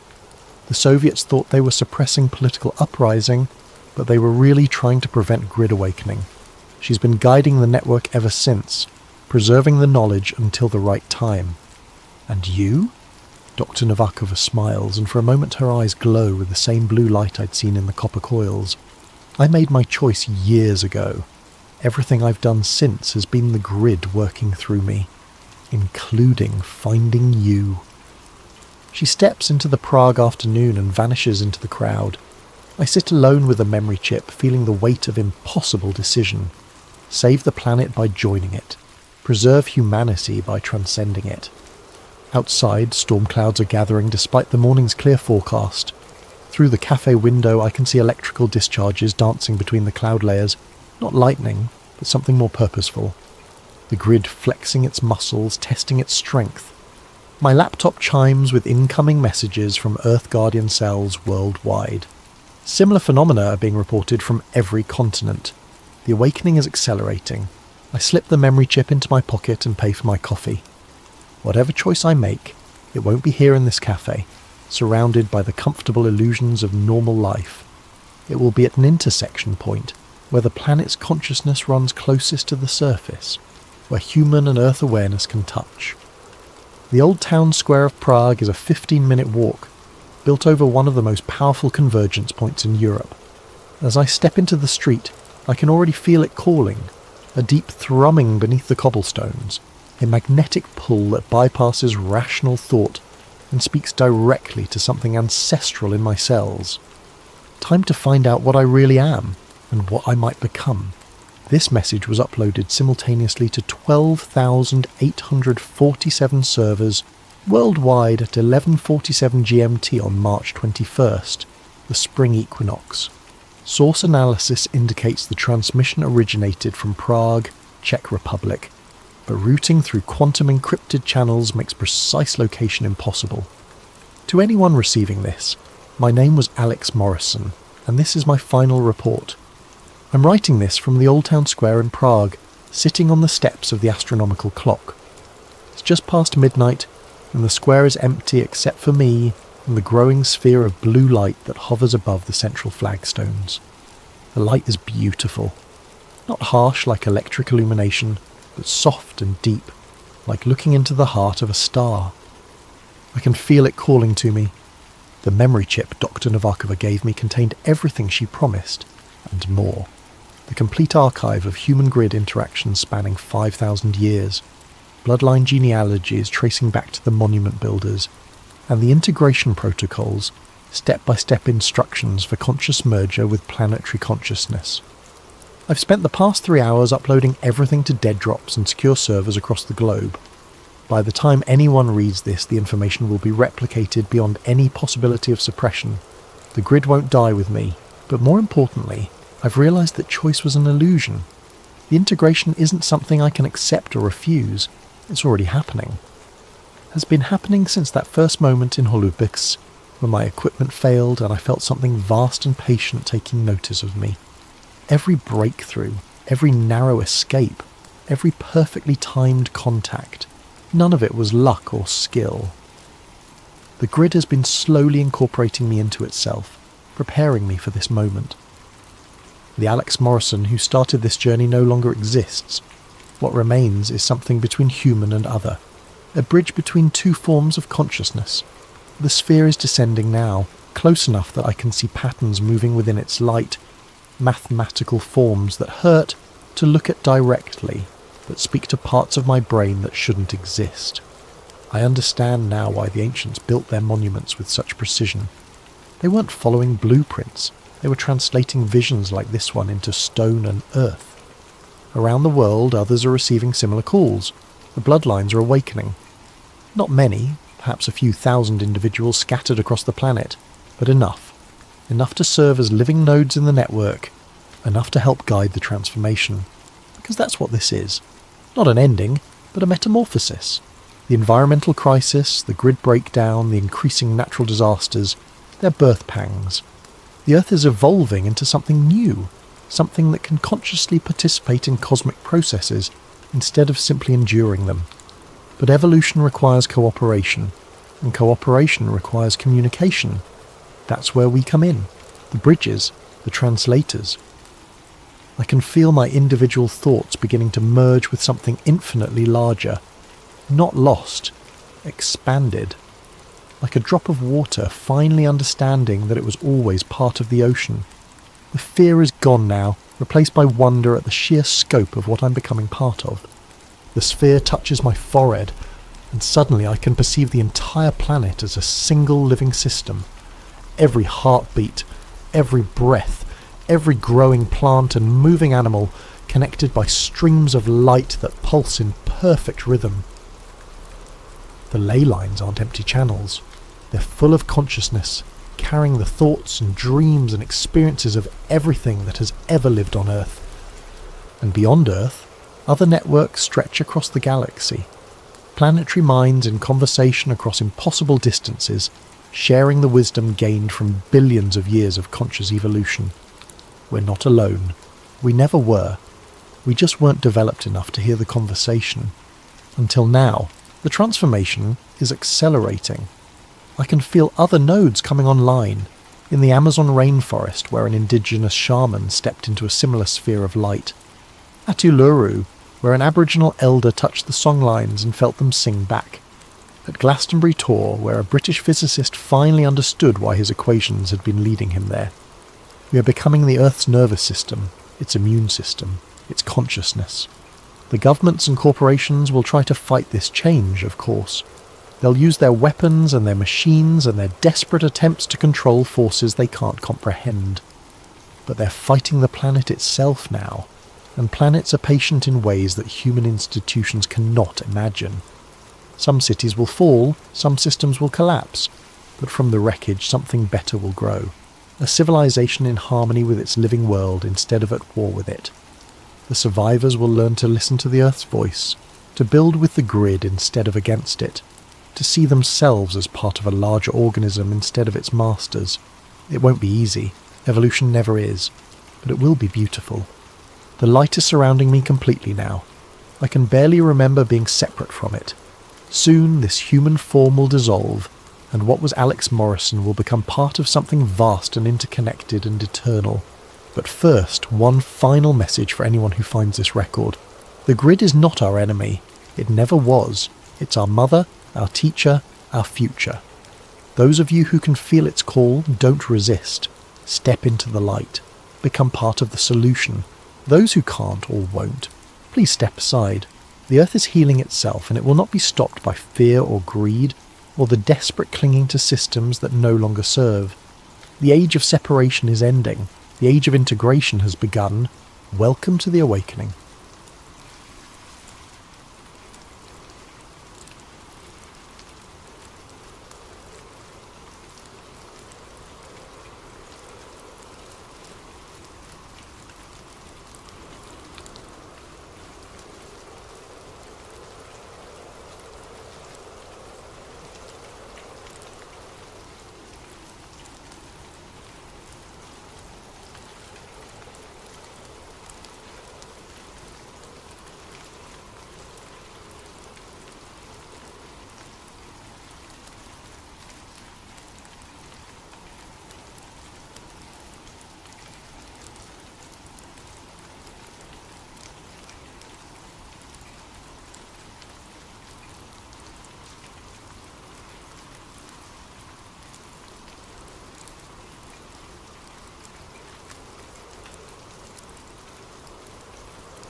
They say nations crumble from within.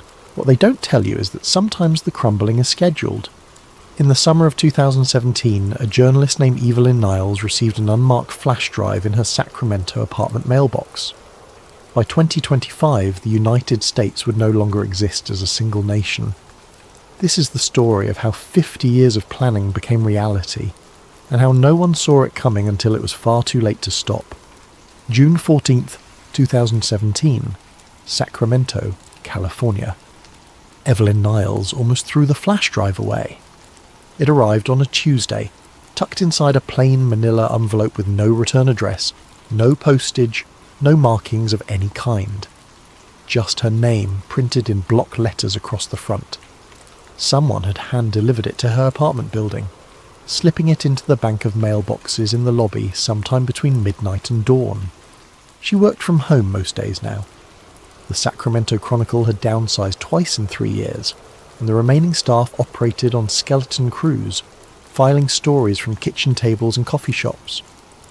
Evelyn specialised in state politics, budget disputes, water rights, the endless bureaucratic machinery that kept California lurching forward. Important work, perhaps, but rarely thrilling. The flash drive changed everything.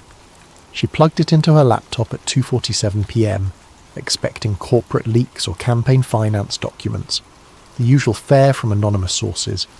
Instead, she found a single folder labelled Caldwell 1978 Confidential. Inside were 43 PDF files, scanned documents, yellowed with age, bearing official-looking letterheads from organisations she'd never heard of. The Caldwell Institute for Strategic Policy, the Continental Research Foundation, names that sounded legitimate but felt hollow, like props in a stage play. The first document she opened was dated March 15th, 1978.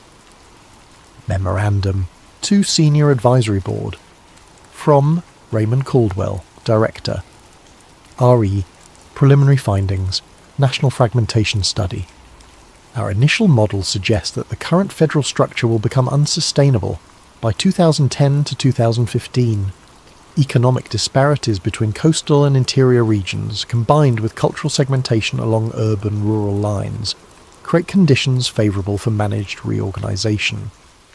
Recommendation: begin Phase 1 immediately. Timeline: 40 to 50 years for full implementation. Evelyn read it twice, then 3 times. Her hands felt cold. She opened another file, then another. They were all like this: clinical, detached analyses of how the United States could be divided into autonomous regions. Not through war or revolution, but through careful policy engineering, economic incentives, cultural programming, infrastructure management. The documents described it like urban planning, as if reshaping a nation were no different than rezoning a neighbourhood. One memo, dated 1979, outlined something called the Caldwell Plan. Executive summary: the Caldwell Plan proposes a 50-year initiative to transition the United States from a centralised federal system to a confederation of 2 autonomous federations, the Western Federation and the Central Eastern Union. This reorganisation will occur through 5 phases. Phase 1, 1980 to 1990. Economic divergence through selective federal investment. Phase 2, 1990 to 2005. Cultural segmentation via media and education policy. Phase 3, 2005 to 2020. Infrastructure separation and regional identity reinforcement. Phase 4, 2020 to 2023. Legislative decentralisation and governance autonomy. Phase 5, 2023 to 2025. Formal recognition of federal dissolution. Key principle: the transition must appear organic. Public perception must interpret these changes as natural evolution rather than coordinated policy. Evelyn sat back from her laptop, staring at the screen. This was insane.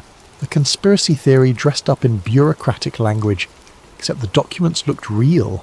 Authentic typewriter fonts, proper formatting, official seals, and the dates. She checked her phone. Current events flooded her newsfeed. Power grid failures across the Midwest, the Western Governors Council meeting in Portland, California's announcement of an independent coastal trade initiative. She opened a new browser tab and started searching for Caldwell Institute. Nothing. No website, no Wikipedia entry, no archived news articles. The organisation had vanished completely, as if it never existed. But someone wanted her to find these documents. Someone who knew what they meant. Evelyn created an encrypted backup of the drive, uploaded it to 3 separate cloud servers, then called the only person she trusted with something like this. Marcus Webb answered on the second ring. "I need you to look at something," she said. "Can you come over?" "When?" "Now."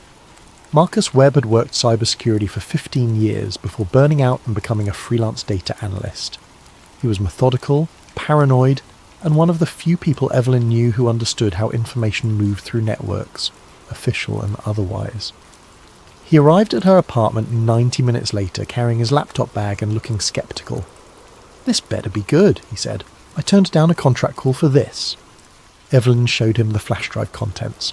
Marcus read through the documents in silence, his expression shifting from doubt to concentration to something that might have been concern. When he finished, he ran forensic analysis on the PDF files, checking metadata, examining scan patterns, analysing paper texture and typewriter fonts. "These are legitimate period documents," he said finally. "The paper stock matches government forms from the late 70s. The typewriter is an IBM Selectric, standard issue for federal offices back then.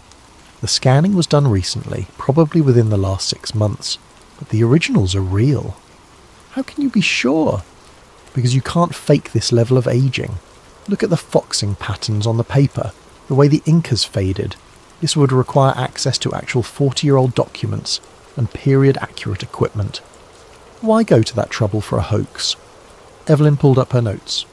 "I've been cross-referencing the timeline with real events.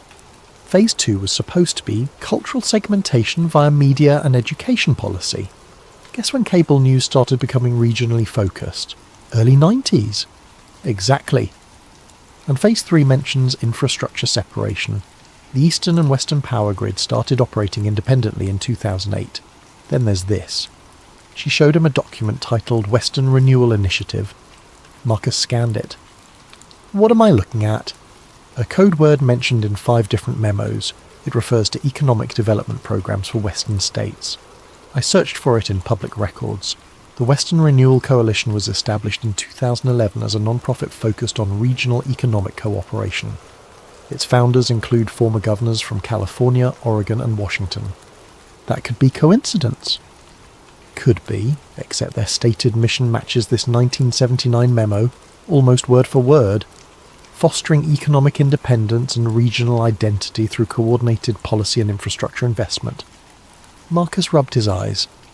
So either someone is following a 50-year-old playbook or the playbook was real and we're watching it happen. They spent the next 3 hours digging deeper.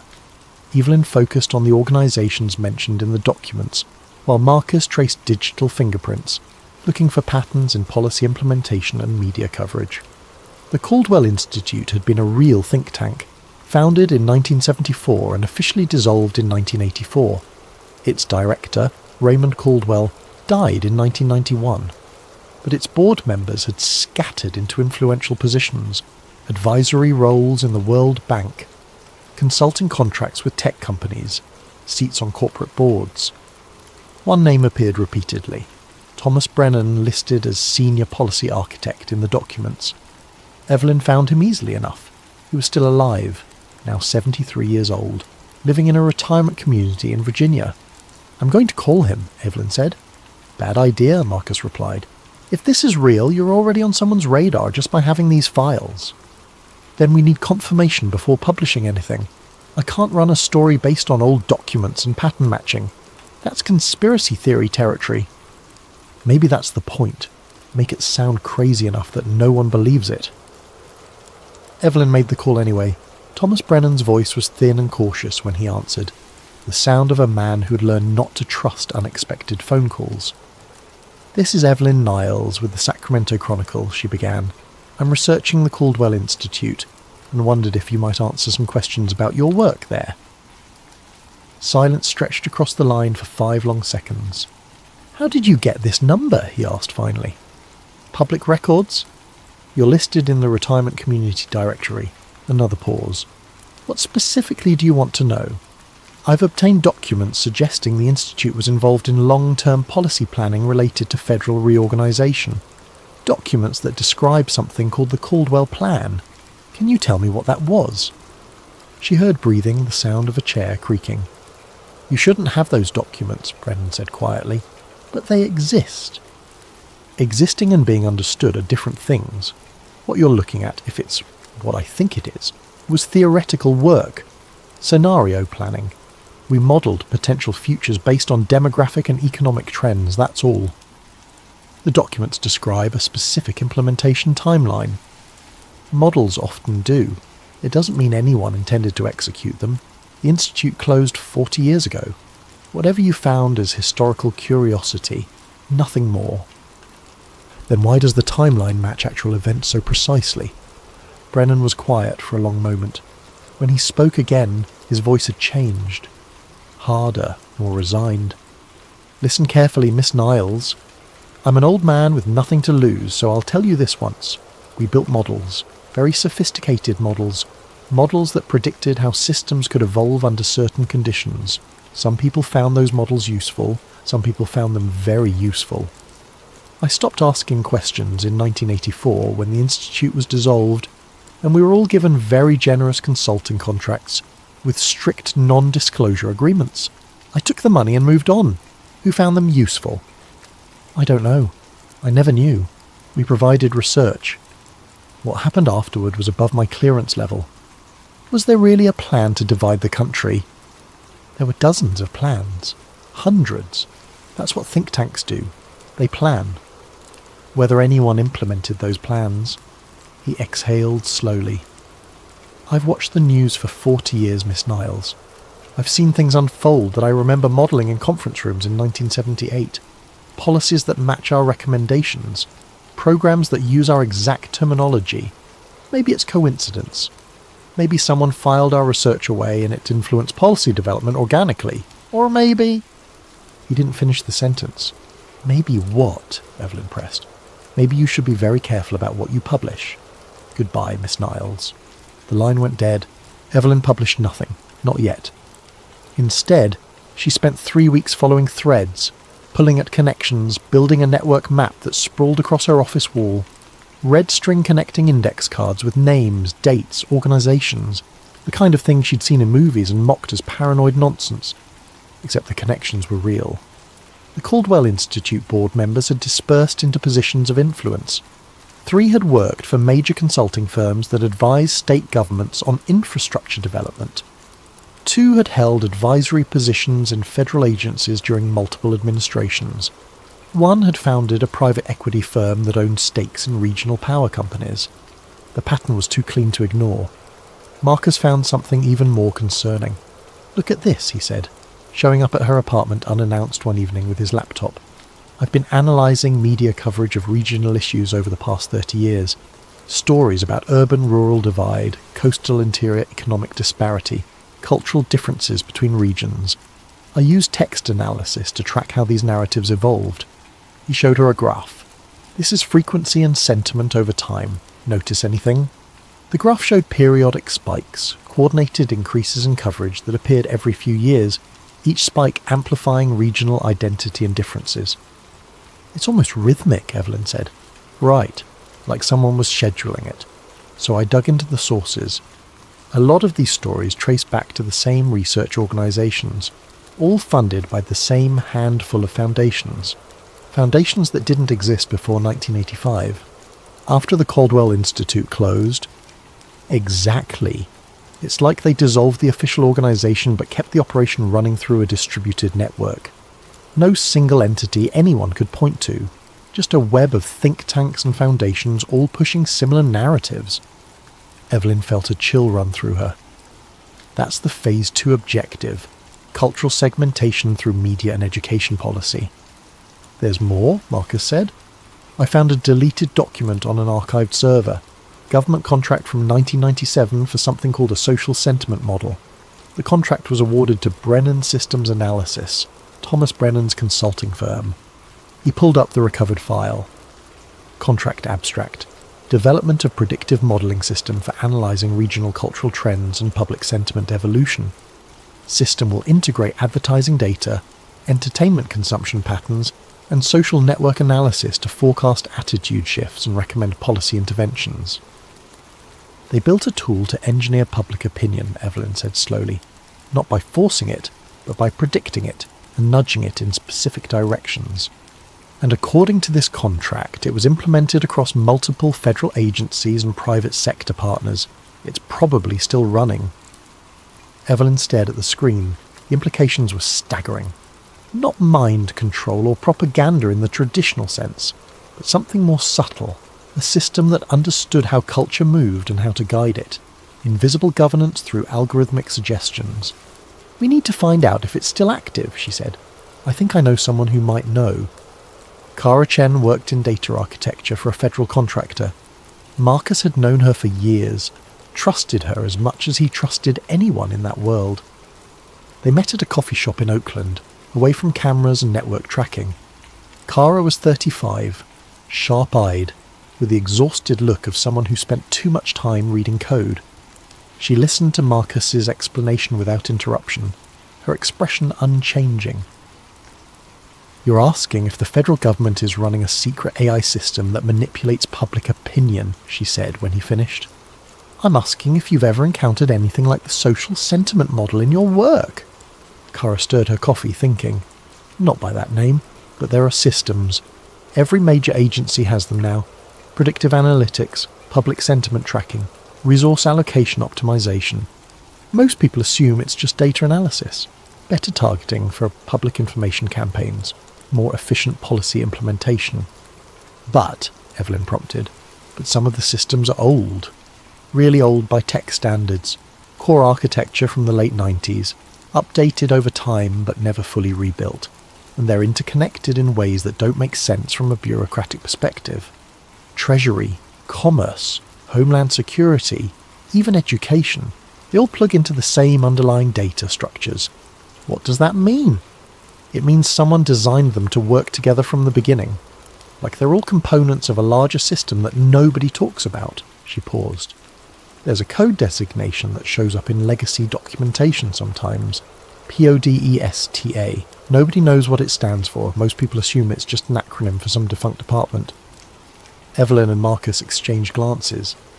"What does it do?" Evelyn asked. "That's the thing. It's not a department. It's a protocol. Emergency governance procedures that activate under specific conditions.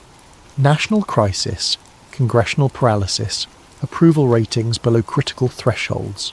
When it activates, resource allocation and information distribution shift to automated systems until stability is restored. Automated how? Algorithmic decision-making. The system evaluates conditions and implements policy recommendations without waiting for human approval.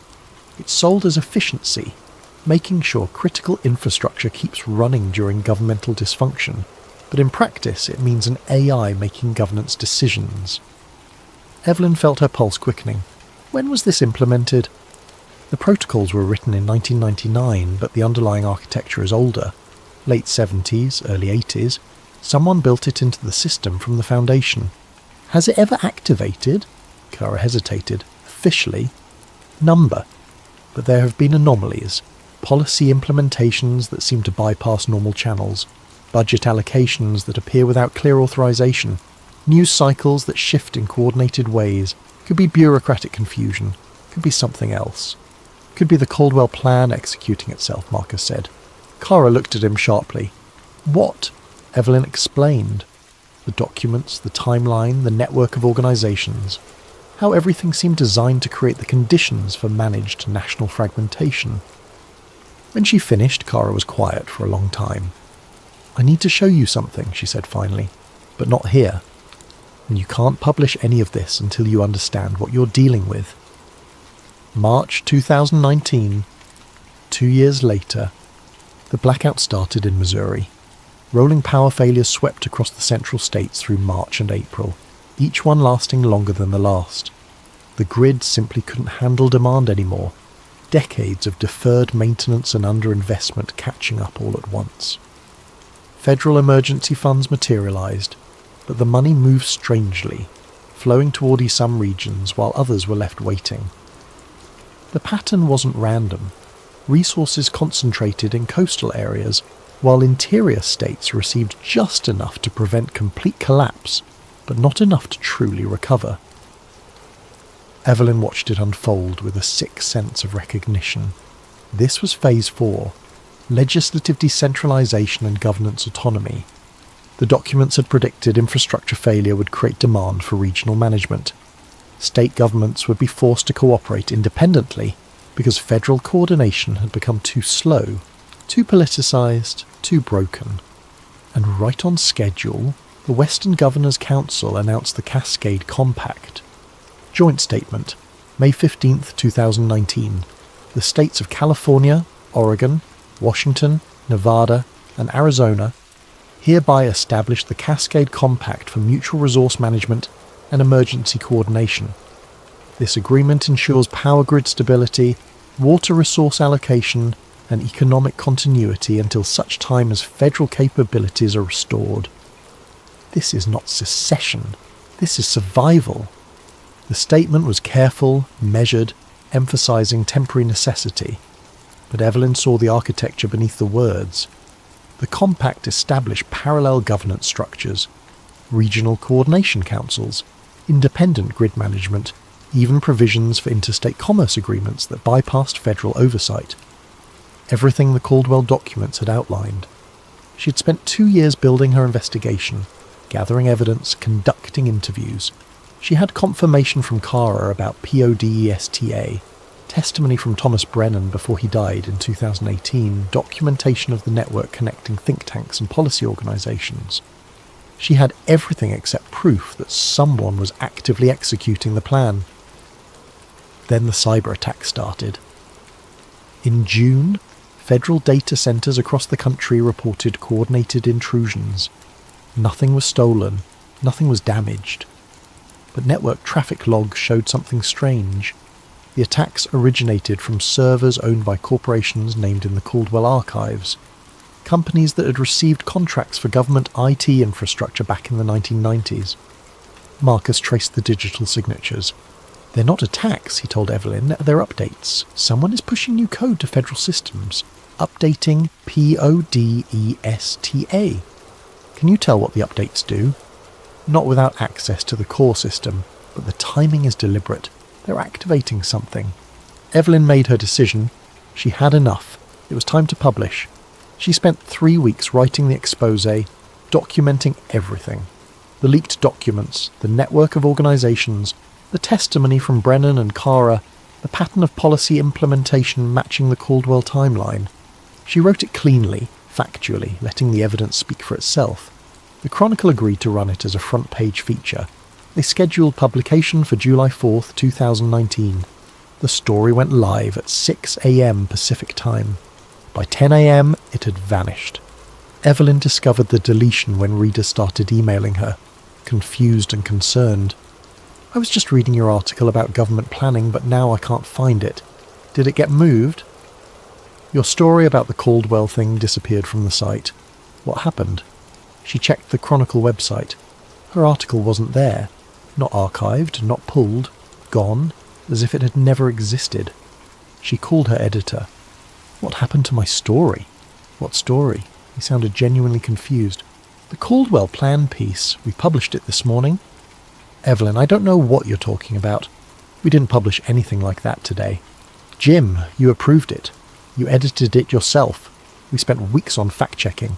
A long pause. I think you need to take some time off. You've been working too hard. She hung up and checked every news site where she'd submitted the piece. Gone. All of them. Then the fact-checks appeared. Articles on major news sites, all posted within hours of each other, all saying the same thing. The Caldwell Plan conspiracy theory has been debunked. No evidence supports claims of decades-long government plot to divide the nation. The articles were detailed, authoritative, citing government sources and academic experts. They referenced her work specifically, except they claimed her story was full of fabrications and misinterpretations. They even included screenshots of documents, altered slightly from her originals, with subtle changes that made them look fake. Someone had created an entire counter-narrative in hours. Marcus called her. They're scrubbing you from the internet. Every reference to your article is being replaced with debunking pages. Even cached versions are disappearing. How is that possible? Podesta. It has to be. An automated system with deep access to networks and content management systems. It detected your story as a threat and deployed countermeasures. Evelyn felt panic rising. We have backups. The original documents. Already thought of that. I'm pulling everything offline. No cloud storage, no networked drives. Physical storage only from now on. She spent the next week in a fog of paranoia and disbelief. No one remembered her article. Colleagues at the Chronicle looked at her strangely when she brought it up.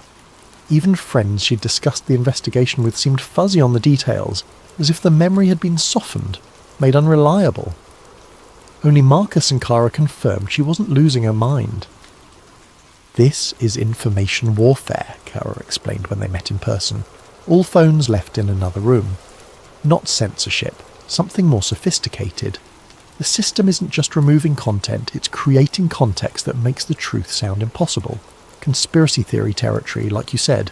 By flooding the zone with fact checks and debunking articles, they make your real evidence look like part of the noise. Can we fight it? Not directly. Podesta controls too much of the information infrastructure. Anything you publish gets countered immediately, but there might be another way. What? Find the source. Podesta is running on servers somewhere. If we can locate the core system and document it, that becomes evidence that can't be easily erased. Marcus shook his head. That would require accessing classified federal systems. We'd be looking at serious jail time. We're already targets, Kara said. They haven't moved against us directly because it would draw attention. But if the plan continues, if we reach Phase 5, none of this matters anyway. The country reorganises, and we become footnotes in a managed transition that no one questioned because the questions got erased. Evelyn thought about the timeline. Phase 5 was supposed to happen between 2023 and 2025, 4 to 6 years away. I'm in, she said. Tell me what we need to do. It took them 8 months to prepare. Kara worked her contacts, mapping federal IT infrastructure and identifying access points. Marcus built their digital toolkit, anonymizing software, network spoofing, forensic tools that wouldn't leave traces. Evelyn documented everything, preparing the story she would write if they succeeded, if they survived. The break came in March 2020. Kara discovered that Podesta's core systems weren't housed in a single location but distributed across multiple federal agencies, with the central coordination housed in Treasury Department servers. The system was designed to be resilient, no single point of failure, but that meant the controlling architecture had to be accessible from multiple nodes. I can get us into Treasury's network, Kara said. I have contractor credentials that are still active. We won't be able to stay long, 15 minutes, maybe 20 before security protocols flag us, but it might be enough. They chose a Sunday night in late March when staffing would be minimal. Kara initiated the access from a coffee shop in Arlington, Virginia, bouncing the connection through multiple proxy servers, while Marcus monitored network traffic and Evelyn recorded everything. The Treasury system opened like a vast cathedral of data. Endless directories of files, databases, communication logs. Kara navigated with practiced efficiency, following the digital signatures they traced from the cyber attacks. She found it buried in a legacy system folder labelled Policy Optimization Directive, Emergency Stability Algorithm, PODESTA. The acronym wasn't a department name, it was the system itself. Kara pulled the core documentation, thousands of pages of technical specifications, operational parameters, activation protocols. Marcus copied everything to encrypted drives while Evelyn read through the files, her hands trembling. The system was exactly what they'd feared. PODESTA had been implemented in 1999, built on architecture dating back to 1978, the same year the Caldwell documents were created. It was designed as an automated governance system that would activate during national crises, making policy decisions and allocating resources based on complex predictive models. But it was more than that. The documentation included a section titled Manage Transition Protocols. Evelyn read aloud. In scenarios of sustained federal dysfunction, PODESTA will implement pre-programmed reorganization sequences designed to maintain civil order through controlled decentralization.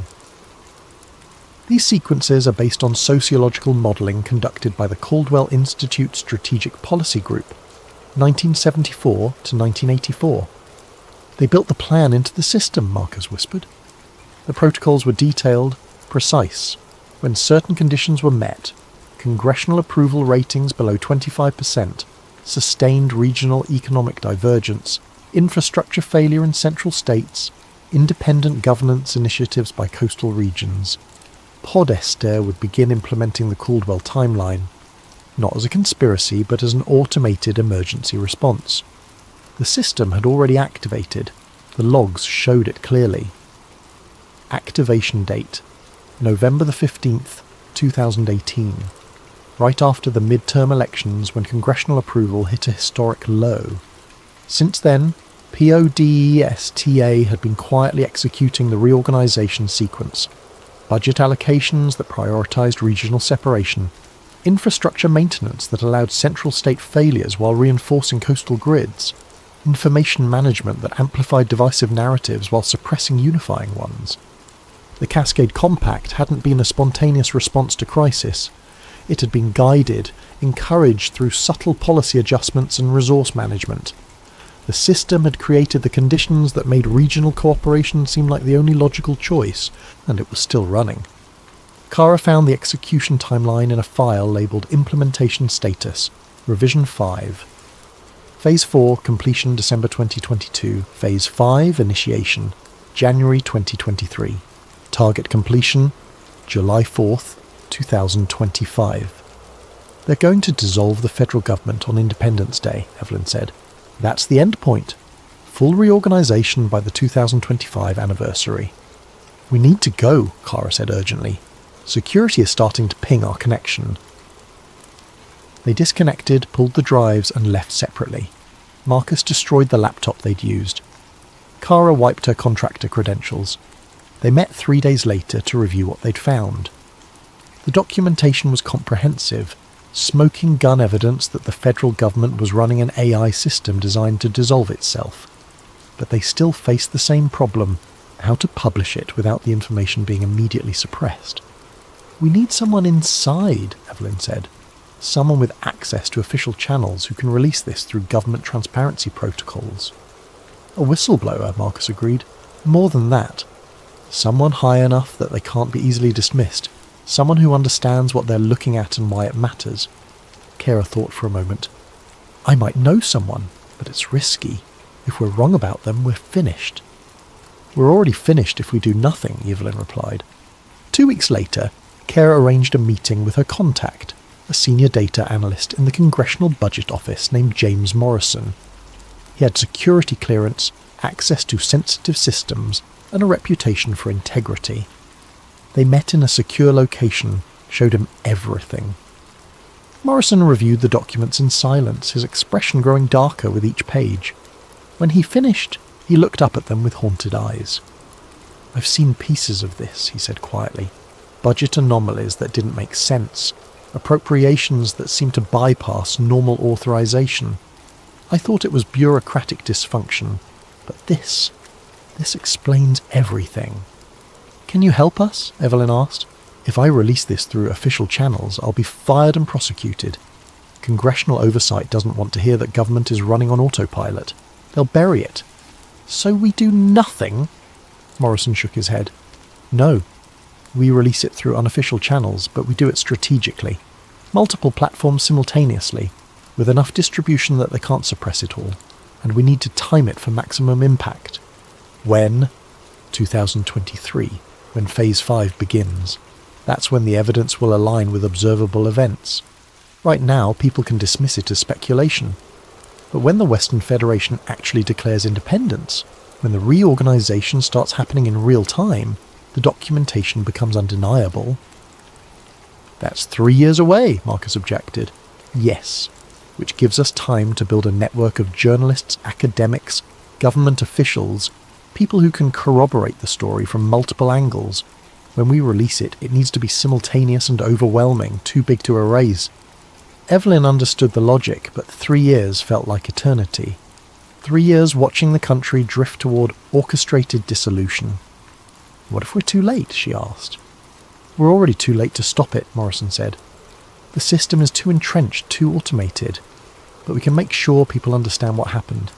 Make sure it's remembered as what it was. Not organic evolution, but engineered transformation. That matters." So they waited. January 15th, 2023. The announcement came at noon Pacific time, broadcast simultaneously across every network and platform. The governors of California, Oregon, Washington, Nevada, and Arizona appeared together, standing before state flags arranged in a semicircle. Behind them, a new flag, blue and green, with 5 stars representing the member states. Governor Patricia Hernandez of California spoke first. "My fellow Americans," she began, her voice calm and clear, "today we announce the formation of the Western Federation, a new autonomous government representing the mutual interests and shared values of our member states." The speech was carefully crafted, emphasizing cooperation rather than conflict. They weren't abandoning the United States, Hernandez explained. They were adapting to its dysfunction. Federal government had become paralyzed, unable to address regional needs or provide basic services. The Cascade Compact had proven that regional cooperation worked. Now they were formalizing it. "We remain committed to peace, stability, and eventual reunification when federal government can once again serve all Americans equally. Until then, the Western Federation will provide the governance our people deserve." Evelyn watched from her apartment in Sacramento, now technically part of a new nation. The markets responded within hours. Tech stocks surged as investors realized the Western Federation would maintain Silicon Valley stability. The dollar split into 2 currencies, federal and Western. Banks scrambled to adjust. International governments issued cautious statements, most acknowledging the Federation as a legitimate entity.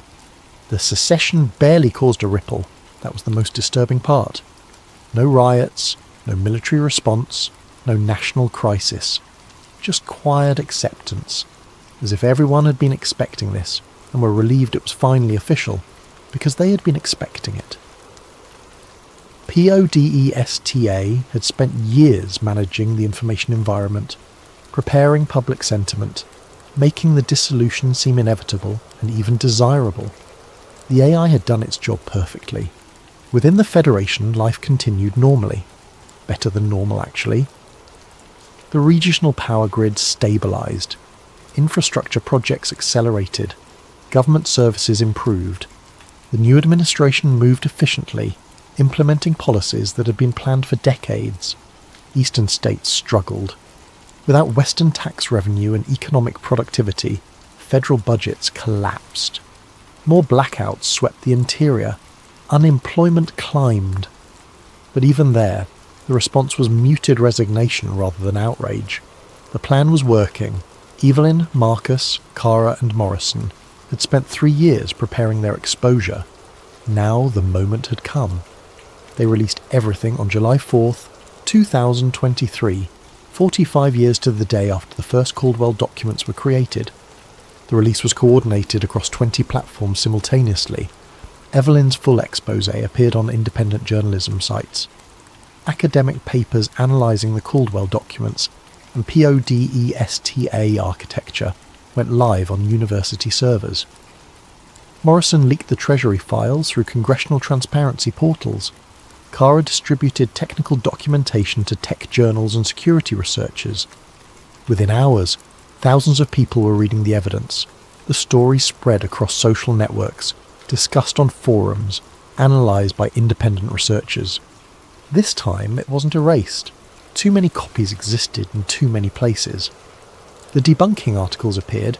Podesta still fought back, but they couldn't drown out the primary sources.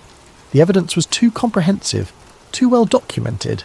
Media outlets picked up the story, not major networks, those were still managed by the information control systems, but independent platforms with enough reach to matter. Journalists interviewed Evelyn, Marcus, and Cara. Morrison testified before congressional committees, protected by whistleblower statutes that he'd carefully researched. The revelation sparked fierce debate. Some called it the greatest conspiracy in American history. Others argued it was simply sophisticated governance adaptation. The Western Federation government issued a statement acknowledging that their policies had been informed by decades of strategic planning, but insisted this represented responsible long-term thinking rather than secret manipulation. Public reaction was divided, but not along the lines Evelyn expected. Many people, exhausted by dysfunction and crisis, didn't care whether the dissolution had been planned or organic. They cared that their power stayed on, their jobs remained stable, their lives continued. The Federation worked. The federal government hadn't. That was all that mattered to them. Congressional hearings were launched. Officials testified. PODESTA's existence was confirmed, though government representatives framed it as an emergency management system rather than an autonomous governance AI. They insisted the system merely optimized existing policy directions rather than creating them. The truth became contested terrain. Even with documentation, even with testimony, the narrative fractured into competing interpretations. Had the United States been deliberately dissolved, or had it evolved naturally with algorithmic assistance? Was PODESTA a conspiracy, or simply advanced governance? Evelyn realised the answer didn't matter as much as she'd hoped. The country was already divided. Knowing why didn't change the reality. By December 2023, the Central Eastern Union had formally organised as a counter to the Western Federation, exactly as the Caldwell documents had predicted. 2 autonomous governments where one nation had stood. July 4th, 2025. The formal dissolution occurred with ceremony rather than catastrophe. Representatives from the Western Federation and the Central Eastern Union met in Denver, neutral territory, to sign the Articles of Continental Partnership. The document acknowledged the end of the United States as a single federal entity while establishing frameworks for trade, defense cooperation, and mutual recognition. Former President Elena Vasquez, the last person to hold that office, signed as witness. "We are not ending something," she said in her remarks. "We are acknowledging what has already occurred and ensuring it happens peacefully. History will judge whether this was wisdom or failure, but it is complete." The ceremony was broadcast across both federations. Markets remained stable. No violence erupted. International governments that had been unofficially recognising the dual governments for 2 years made their acknowledgement formal. The United States of America had ceased to exist, replaced by 2 successor nations. Evelyn watched from her home in Sacramento, now in the Western Federation capital. She had spent 8 years investigating this moment, documenting every step. Her reporting had won awards, sparked national debate, forced government transparency, and changed nothing. The plan had unfolded exactly as the 1978 documents predicted. PODESTA had executed its programming flawlessly. The country had been reorganised through managed transition rather than collapse. She received an encrypted message that evening. No signature, no identification, but she knew it came from someone inside the system. "Thank you for your work." The public deserved to know, but understanding and preventing are different things. The country was ungovernable. The plan provided structure to inevitable fragmentation. Without it, dissolution would have been violent. This way, it was peaceful. History will remember this as success, not conspiracy. You documented the process. That matters. But you couldn't stop what was necessary. Evelyn stared at the message for a long time, then deleted it. She opened a new document and began writing. Not an exposé this time. A history. A record of how nations end, not with revolution or war, but with careful planning executed over decades, invisible until completion. Her final article was titled, "The Caldwell Plan, How America Followed Instructions Written 50 Years Ago." It began, "They say nations crumble from within. What they don't tell you is that sometimes the crumbling is scheduled. This is the story of how it happened to us." October the 15th, 2025. Professor David Chen discovered the archived files while researching the dissolution. Deep in forgotten databases, he found Podesta's final log entry, dated July 5th, 2025. Mission complete. Caldwell, plan successfully executed. Timeline accuracy, 94.7%. System entering archive status. The AI had tracked its own performance, measuring success against a 50-year-old blueprint. Chen stared at the screen, understanding finally settling over him like winter darkness. The United States hadn't fallen apart. It had simply followed instructions written before he was born, instructions programmed so deep into the system that even exposure couldn't stop them. Outside his window, the Western Federation flag rippled in the autumn breeze. History would debate whether this was tragedy or necessity, but the answer was already written in code that nobody could delete. America had followed its programming perfectly, and perhaps that was the most American thing of all.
The glow of 17 monitors bathed Elias Corrin's face in an ethereal blue light as his fingers danced across 3 keyboards simultaneously. In the depths of his converted basement apartment, time moved differently. Days blurred into nights, and nights stretched endlessly as he navigated the labyrinthine pathways of the dark web like a digital archaeologist, uncovering humanity's buried secrets. At 32, Elias had already earned and lost 2 fortunes through his hacking prowess. First fortune came easily, a teenage prodigy exploiting security vulnerabilities for corporate clients who paid millions to keep their weaknesses secret. He'd lived like a digital king, penthouses overlooking Silicon Valley, exotic cars that remained untouched in climate-controlled garages, while he preferred the glow of his monitors to sunlight. That first fortune vanished when he exposed Meridian Pharmaceuticals' cover-up of deadly side effects in their breakthrough arthritis medication. The leaked documents showed they'd known their drug caused cardiac episodes in 12% of patients over 60, but had buried the studies to protect their $10 billion investment. Elias had expected whistleblower protection. Instead, he found himself blacklisted from every major tech company, his reputation destroyed by a coordinated character assassination campaign that painted him as an unstable idealist who couldn't be trusted with sensitive information. The second fortune came from smaller clients, criminal organisations, corporate espionage rings, government contractors who needed deniability. The work paid well but corroded his soul, each job pulling him deeper into the shadows of the digital underworld. That money disappeared into legal fees after a wrongful arrest for hacking the Federal Reserve, a crime he hadn't committed but couldn't prove he hadn't, given his reputation and the circumstantial evidence that seemed perfectly crafted to implicate him. 2 years in minimum security prison had shown him the true cost of challenging powerful systems. The other inmates respected his technical skills, but the guards treated him like a dangerous terrorist. Solitary confinement stretched for months whenever he complained about conditions or tried to organise better treatment for his fellow prisoners.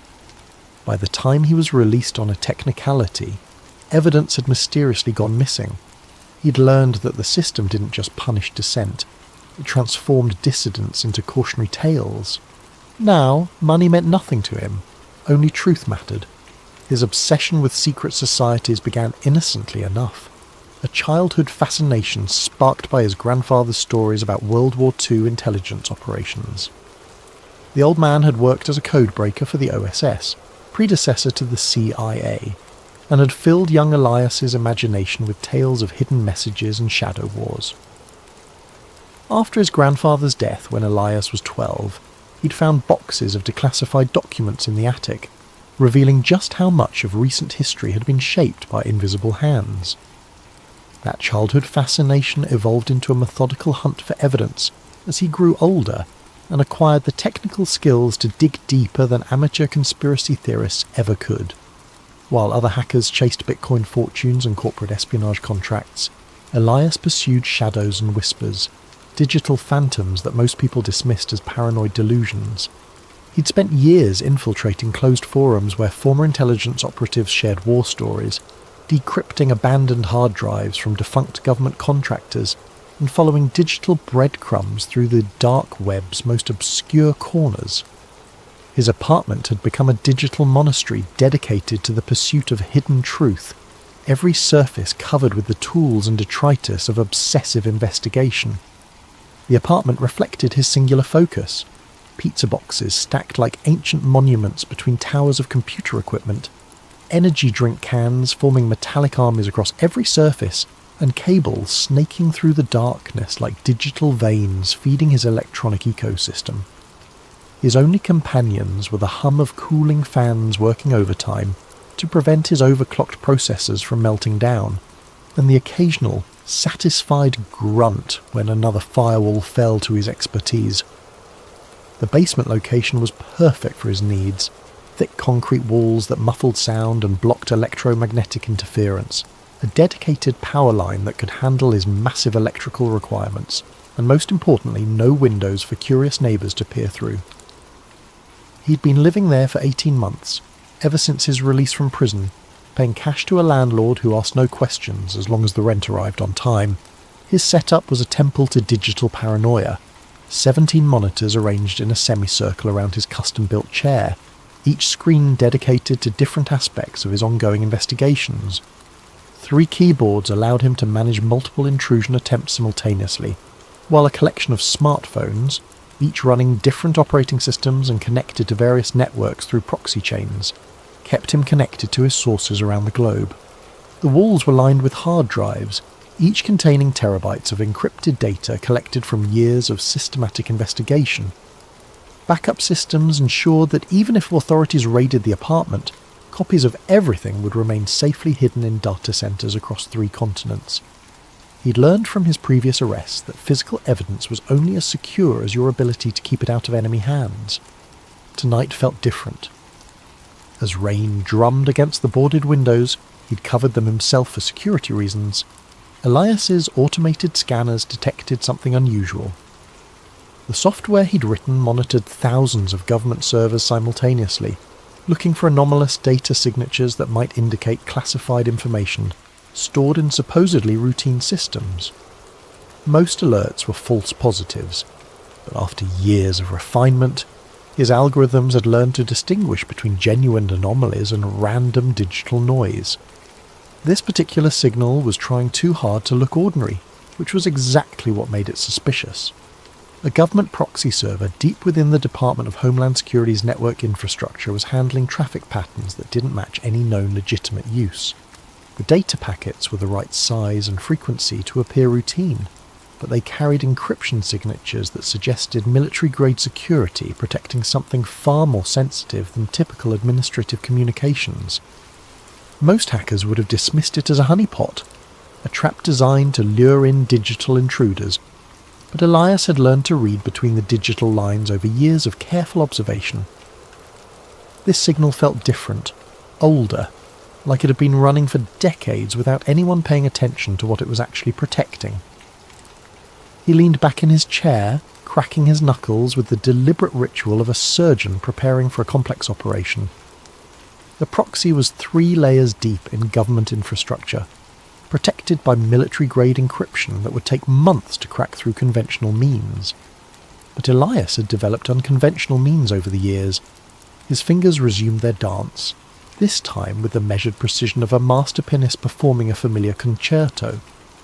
Code flowed across his screens like poetry written in ones and zeros, each line bringing him closer to whatever lay hidden in the digital vault.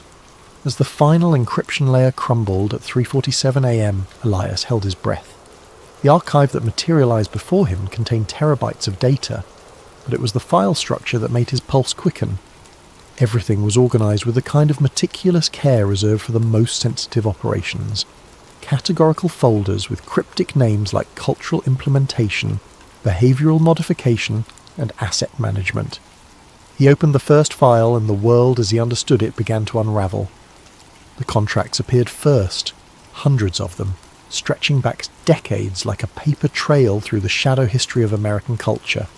Entertainment companies, advertising agencies, record labels, movie studios, television networks, and news corporations all bound by identical non-disclosure agreements that ran to thousands of pages each. The legal language was deliberately obscure, buried in terminology that would confuse even experienced corporate lawyers who specialized in media contracts. But Elias had taught himself to decode legal doublespeak during his prison sentence, spending countless hours in the law library learning how power structures protected themselves through linguistic camouflage. Each contract referenced cultural programming initiatives and synchronized messaging protocols, with payment structures that dwarfed typical entertainment industry deals. Millions of dollars flowing to seemingly random projects, indie films that barely recouped production costs, music albums that never charted, advertising campaigns for products that didn't seem to exist. All payments were approved by a shell company called Apex Cultural Dynamics, whose corporate registration traced through a labyrinthine network of offshore entities. Elias followed the money trail through banks in Switzerland, shell corporations in the Cayman Islands, trust funds in Luxembourg, and holding companies in jurisdictions he'd never heard of. Every lead ultimately vanished into legal structures so complex they seemed designed more for obfuscation than profit. The internal memos were more revealing, written in the casual tone of executives who felt completely secure in their communications. Corporate leaders from supposedly competing companies discussed narrative adjustments and public sentiment cultivation, like weather forecasters predicting next week's conditions.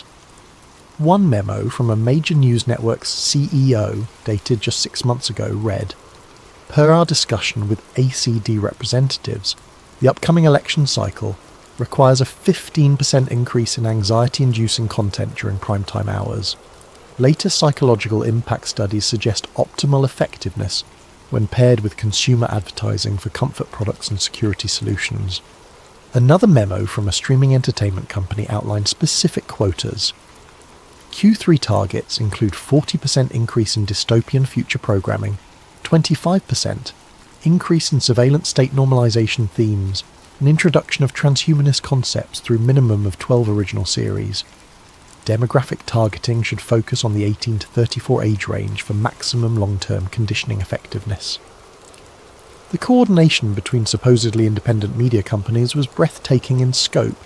Competing networks shared detailed viewer psychological profiles, coordinated their news coverage to maximize specific emotional responses, and even synchronized their entertainment programming to reinforce particular worldviews.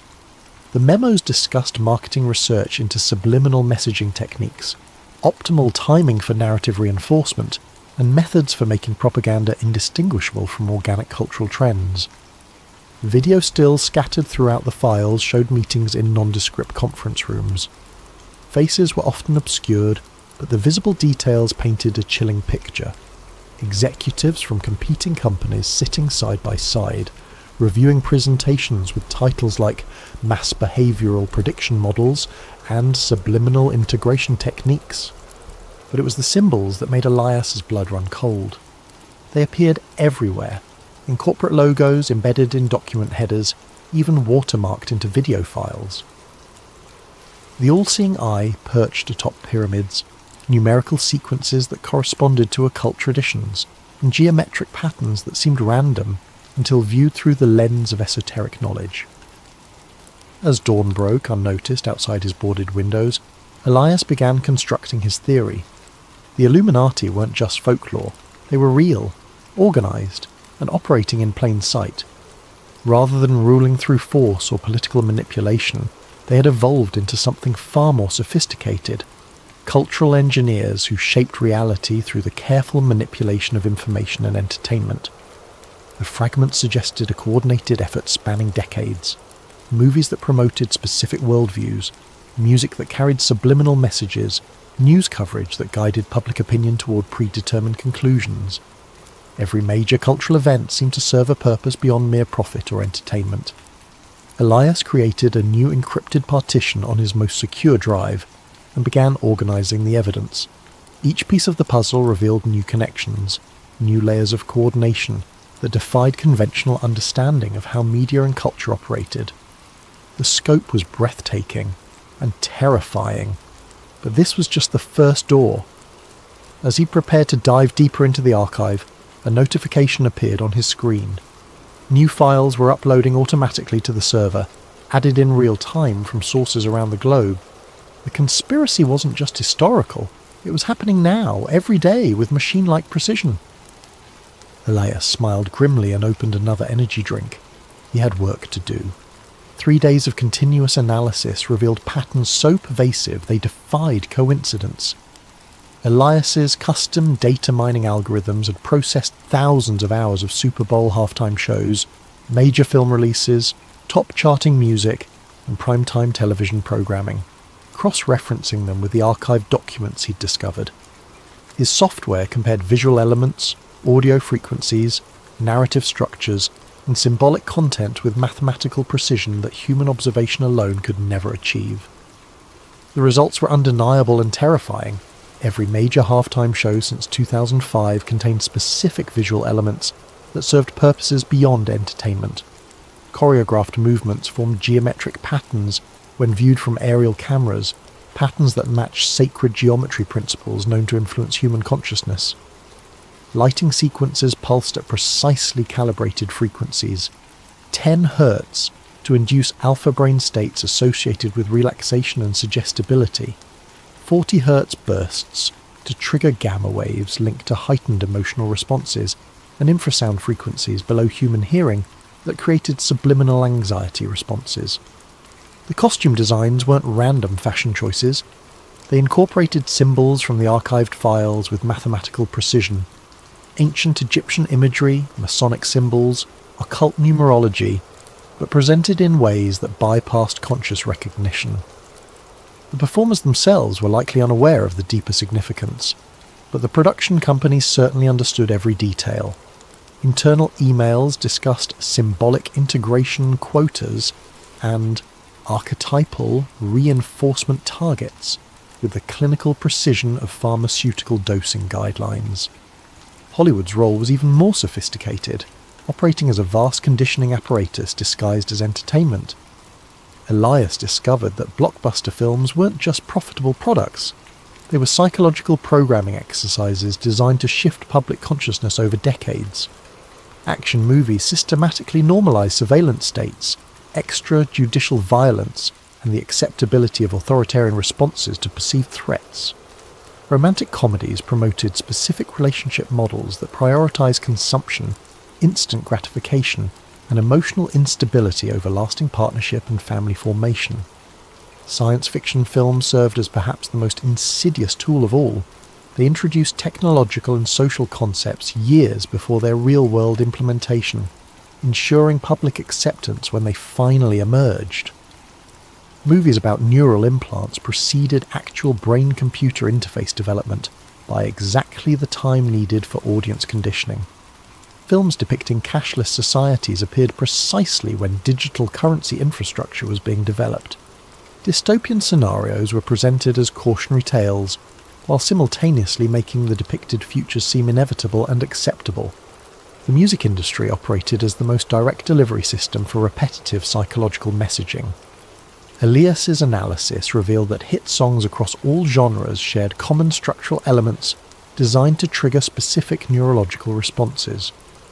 Repetitive hooks created obsessive thought patterns, bass frequencies induced physical arousal responses, and lyrical themes consistently promoted materialism, emotional chaos, instant gratification, and distrust of traditional social bonds.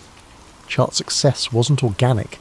It was engineered through coordinated promotion campaigns that used psychological manipulation techniques, refined through decades of marketing research.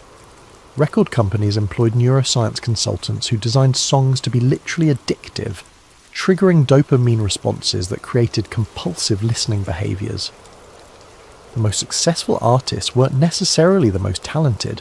They were the most effective delivery vehicles for predetermined psychological content.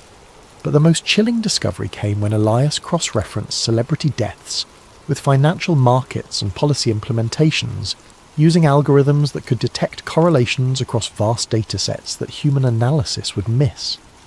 The patterns were subtle but statistically undeniable. Whenever a particularly influential public figure died under questionable circumstances, the news cycle would shift dramatically within hours. Public attention would focus intensely on mourning and memorial coverage, while significant legislation passed through Congress, with minimal scrutiny or public debate. Michael Jackson's death had coincided with the most controversial aspects of healthcare reform debates, providing a massive distraction precisely when public opposition was reaching critical mass. Whitney Houston's demise dominated headlines during crucial banking regulation discussions that would have reshaped Wall Street oversight. Prince's passing created a week-long media obsession that completely buried coverage of surveillance law expansions that civil liberties groups had been fighting for months. Each event generated exactly the right emotional state to facilitate predetermined political outcomes. The deaths created collective grief that made the public more passive and receptive to authority, while the intensive media coverage consumed the attention bandwidth that might otherwise have focused on policy changes. The timing wasn't coincidental, it was orchestrated with mathematical precision. Elias found evidence suggesting that some celebrity deaths might have been actively induced rather than simply exploited. Medical records showed unusual patterns of prescription drug interactions. Security camera footage from crucial moments was consistently corrupted or missing, and autopsy results often contained anomalies that suggested external intervention. The pattern was consistent across dozens of cases spanning 3 decades. But even more disturbing was the systematic cultivation of celebrity instability. Internal documents from talent agencies and record companies outlined deliberate strategies for creating psychological dependence, drug addiction, and emotional instability in their most valuable assets. The goal wasn't profit maximization. It was creating performers who could be easily manipulated and, when necessary, destroyed at moments that served larger political purposes. The conspiracy had weaponized celebrity worship itself, turning the public's emotional investment in famous figures into a tool for mass psychological manipulation. Every death became a ritual that renewed the collective trauma bonding between citizens and their media-created gods, making the population more dependent on external authority figures and less capable of independent critical thinking. Elias created a digital conspiracy board on his largest monitor, a sprawling network of connections that would have impressed investigative agencies worldwide if they hadn't been complicit in the system he was mapping. Red lines linked entertainment companies to intelligence agencies through shared personnel, financial investments, and operational coordination. Blue lines traced money flows through the labyrinthine network of shell corporations, revealing how massive sums moved between seemingly unrelated organizations. Green lines mapped the precise timing of cultural events to policy implementations, showing correlation patterns that achieved statistical significance far beyond chance. The board revealed the Illuminati's true genius. They had weaponized human attention itself, transforming consciousness into a battlefield where wars were fought through carefully orchestrated information campaigns. In an age of information overload, controlling what people focused on had become more valuable than controlling what they thought. Distraction had evolved into the ultimate form of mind control, more effective than physical force because victims participated willingly in their own manipulation. The scope was breathtaking and terrifying. Every major cultural trend of the past 30 years could be traced back to deliberate manipulation, orchestrated through the entertainment media complex. Fashion cycles that promoted specific body images and consumption behaviours. Social media trends that encouraged narcissistic self-documentation and reduced attention spans. Political movements that channeled genuine grievances into harmless symbolic protests that changed nothing. Even conspiracy theories themselves appeared to be guided phenomena, designed to discredit legitimate questioning by associating it with obviously false claims. As Elias studied his creation through bloodshot eyes that hadn't seen natural light in days, a pattern emerged that made him question everything he thought he knew about free will and human autonomy. The manipulation wasn't just cultural, it was neurological. The constant stream of engineered content was literally rewiring human brains on a species level, creating generations of people whose thoughts and desires had been shaped by external forces since birth. The evidence suggested that the traditional concept of individual choice had become largely illusory. In a world where every piece of information was filtered through manipulated channels, where every cultural touchstone carried hidden programming, where every social trend was artificially generated, what did it mean to make an independent decision? The conspiracy had achieved something more insidious than totalitarianism. They had created voluntary slavery disguised as freedom of choice. As Elias studied his creation, a pattern emerged that made him question everything he thought he knew about free will. Every major cultural trend of the past 30 years could be traced back to deliberate manipulation. Fashion cycles, social media behaviours, political movements, even conspiracy theories, all potentially guided by the same hidden hand. The realization struck him like a physical blow. If they could control culture so completely, how could he be certain his own obsession with finding them wasn't part of their plan? The media conglomerate's server proved surprisingly easy to penetrate, which should have been Elias's first warning. Titan Communications owned 17 major news networks, 43 radio stations, controlling interests in 12 social media platforms, and content distribution deals with virtually every major streaming service.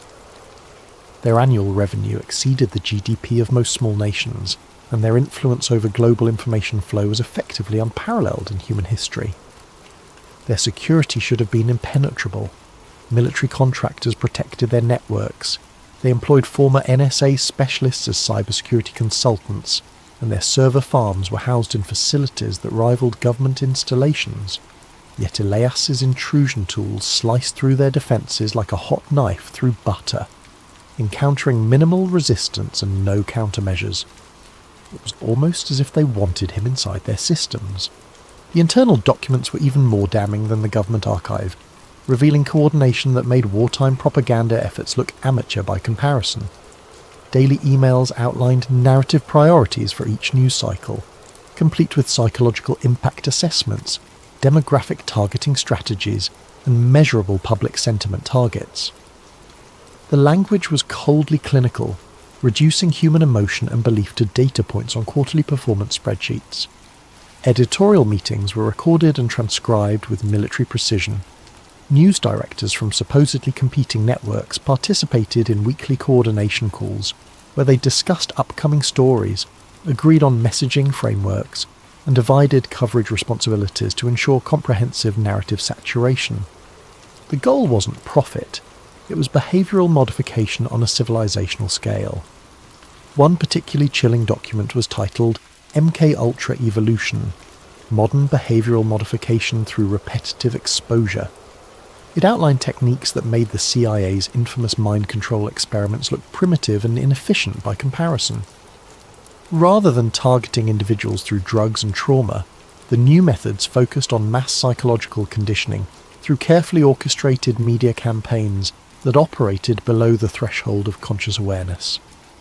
The manual explained in disturbing detail how repetitive exposure to specific imagery, sound frequencies, narrative structures, and emotional triggers could alter brain chemistry over extended periods. Citizens weren't being brainwashed in the traditional sense. They were being neurologically rewired through their daily media consumption, with changes that accumulated gradually over years and decades. The process was so subtle and pervasive that victims never realised their thoughts weren't entirely their own. Predictive programming emerged as a central technique in their arsenal. By introducing concepts, technologies, and social changes through fictional entertainment, before implementing them in reality, the manipulators could bypass critical thinking entirely. Audiences would unconsciously accept new surveillance technologies, social norms, and political systems because they had been psychologically prepared through years of entertainment conditioning that made the changes feel familiar and inevitable. The technique was devastatingly effective because it exploited fundamental aspects of human psychology. People naturally accepted ideas they had encountered multiple times, even if the initial exposure came through obviously fictional sources. The brain treated repeated fictional scenarios as potential realities, creating neural pathways that made actual implementation feel like a natural progression rather than a radical change. The financial section revealed the true scope of the operation. Trillions of dollars flowed through the network annually, dwarfing the budgets of most nations. The money came from unexpected sources: pension funds, insurance companies, even charitable foundations unknowingly contributed to the conspiracy through complex investment structures. But the most disturbing discovery was the coordination between intelligence agencies, banking institutions, entertainment corporations, and technology companies, operating as a unified organism despite their apparent competition and conflicting interests. Weekly video conferences brought together representatives from the CIA, Federal Reserve, major studios, social media platforms, and multinational technology corporations. They discussed sentiment management and narrative synchronization with the casual professionalism of corporate executives planning quarterly sales targets. The recordings revealed a shadow government that operated through corporate proxies rather than official political channels. Traditional governmental power had been largely superseded by a network of private organisations that could implement policy through market manipulation and cultural conditioning without the messy inconvenience of democratic oversight. Elections still occurred, but they had become elaborate theatre productions designed to maintain the illusion of popular sovereignty, while real decisions were made in boardrooms that the public never saw. News cycles weren't random or market-driven. They were orchestrated months in advance by committees that included intelligence operatives, banking executives, media moguls, and technology leaders. Wars provided distraction from economic manipulation, while generating massive profits for defence contractors. Celebrity scandals offered convenient cover for political corruption investigations. Natural disasters created opportunities to implement emergency powers that somehow always became permanent fixtures of the expanded surveillance state. Every major event served multiple purposes in a grand design that stretched across decades. The 2008 financial crisis had been engineered to consolidate banking power while conditioning the public to accept bailouts as normal economic policy. The COVID-19 pandemic had accelerated digital transformation initiatives while normalising remote monitoring and social isolation. Climate change narratives were being used to justify energy sector reorganisation and carbon credit markets that would generate enormous profits for the same financial institutions that had caused previous economic crises. Elias found recorded conversations between news anchors and their handlers that destroyed any remaining illusion about journalistic integrity. Popular television personalities who projected authority and trustworthiness were revealed as knowing participants in psychological manipulation campaigns, carefully crafting emotional triggers with the precision of weapons designers. They discussed techniques for inducing specific brain states in viewers, optimal timing for fear-based messaging, and methods for making propaganda indistinguishable from legitimate news reporting.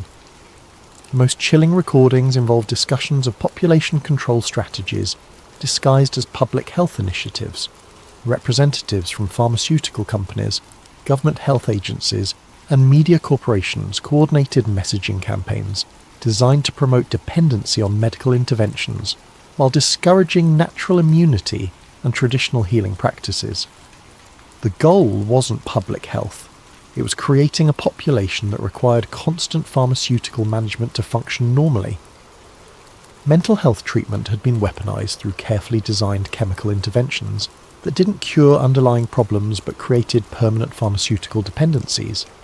Educational systems were being restructured to produce workers who could follow complex instructions but lacked the critical thinking skills to question authority. Even exercise and nutrition guidelines were manipulated to ensure that optimal physical and mental health remained just out of reach for the general population. The evidence was overwhelming, but as Elias prepared to copy the files to his secure drives, an error message appeared. Access denied. User privileges revoked. The server was locking him out in real time, which meant someone was actively monitoring his intrusion. He worked frantically to extract what data he could, but the digital walls were closing in. As the connection terminated, one final document appeared briefly on his screen. A personnel file with his photograph in the header Asset Management, Elias Corin. Status: Active Monitoring. The file vanished before he could read it completely, but the implications were clear. They knew he was coming. Desperation drove Elias deeper into the network than he had ever dared venture. Using techniques that bordered on digital necromancy, he resurrected connection pathways that should have been impossible to access. The risk was enormous. Each probe left digital fingerprints that could lead authorities directly to his door. But the glimpse of his own file had transformed his quest from curiosity to survival. The recordings he discovered in the deepest server vaults were audio files from meetings that shouldn't have existed, according to any official record. High-definition audio captured conversations between intelligence officials, Federal Reserve board members, entertainment executives, technology billionaires, pharmaceutical industry leaders, and representatives from organizations he'd never heard of, but whose influence seemed to span continents. They discussed the future of human consciousness like generals planning military campaigns against an enemy population. The meetings followed a rigid schedule. Every third Wednesday of each month, participants would gather in a location identified only as the facility to review progress on what they called the Integration Project. The audio quality suggested advanced surveillance equipment, possibly indicating that someone within their organization was documenting everything for purposes that remained unclear. One recording from a meeting dated 6 months ago made his blood freeze in his veins. Phase 7. Implementation has exceeded all projections, reported a woman's voice that analysis software identified as belonging to a major pharmaceutical company executive. Antidepressant dependency rates have reached 23% of the adult population in target demographics. Cognitive function degradation is proceeding on schedule, with marked decreases in long-term planning abilities and resistance to authority structures. Another voice, male with a distinctive southern accent. The cryptocurrency infrastructure is approaching full readiness for behavioral tracking integration. Once we achieve real-time monitoring of every financial transaction, thought control becomes mathematically precise. Every purchase will inform our psychological profiles. Every payment will be subject to conditional approval based on compliance metrics. Money itself becomes the ultimate surveillance and control mechanism. A third voice, older and carrying unmistakable authority. Excellent progress. The entertainment division reports successful integration of transhumanist themes across all major platforms. Public acceptance of neural interface technology has increased 23% since the campaign began, with particularly strong adoption rates among the 18 to 34 demographic. We're ready for beta testing in select metropolitan markets next quarter. The conversations continued for hours, revealing a surveillance state that made Orwell's 1984 look like a children's story. They weren't just watching citizens, they were psychologically profiling entire populations in real time, predicting dissent before it emerged, and neutralizing threats through targeted manipulation rather than direct confrontation. The system was so sophisticated that most people would never realize they were living under complete psychological control. The integration project appeared to be the culmination of decades of research into human behavior modification. Rather than controlling people through force or obvious propaganda, they had created a system that guided human decision-making through carefully crafted environmental pressures. Every choice citizens made was influenced by factors they never recognized as external manipulation, creating the illusion of free will while ensuring predetermined outcomes. Food additives that affected brain chemistry, architectural designs that induced specific emotional states, lighting frequencies that influence circadian rhythms, sound pollution calibrated to create chronic stress. Every aspect of modern life had been optimized to create psychological conditions that made populations easier to manage. The genius was that victims participated willingly in their own subjugation, often defending the very systems that enslaved them. The Watcher Protocol emerged as their most sophisticated tool. Rather than silencing conspiracy theorists and dissidents, they monitored them continuously, studying their methods and psychology. The data was used to identify others with similar thinking patterns, creating detailed maps of potential resistance before it could organize effectively. But the most chilling revelation was their approach to handling discovered threats. They didn't assassinate or imprison troublesome individuals, they drove them insane. Subtle psychological pressure, engineered coincidences, and carefully orchestrated personal tragedies would destroy a person's credibility and mental stability. Victims became their own worst enemies, discrediting themselves more effectively than any external force could. Elias found case studies documenting the destruction of dozens of individuals who had gotten too close to the truth. Journalists who suffered sudden career implosions, researchers who developed inexplicable mental health problems, hackers who became paranoid and unstable. The pattern was consistent. Initial discovery, followed by escalating pressure until the subject either retreated into obscurity or self-destructed publicly. As he absorbed this information, strange coincidences began occurring in his own life. His internet connection inexplicably slowed at crucial moments. Phone calls developed electronic interference. His food delivery orders were mysteriously cancelled or delayed. Each incident was minor and easily dismissed as random bad luck, but the cumulative effect was unmistakable. Someone was watching. Elias tried to dismiss his growing paranoia as a natural reaction to the disturbing information he was processing. But late at night, when the city was quiet and his monitors provided the only light, he sometimes heard footsteps in the hallway outside his apartment.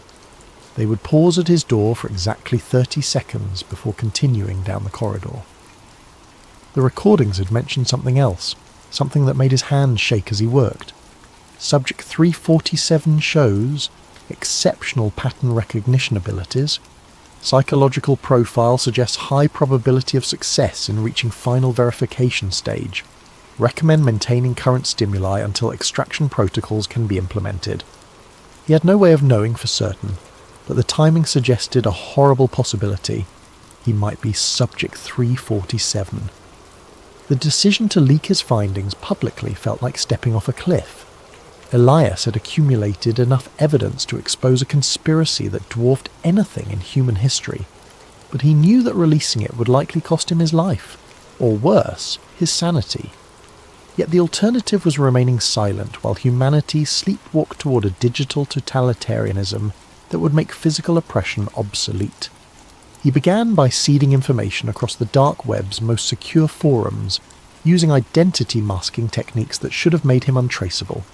The posts were carefully crafted to appear as random discoveries by different users, avoiding the pattern recognition algorithms that monitored conspiracy communities. Each fragment of evidence was real but incomplete, requiring readers to connect the dots themselves. The response was immediate and disturbing. His posts gained traction quickly, too quickly.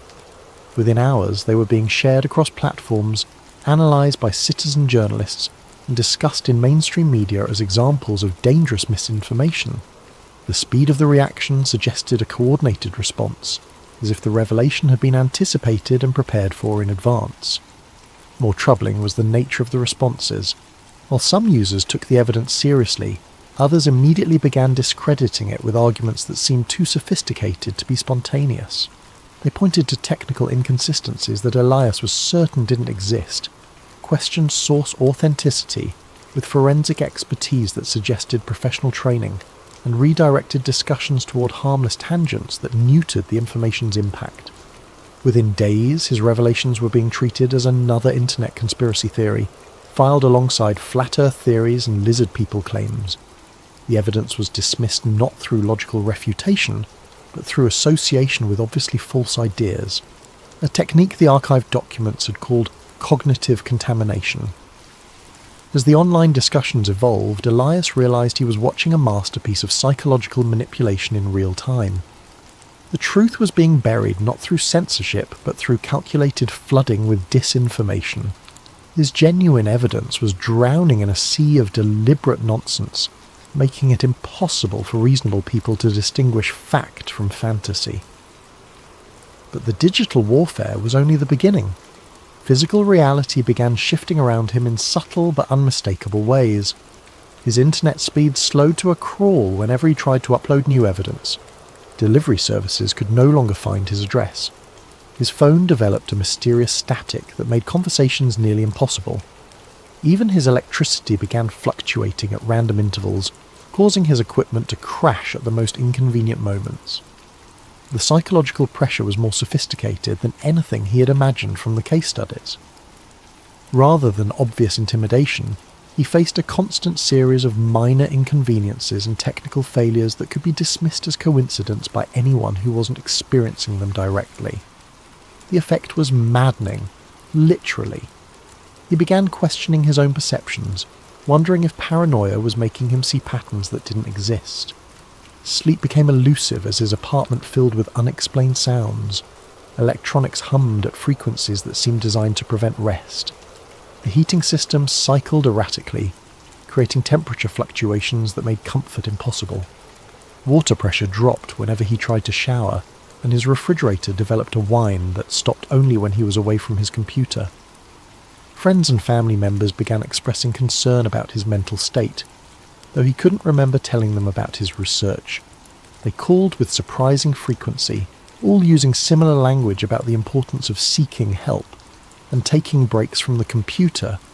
The conversations felt scripted, as if his loved ones were reading from prepared statements. As days blended into a haze of technical failures and social pressure, Elias realised he was living inside one of the case studies he'd discovered. They weren't just monitoring him, they were actively dismantling his life with surgical precision.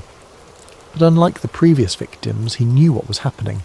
That knowledge might be his only chance of survival. He had to reach the final layer of the archive before they completed their psychological destruction. If his theory was correct, the deepest files would contain the ultimate revelation, and possibly his salvation. The final server required every technique Elias had learned over 2 decades of hacking. Protected by quantum encryption and guarded by AI systems that adapted to his intrusion attempts in real time, it represented the pinnacle of digital security. Yet as he worked through the night, fueled by desperation and the last of his energy drinks, the barriers fell with almost suspicious ease. The locked folder contained exactly what he had expected and feared: complete dossiers on hundreds of individuals, including himself. His file was massive, containing information that should have been impossible to collect. Screenshots of every computer session going back years, audio recordings from devices that shouldn't have had microphones, even biometric data tracking his health and emotional states in real time. But it was the analysis that truly horrified him. Psychological profiles predicted his behaviour with uncanny accuracy, mapping his personality down to neurological quirks that he had never shared with anyone. The files detailed his childhood trauma, relationship patterns, cognitive biases, and emotional triggers with clinical precision. They knew him better than he knew himself. The surveillance had begun long before his current investigation. Webcam captures showed him staring at monitors in his apartment, taken from angles that suggested multiple hidden cameras. Phone conversations with friends and family had been recorded and analysed for stress patterns and emotional manipulation opportunities. Even his online shopping habits, medical records, and financial transactions had been fed into behavioural prediction algorithms. Most disturbing was the timeline. The earliest entries in his file dated back 15 years, to when he had first begun investigating conspiracy theories as a college student. They hadn't just discovered his activities, they had been watching and shaping them from the beginning. Every major breakthrough in his hacking skills, every connection he had made in underground communities, every piece of evidence he'd uncovered, all had been carefully orchestrated. The documents revealed the true scope of his manipulation. The pharmaceutical company he had exposed years earlier, the leaked documents had been strategically placed for him to find. The wrongful arrest that had cost him his fortune, engineered to isolate him and fuel his paranoia. Even his current apartment had been selected for him, the basement location perfect for the psychological pressure techniques they planned to employ. But the most shattering revelation was still to come. As he scrolled through terabytes of personal data, a video file caught his attention. The timestamp showed it was recorded 3 days ago, the night he had first accessed the government server. The video showed him working at his computer, but the angle was impossible. The camera had to be inside his monitor, watching him as he discovered the conspiracy. He was staring at footage of himself reading about his own surveillance.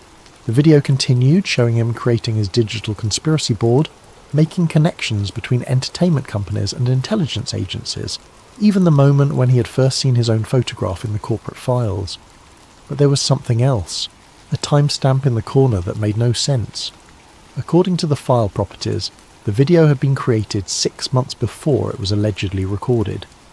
His hand shaking, Elias cross-referenced the timestamp with other files in his dossier. The pattern that emerged destroyed everything he thought he knew about his investigation. Every revelation, every breakthrough, every piece of evidence he had discovered, all had been prepared in advance. The conspiracy he had uncovered was real, but his discovery of it had been choreographed down to the minute. They hadn't just been watching him, they had been directing him, feeding him information at precisely calculated intervals, allowing him to feel the satisfaction of discovery while ensuring he found only what they wanted him to find. His entire investigation was a performance, and he had been playing his role perfectly. The sound of footsteps in the hallway outside his apartment was no longer mysterious. It was his cue that the final act was about to begin. The timestamp that shattered Elias's world appeared in a routine system log, buried among thousands of other entries he might have overlooked in his haste to process the overwhelming data. But his pattern recognition skills, honed by decades of digital archaeology, caught the anomaly immediately. His surveillance file had been created 3 years before he had even begun his serious investigation into secret societies. Not updated, not modified, created. The implications spread through his mind like digital wildfire. Every forum post that had sparked his interest, every breadcrumb of evidence he had followed, every contact who had guided him toward new information sources, all had been carefully planted elements in an elaborate psychological experiment. He wasn't hunting the Illuminati. He was their laboratory rat, navigating a maze they had constructed specifically for him. The files reveal the true scope of the operation. Project Cassandra aimed to study how individuals with specific psychological profiles could be guided toward predetermined conclusions while believing they were conducting independent research. Elias was test subject 347 in a series that had already processed thousands of potential dissidents, conspiracy theorists, and amateur investigators. The methodology was diabolical in its sophistication. Rather than suppressing information, they had created controlled leaks that satisfied the subject's desire for hidden truth, while ensuring that any revelations served their ultimate purposes.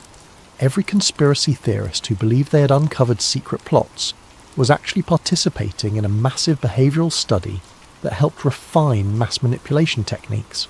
But Project Cassandra served another purpose, creating the perfect patsies. When subjects like Elias inevitably attempted to share their discoveries, the public would dismiss them as delusional paranoids.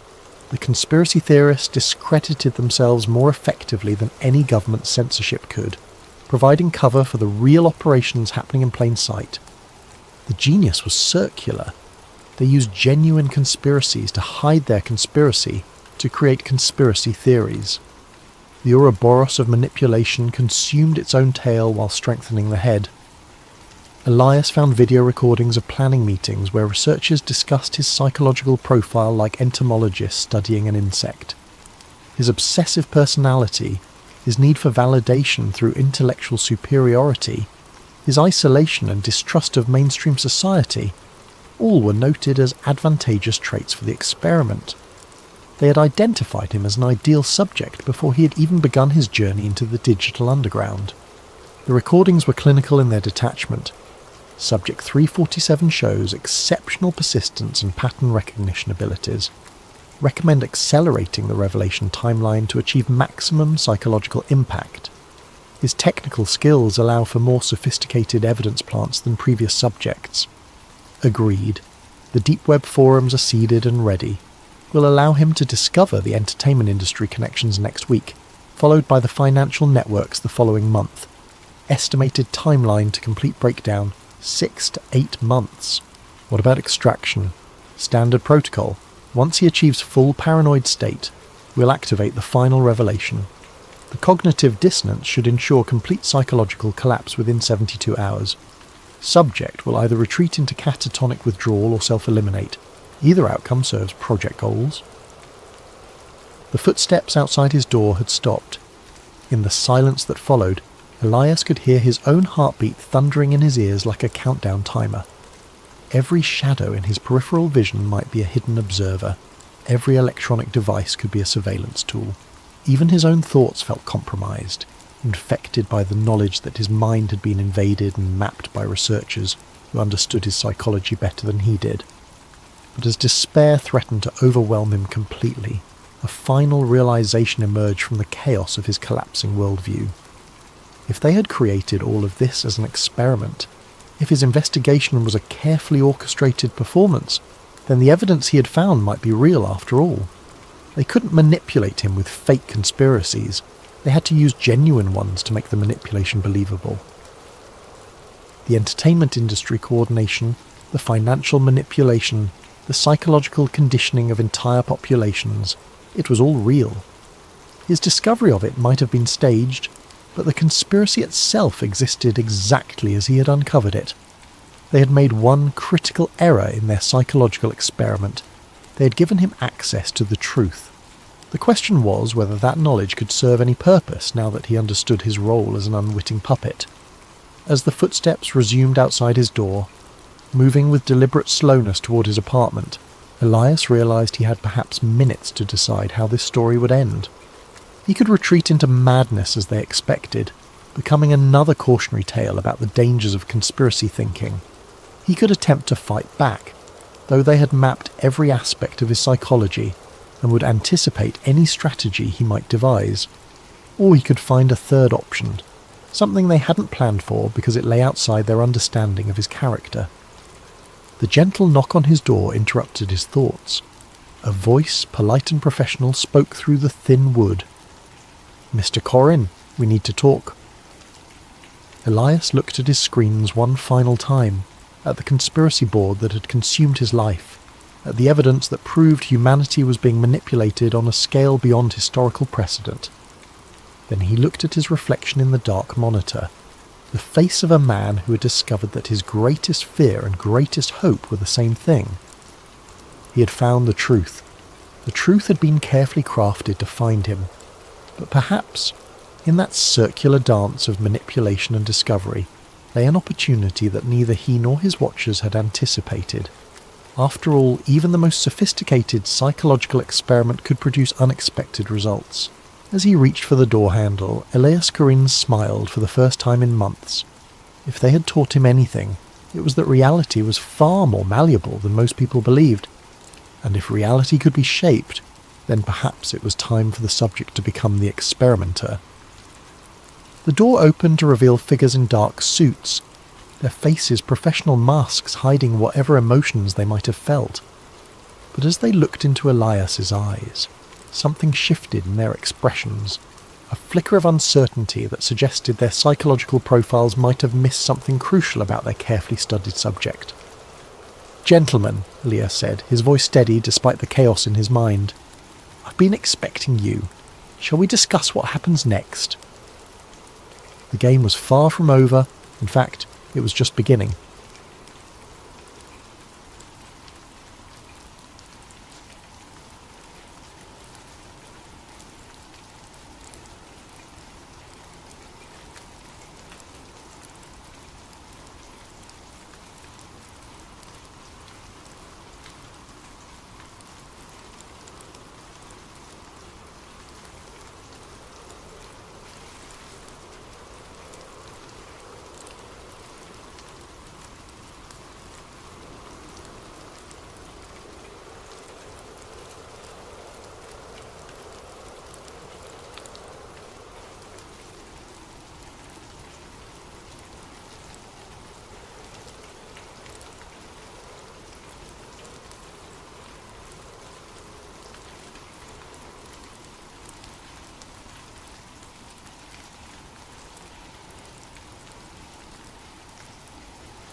The transmission that should never have existed. Picture this. You're a radio operator at Melbourne Flight Service, October 21st, 1978. It's 7:12 p.m. The frequency crackles with a young pilot's voice, confused, but still professional. "Melbourne, that strange aircraft is hovering on top of me again." A pause, then with dawning horror, it is hovering, and it's not an aircraft. What follows next is 17 seconds of metallic scraping that sounds like nothing you've ever heard through aviation radio. A grinding, oscillating shriek that makes your teeth ache. Then silence. Not the gradual fade of a distant signal. Not the static burst of equipment failure. Just instant, absolute silence. As if someone had surgically removed Frederick Valentich from existence. Those 17 seconds of sound still exist. You can listen to them today, digitized and preserved in aviation archives. Engineers have analysed them with every tool available. The conclusion? No known aircraft makes that sound. No known metal-on-metal collision produces that specific frequency pattern. It remains to this day unexplained. Frederick Valentich was 20 years old. He had brown hair, an easy smile, and dreams of becoming a commercial airline pilot. On that October evening in 1978, he climbed into a rented Cessna 182L at Moorabbin Airport near Melbourne, filed a flight plan to King Island, and became one of aviation's most enduring mysteries. Not because he disappeared — pilots unfortunately disappear — but because of what he reported seeing in the minutes before his vanishing, and because of what the Australian government desperately tried to hide for the next 45 years. This is not a ghost story. This is documented fact, preserved in radio transcripts, witness testimonies, and recently declassified government files that paint a picture far stranger than fiction. What happened to Frederick Valentich over Bass Strait challenges everything we think we know about our skies, our governments, and perhaps our place in the universe. Part 1. The official account.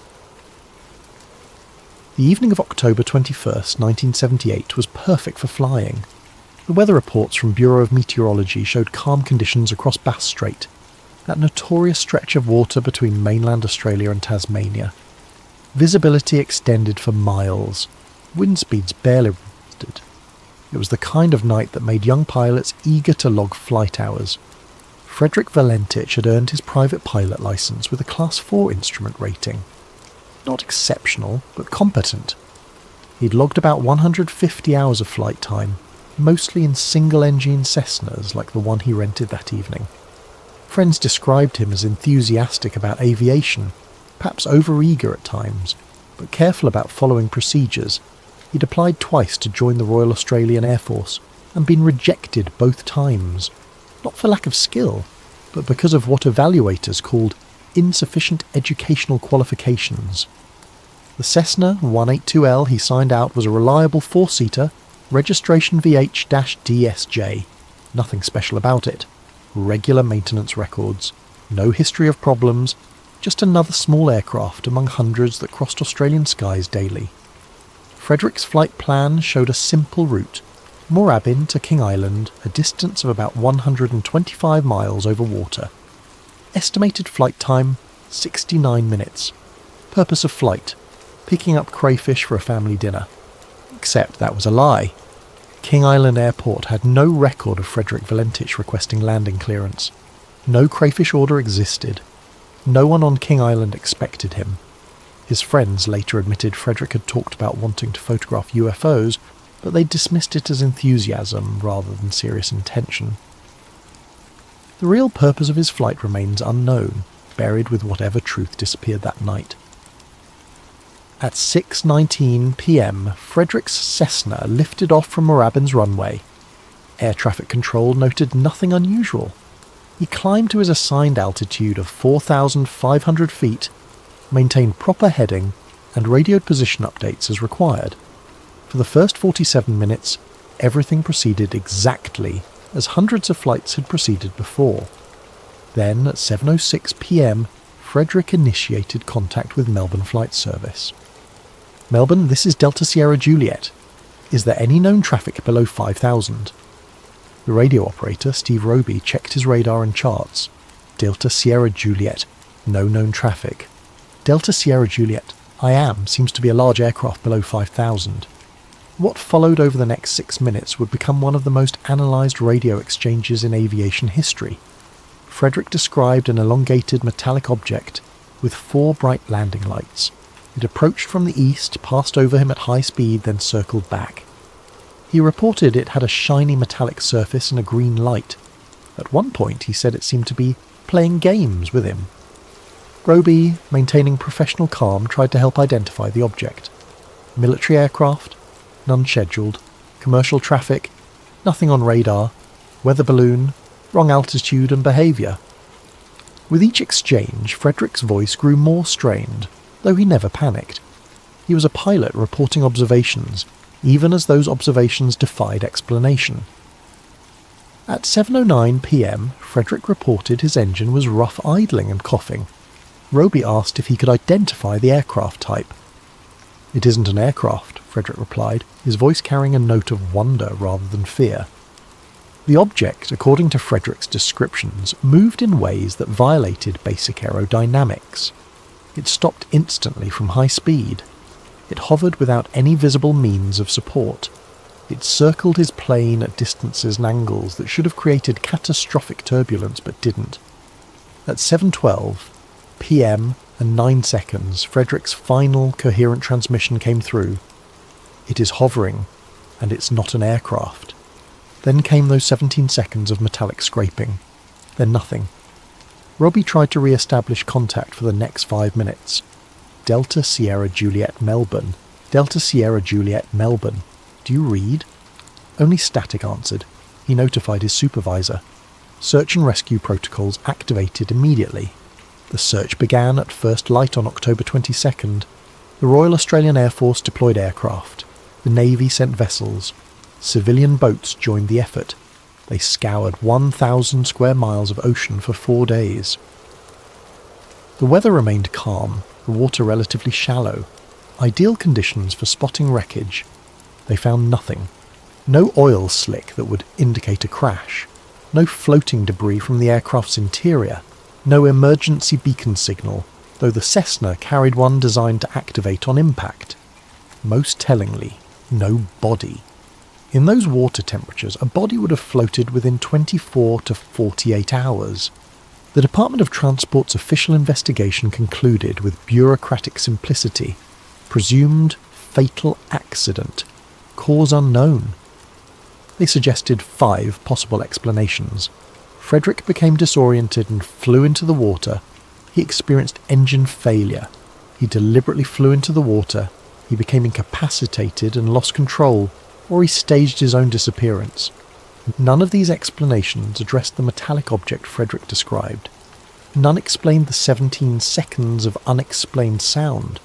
None accounted for the complete absence of wreckage in thoroughly searched waters. The case officially closed in 1980. Frederick Valentich was declared dead in absentia. His family received a death certificate. Insurance claims were processed. As far as the Australian government was concerned, the young pilot had tragically crashed, and that was that. Except it wasn't. Part 2. The documents that never made the news. In the weeks following Frederick's disappearance, something curious happened. Or rather, didn't happen. Despite the sensational nature of the case, a pilot reporting a UFO moments before vanishing, mainstream Australian media coverage dried up remarkably quickly. The story made initial headlines, then disappeared from newspapers as if editors had collectively decided it wasn't worth pursuing. But people had seen things that night. They'd filed official reports. Those reports went into government archives, where they sat untouched and unexamined by journalists for decades. Roy Manifold, a plumber and amateur photographer, was setting up a time-lapse camera on the shore near Cape Otway Lighthouse at the exact time of Frederick's disappearance. He wanted to capture the sunset over Bass Strait. When he developed the film, one frame showed something extraordinary. A dense black object with what appeared to be a bright light, or exhaust trail emerging from it, hovering over the water. The photograph's timestamp matched Frederick's final transmission within minutes. Manifold took his photograph to the Herald Sun newspaper. They showed initial interest, even sending the image for analysis. Then, abruptly, they returned it without publication or explanation. Manifold tried other media outlets with similar results. The photograph eventually made its way to UFO researchers, but by then the trail of official interest had gone cold. 5 other witnesses filed reports with various authorities that night. A couple camping at Cape Otway reported a green light moving erratically over the water. 2 girls driving along the coastal road described a bright object dancing in the sky before shooting upward at impossible speed. A fishing boat captain logged an unusual green phosphorescence in the water, unlike any bioluminescence he'd seen in 30 years of sailing Bass Strait. These reports shared common elements: green light, erratic movement, the time window matching Frederick's disappearance. They were filed with police, Coast Guard and aviation authorities. They were stamped, dated and archived. They were never investigated. In 1982, researcher Bill Chalker gained access to Department of Transport files through a Freedom of Information request. Hidden among routine documentation, he found a memo that shouldn't have existed. Dated October 24th, 1978, 3 days after the disappearance, it came from an unnamed Royal Australian Air Force officer to the department's Aviation Safety Branch. The memo's language was carefully bureaucratic, but its implications were staggering. It referenced non-ballistic movement patterns inconsistent with conventional aircraft, observed by ground-based radar systems on the night of October 21st. It mentioned anomalous returns in the area of Frederick's last known position. Most significantly, it stated that further documentation has been classified under national security provisions and forwarded to appropriate channels. Chalker pressed for these classified documents. He was told they didn't exist. When he provided the memo's reference numbers, he was told the classification was a mistake, that the documents contained nothing relevant to the Valentich case. When he formally appealed, his request was denied on grounds of international intelligence sharing agreements. International, not domestic. Someone outside Australia had an interest in what happened to Frederick Valentich. The pilot's father, Guido Valentich, spent years trying to understand his son's fate. In 1980, he gave an interview to Italian newspaper Giornale dei Misteri that Australian media largely ignored. He revealed that Frederick had been obsessed with UFOs for years, collecting magazine articles and attending UFO discussion groups in Melbourne.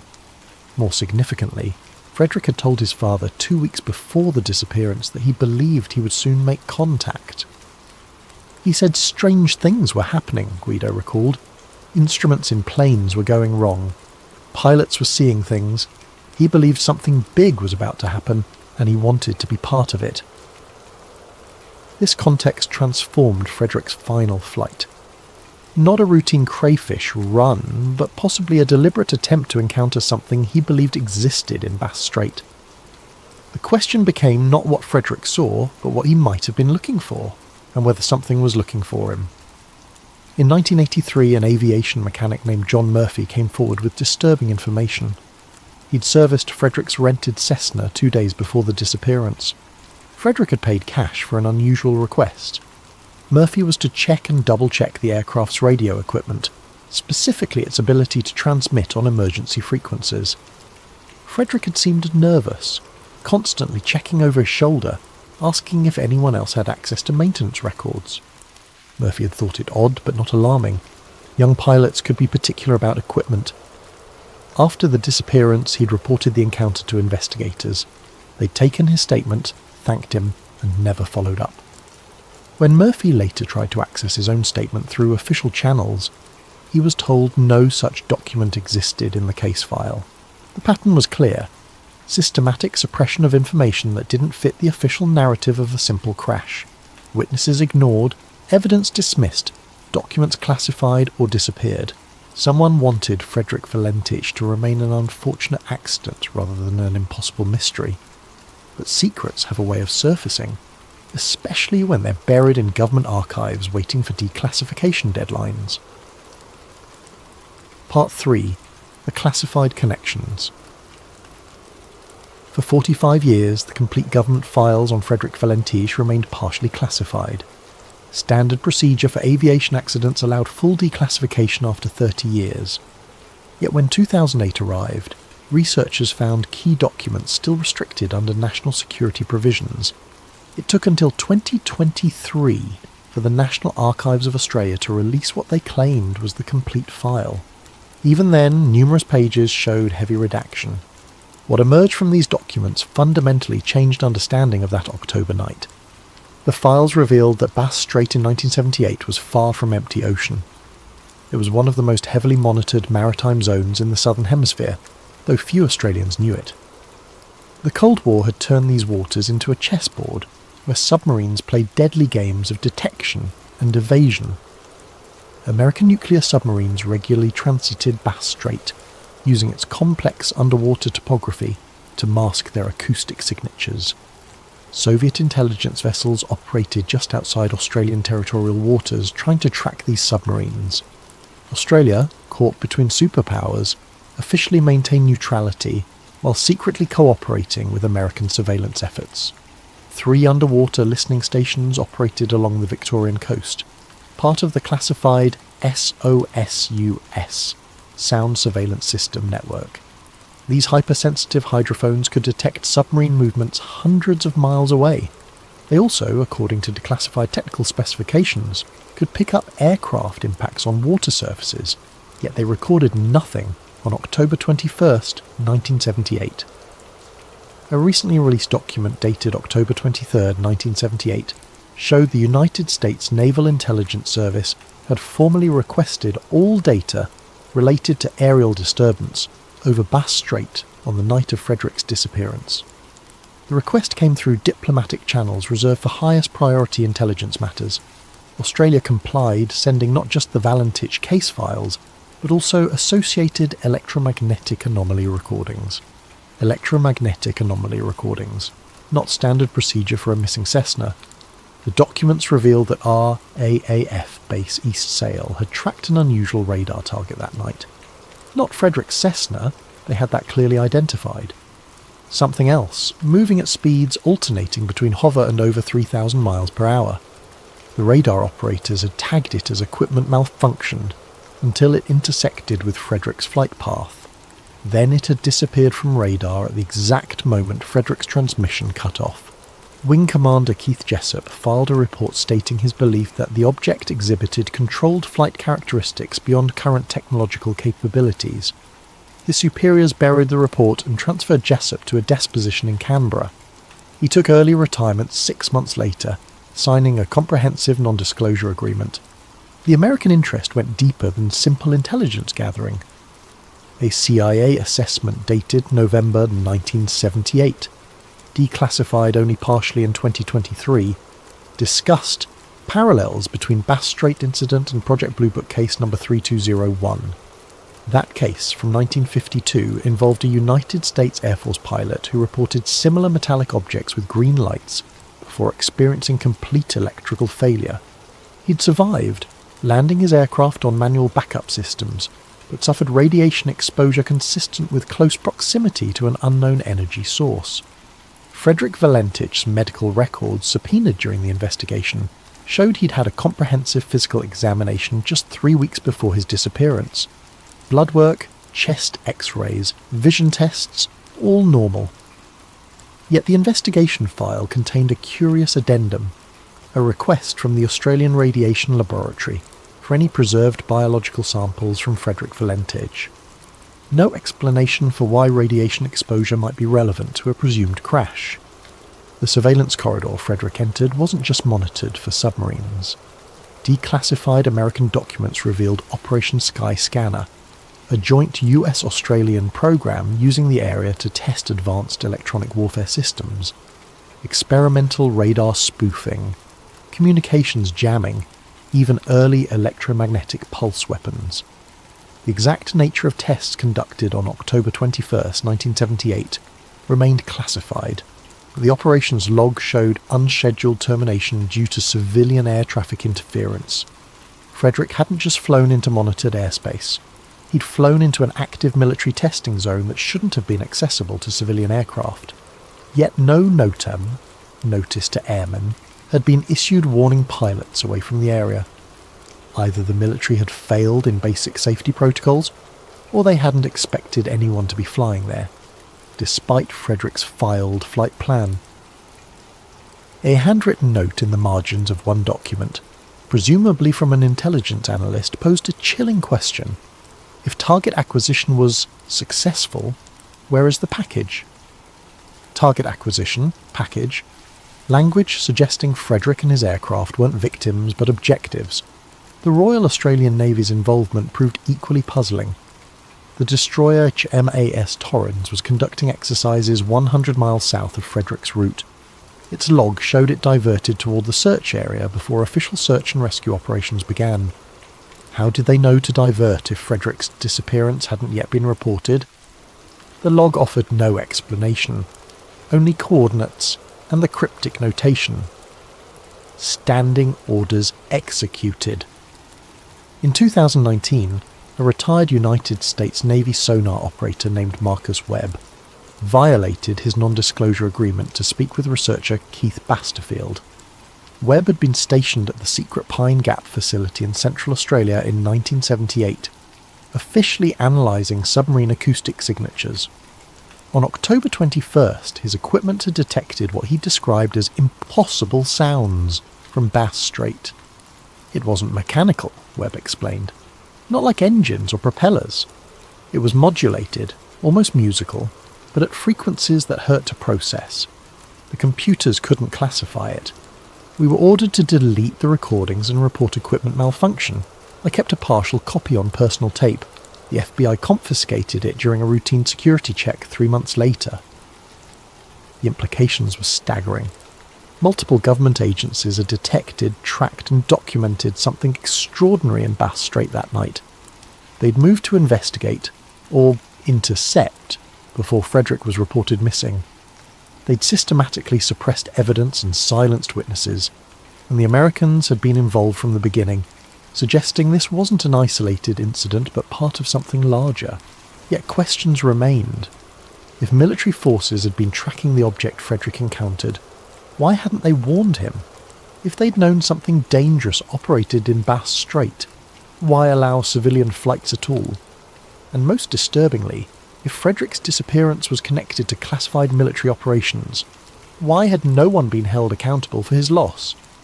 The answer might lie in what happened after 1978, a pattern of incidents that suggested Frederick Valentich was neither the first nor the last to encounter something extraordinary over Bass Strait. Part 4. The modern anomaly chain commercial airline pilot Captain Richard Davies had 23 years of experience when he encountered something that made him question everything he thought he knew about aviation. On March 15, 2004, flying a Boeing 737 from Melbourne to Launceston, he crossed Bass Strait at 35,000 feet under clear conditions. What happened next would have ended his career if his co-pilot hadn't witnessed it too. A green, luminous object, roughly oval in shape, appeared off their starboard wing, not on radar, not on collision avoidance systems, visible only to human eyes. It paced their aircraft for 12 minutes, maintaining perfect relative position despite the 737's 450-knot airspeed. Then it accelerated upward at an angle Davies estimated at 70 degrees, disappearing in seconds. Davies faced a choice: report the sighting and risk his reputation, or stay silent and violate aviation safety protocols. He chose to file an official report. The response was swift and unsettling. Within 48 hours, representatives from the Australian Transport Safety Bureau interviewed him, took his statement, and classified it under environmental phenomena. They strongly suggested he avoid discussing the incident publicly. His co-pilot, First Officer Jennifer Chen, kept detailed personal notes. They knew, she wrote. The investigators weren't surprised. They had a protocol for this, forms specifically designed for anomalous aerial observations. How many pilots have filled out these forms? The answer emerged through careful research by aviation safety advocate Michael Carmody. Using Freedom of Information requests, he discovered that between 2000 and 2019, at least 47 commercial pilots had reported unusual phenomena over Bass Strait. Green lights featured in 31 reports, electromagnetic interference in 23, complete instrument failure in 8. The geographic concentration was remarkable. Plot the incidents on a map, and they clustered in a corridor roughly 50 miles wide, running northeast to southwest through Bass Strait. The exact corridor Frederick Valentich had entered in 1978. Captain Sarah Hendricks experienced the worst recorded incident in 2012. Flying a Qantas 737 with 162 passengers, she encountered what she described as coordinated harassment by multiple green lights. They surrounded her aircraft, matching every evasive manoeuvre. Her instruments failed in sequence, first GPS, then radio altimeter, then primary flight display. For 6 minutes she flew on backup instruments and visual references, her passengers unaware of the crisis. They were testing us, she told investigators, seeing how we'd react, what systems they could compromise. It felt deliberate, intelligent. Qantas management placed her on administrative leave pending psychological evaluation.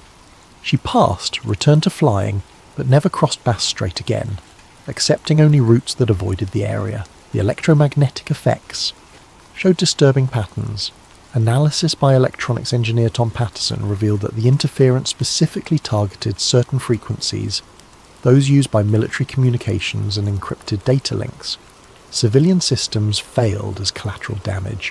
Whatever caused the interference understood human technology well enough to attack its weak points. In 2016, the Royal Australian Navy quietly rerouted submarine training exercises away from Bass Strait. The official reason cited environmental concerns for marine mammals. Retired Admiral James Morrison later admitted the real reason. 3 submarines had experienced simultaneous complete electrical failures while submerged in the strait. Emergency ballast blows had brought them to the surface, but investigators couldn't explain what had caused systems designed with triple redundancy to fail simultaneously. Tiger Airways Flight 381 provided the most documented case. On November 8, 2018, the Airbus A320 carried 178 passengers from Sydney to Melbourne. Approaching Bass Strait, Captain Michael Torres noticed an unusual green phosphorescence in the clouds ahead. He requested deviation around the weather. Melbourne Control reported clear skies, no precipitation on radar. Torres trusted his eyes over instruments. As he began the deviation, passengers on the right side of the aircraft started recording with their phones. 12 separate videos captured what happened next. A metallic sphere, approximately 30 feet in diameter, emerged from the phosphorescent cloud and positioned itself directly above the aircraft. For 4 minutes, it maintained position while every electronic device on the plane, from navigation systems to passenger entertainment units, flickered erratically. Then it accelerated vertically and vanished. The videos went viral before authorities could suppress them. The Australian Transport Safety Bureau issued a statement attributing the sighting to ball lightning, despite meteorologists pointing out that no thunderstorm activity existed within 500 miles. The passenger videos revealed details that challenged conventional explanation. The object's surface showed no seams, rivets, or visible propulsion systems. It maintained perfect stability despite the aircraft's wake turbulence. Most remarkably, frame-by-frame analysis showed it didn't actually move when it disappeared. It seemed to fade out of visible spectrum while remaining in the same position. Bass Strait earned its reputation as Australia's Bermuda Triangle, but the comparison wasn't entirely accurate. The Bermuda Triangle's mysteries involved disappearances. Bass Strait's mysteries involved encounters, repeated documented contact, with something that chose to reveal itself to commercial aircraft, while remaining invisible to military surveillance. Or perhaps not invisible. A leaked 2019 Royal Australian Air Force briefing suggested they'd been tracking persistent anomalous returns over Bass Strait for decades. The briefing discussed protocols for avoiding inadvertent engagement and stressed that pilots should not attempt intercept or investigation of unusual targets in the region. They knew something operated in Bass Strait. They'd known since at least 1978, possibly earlier. They'd chosen to allow civilian aircraft to continue flying through the area, accepting whatever risk that entailed. The question was whether they were protecting the public from knowledge of these encounters, or protecting whatever was causing them from public scrutiny. The modern incidents shared one crucial detail with Frederick Valentich's disappearance: the complete absence of official explanation. No coherent theory explained how multiple unrelated aircraft could encounter similar phenomena across 4 decades. No natural phenomenon accounted for metallic objects that defied physics. No secret military project remained operational and unacknowledged for 45 years, unless of course it wasn't military at all. Part 5. The question no one can answer. Geoffrey Thurgood spent 37 years as an air crash investigator. He'd examined wreckage from 200 accidents, testified in countless inquests, and thought he'd seen every way an aircraft could fail. The Valentich case haunted him precisely because it broke every rule he'd learned. When a plane crashes in water, he explained in a 2020 interview, it leaves evidence, always. Oil spreads for miles and lingers for days. Composite materials float. Seats contain foam that's essentially unsinkable. Even if the aircraft sinks intact, which is rare, bodies eventually surface due to decomposition gases. The Cessna 182 had mechanical controls with steel cables, that would survive impact and sink slowly. We should have found something. Bass Strait's characteristics made the absence of wreckage even more puzzling. Average depth, 200 feet. Seafloor composition, sandy sediment over limestone. Currents, predictable and well mapped. Commercial fishing vessels crisscrossed these waters daily, their nets dragging the bottom. In the 45 years since Frederick's disappearance, they'd found no aircraft parts. The theory that Frederick staged his disappearance collapsed under scrutiny. His bank accounts remained untouched. His passport never surfaced at any border crossing. No credible sighting ever emerged despite extensive media coverage. His girlfriend, Rhonda Rushton, insisted he'd been genuinely excited about their planned future together. He'd put a deposit on an engagement ring 3 days before his disappearance. Private investigator Malcolm Sutton spent 5 years tracking every lead, funded by the Valentich family's desperate search for answers. He found nothing suggesting Frederick had motivation or means to disappear. People who fake their deaths make mistakes, Sutton noted. They access money, contact family, leave digital footprints. Frederick left nothing. It's as if he simply ceased to exist. The suicide theory proved equally problematic. Frederick's psychological profile showed no indicators of depression or distress. He'd scheduled flying lessons for the following week, paid 6 months advance rent on his apartment, and told friends about his plans to apply again for commercial pilot training.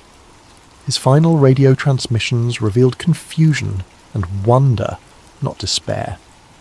If Frederick had experienced mechanical failure or spatial disorientation, why describe a metallic object in such specific detail? 7 minutes of coherent observation couldn't be dismissed as hallucination. The transmission showed no signs of hypoxia or carbon monoxide poisoning.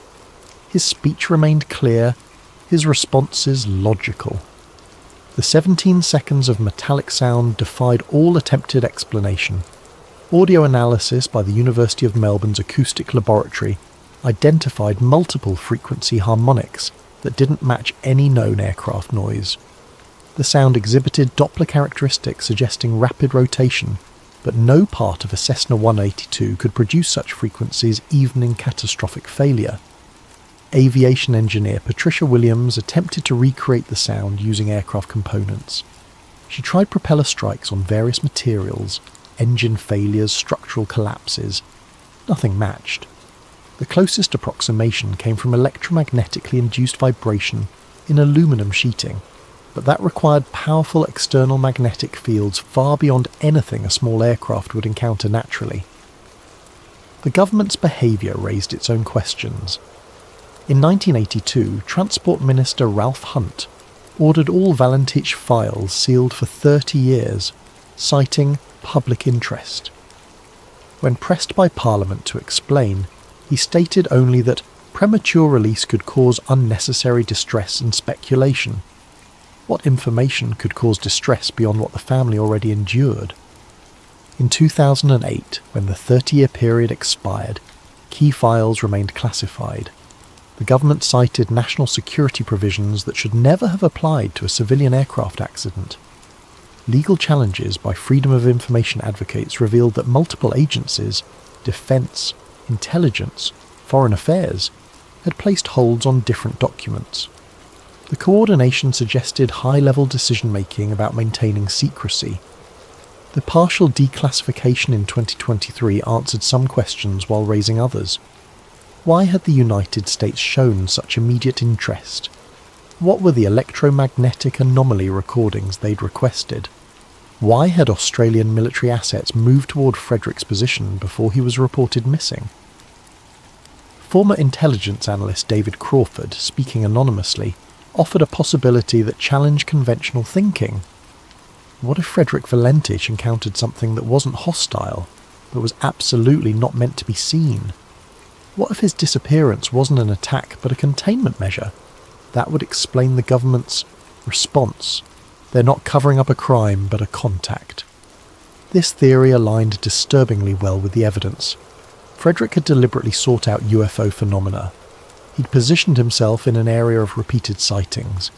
He'd encountered something that matched his expectations. Then he'd vanished without violence, without wreckage, without any sign of destruction. The continued incidents over Bear Strait suggested an ongoing presence, something that revealed itself selectively, tested human aircraft systems, then withdrew without causing harm.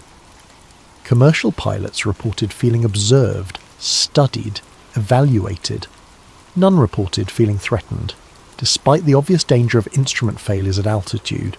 Captain Richard Davies, reflecting on his 2004 encounter, voiced what many pilots thought privately. It knew we were there, it chose to show itself. It could have done anything to our aircraft. We were completely vulnerable. Instead, it just watched us, like it was checking on our progress, seeing how far we'd come technologically. The Bass Strait mystery had evolved from a single disappearance to a pattern of contact. Frederick Valentich might not have crashed or been destroyed. He might have achieved exactly what he'd sought, contact with intelligence beyond Earth. The price of that contact remained unknown, as did its purpose. But one fact remained undeniable. Something extraordinary operated in Bass Strait. It had been there in 1978 when Frederick vanished. It was still there in 2024, still watching, still waiting, still selecting who would see it, and who would be allowed to remember. The Australian government continued its policy of official denial and unofficial acknowledgement. Commercial aircraft still crossed Bass Strait daily. Pilots still reported green lights and electromagnetic anomalies. And somewhere in classified archives, the complete truth about Frederick Valentich waited for someone brave enough to reveal it.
The coffee cup trembles in my weathered hands as I speak these words for the first time in 53 years. My name is Detective Raymond Kowalski, retired SFPD, and I'm dying. The doctors give me 3 months, maybe 4 if I'm lucky. But luck ran out for me the day I opened that damned Alcatraz file. They said Frank Morris and the Anglin brothers drowned in the frigid waters of San Francisco Bay on June 11th, 1962. The FBI closed the case. The warden slept easy. America's most infamous prison maintained its perfect record. But I found things I was never meant to see. Things that made me understand why some truths are buried deeper than bodies. This is my confession. Not of crimes I committed, but of the crime I witnessed. The systematic erasure of 3 men who may have pulled off the impossible, only to disappear into something far worse than death. If you're listening to this recording, it means I'm gone, and maybe, just maybe, the truth can finally surface from the depths where it's been drowning all these years. It was October 1968 when Lieutenant Carson dropped the manila folder on my desk like it was radioactive. 6 years had passed since the escape, and the case was supposedly closed, filed away with all the other solved mysteries that kept the bureaucrats sleeping soundly. "Formality, Kowalski," Carson said, not meeting my eyes. "Washington wants a final review of the Alcatraz evidence. Dot the I's, cross the T's, confirm what we already know. They're fish food at the bottom of the bay." I should have known something was wrong by the way he said it. Carson was a straight shooter, the kind of cop who looked you in the eye when he talked. But that day, he stared at the wall behind me like the words might crawl off it and bite him. The file was thinner than I expected for the most famous prison break in American history. Basic escape details, witness statements from guards, the makeshift raft materials found on Angel Island. Nothing I hadn't read in the newspapers. Too clean, too neat. "Why me?" I asked. Carson finally looked at me then, and I saw something in his eyes I'd never seen before. Fear. "Because you're thorough, maybe too thorough. They want this done right." He left me with those cryptic words and a growing certainty that this formality was anything but routine. I started with the obvious inconsistencies. The first was a car theft report from Marina District, filed 3 days after the escape. A 1959 Chevrolet, stolen from outside a boarding house. The owner, Mrs. Eleanor Hutchins, told police she saw 3 men walking away from the vehicle, heading toward the waterfront. When she called out to them, one turned and tipped his hat. "Polite as you please." "They had manners," she told the responding officer. "Real gentlemen. You don't expect that from criminals." The report was buried on page 47 of miscellaneous incident files. No follow-up, no investigation, no mention in the official Alcatraz case summary. Then there was the paddle, a crude wooden oar carved from driftwood, found by a fisherman near Richmond Bridge, 20 miles upriver from where the currents should have carried any debris. The fisherman, Miguel Santos, reported it to park rangers, who logged it as miscellaneous beach debris.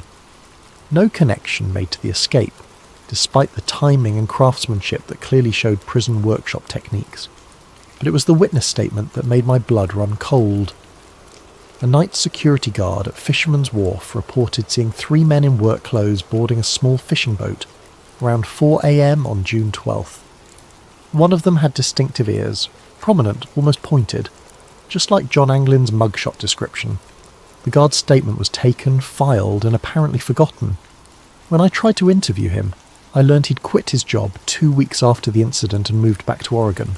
No forwarding address. "Don't dig too deep on this one, Ray," Carson warned me when I briefed him on my preliminary findings. "Some stones are better left unturned."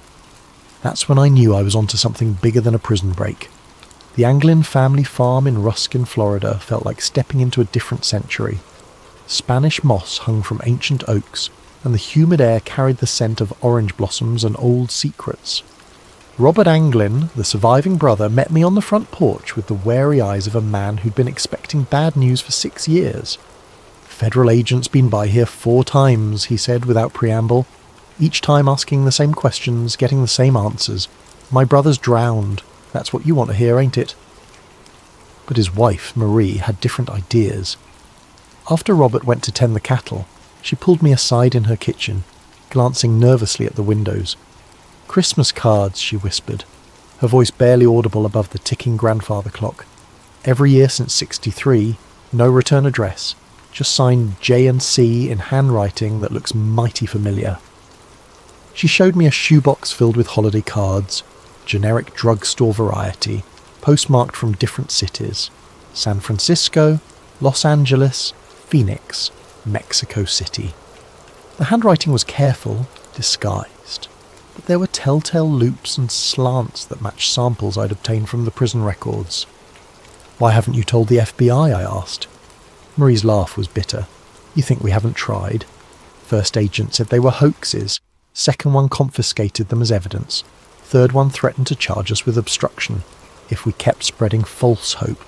These here are copies I made before they took the originals." Photographs came out next. 3 pictures, slightly blurry, showing 2 men in work shirts standing outside what appeared to be a South American cantina. The faces were partially obscured by shadows and hat brims, but the bone structure, the posture, The way one man favoured his left leg, it all matched the Anglin brothers' physical profiles. Woman from church. Her daughter married a missionary. Sent these from Brazil in '65, Marie explained. Said these two Americans worked construction jobs, paid cash, kept to themselves, spoke English with Florida accents. I studied the photos with a magnifying glass. The man on the left had a distinctive scar on his forearm, a scar I remembered from Clarence Anglin's prison medical records, sustained in a workshop accident at Atlanta Federal Penitentiary. FBI says they're look-alikes, Marie continued. Coincidence, but a mother knows her son's detective. Even in shadows, even across oceans, those are my boys. The fear in her eyes wasn't the fear of grief or false hope. It was the fear of someone who knew more than she was saying, someone who'd been warned to keep quiet. As I left the farm that evening, I noticed a dark sedan parked down the country road, two figures visible in the front seats. When I drove past, they turned away, but not before I caught a glimpse of federal license plates. The Anglins were being watched. After 6 years, the dead men's family was still under surveillance. That night in my motel room, I spread out everything I'd gathered so far. The car theft, the paddle, the witness statements, the cards and photographs. Individually, they could be dismissed as coincidence or wishful thinking. Together, they painted a picture that made my hands shake as I wrote my preliminary report. Frank Morris and the Anglin brothers hadn't drowned in San Francisco Bay. They'd made it to shore, stolen transportation, and somehow managed to disappear into the wind. The question that kept me awake until dawn wasn't whether they'd survived the escape. It was why the government was so determined to pretend they hadn't. The National Archives building in Washington, D.C. has the kind of institutional grandeur designed to make visitors feel small and insignificant. As I walked through its marble corridors in November 1968, carrying my credentials and a growing list of questions, I felt exactly as intended. The records clerk, a thin man with wire-rimmed glasses and the pallor of someone who spent his days in basement filing rooms, greeted my request with practiced bureaucratic indifference. Alcatraz escape files? Let me check the catalogue.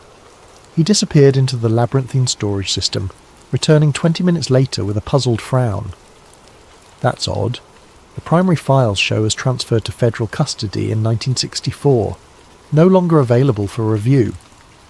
Transferred where? Doesn't say. Just lists the authorization code. Project Paperclip Archive classified. Project Paperclip. Even a street cop from San Francisco knew that designation.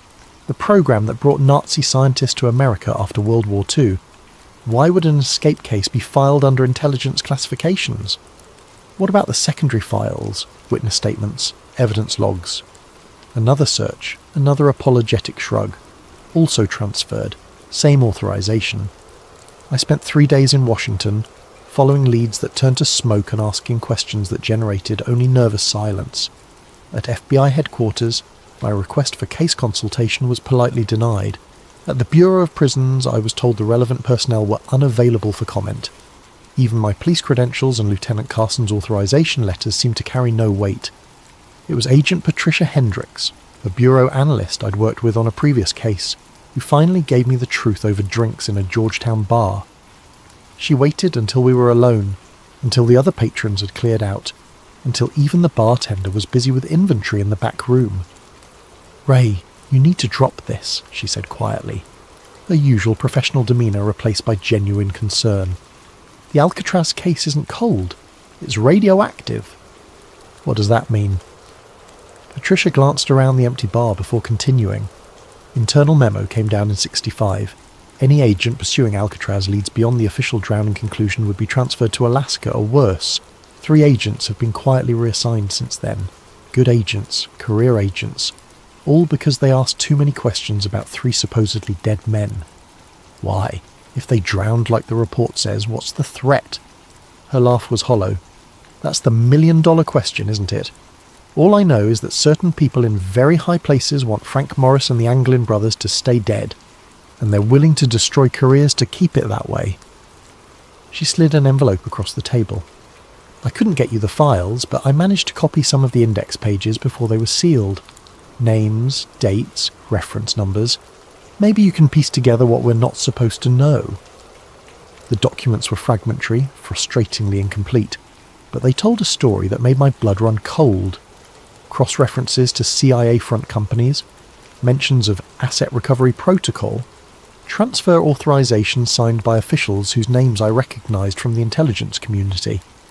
Most disturbing was a memo dated July 1962, just 1 month after the escape.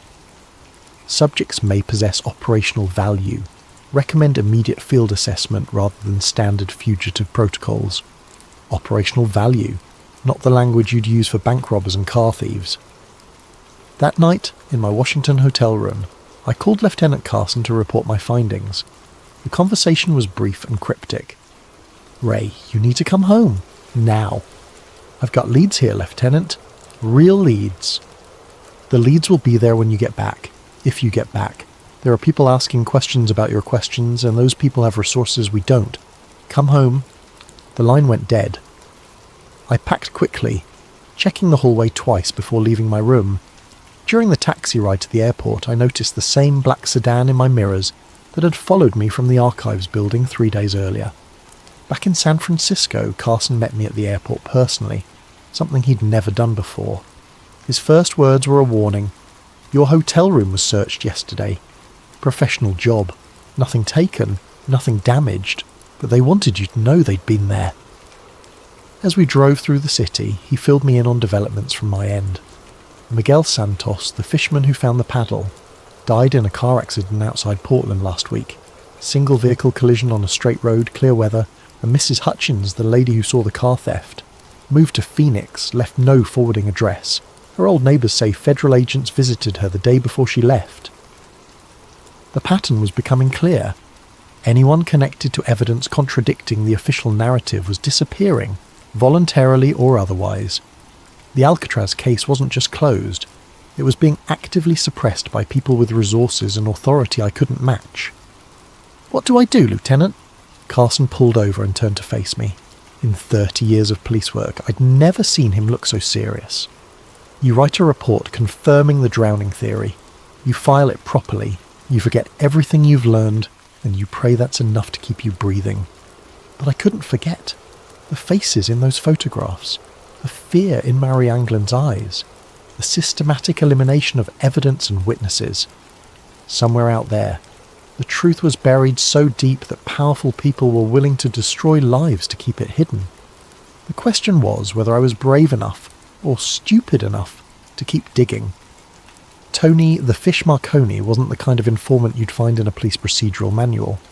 A small-time smuggler with ties to both San Francisco's waterfront and various federal agencies that preferred not to be named, Tony survived by knowing when to talk and when to disappear. When he agreed to meet me at a dive bar in North Beach, I knew the information would be worth the risk.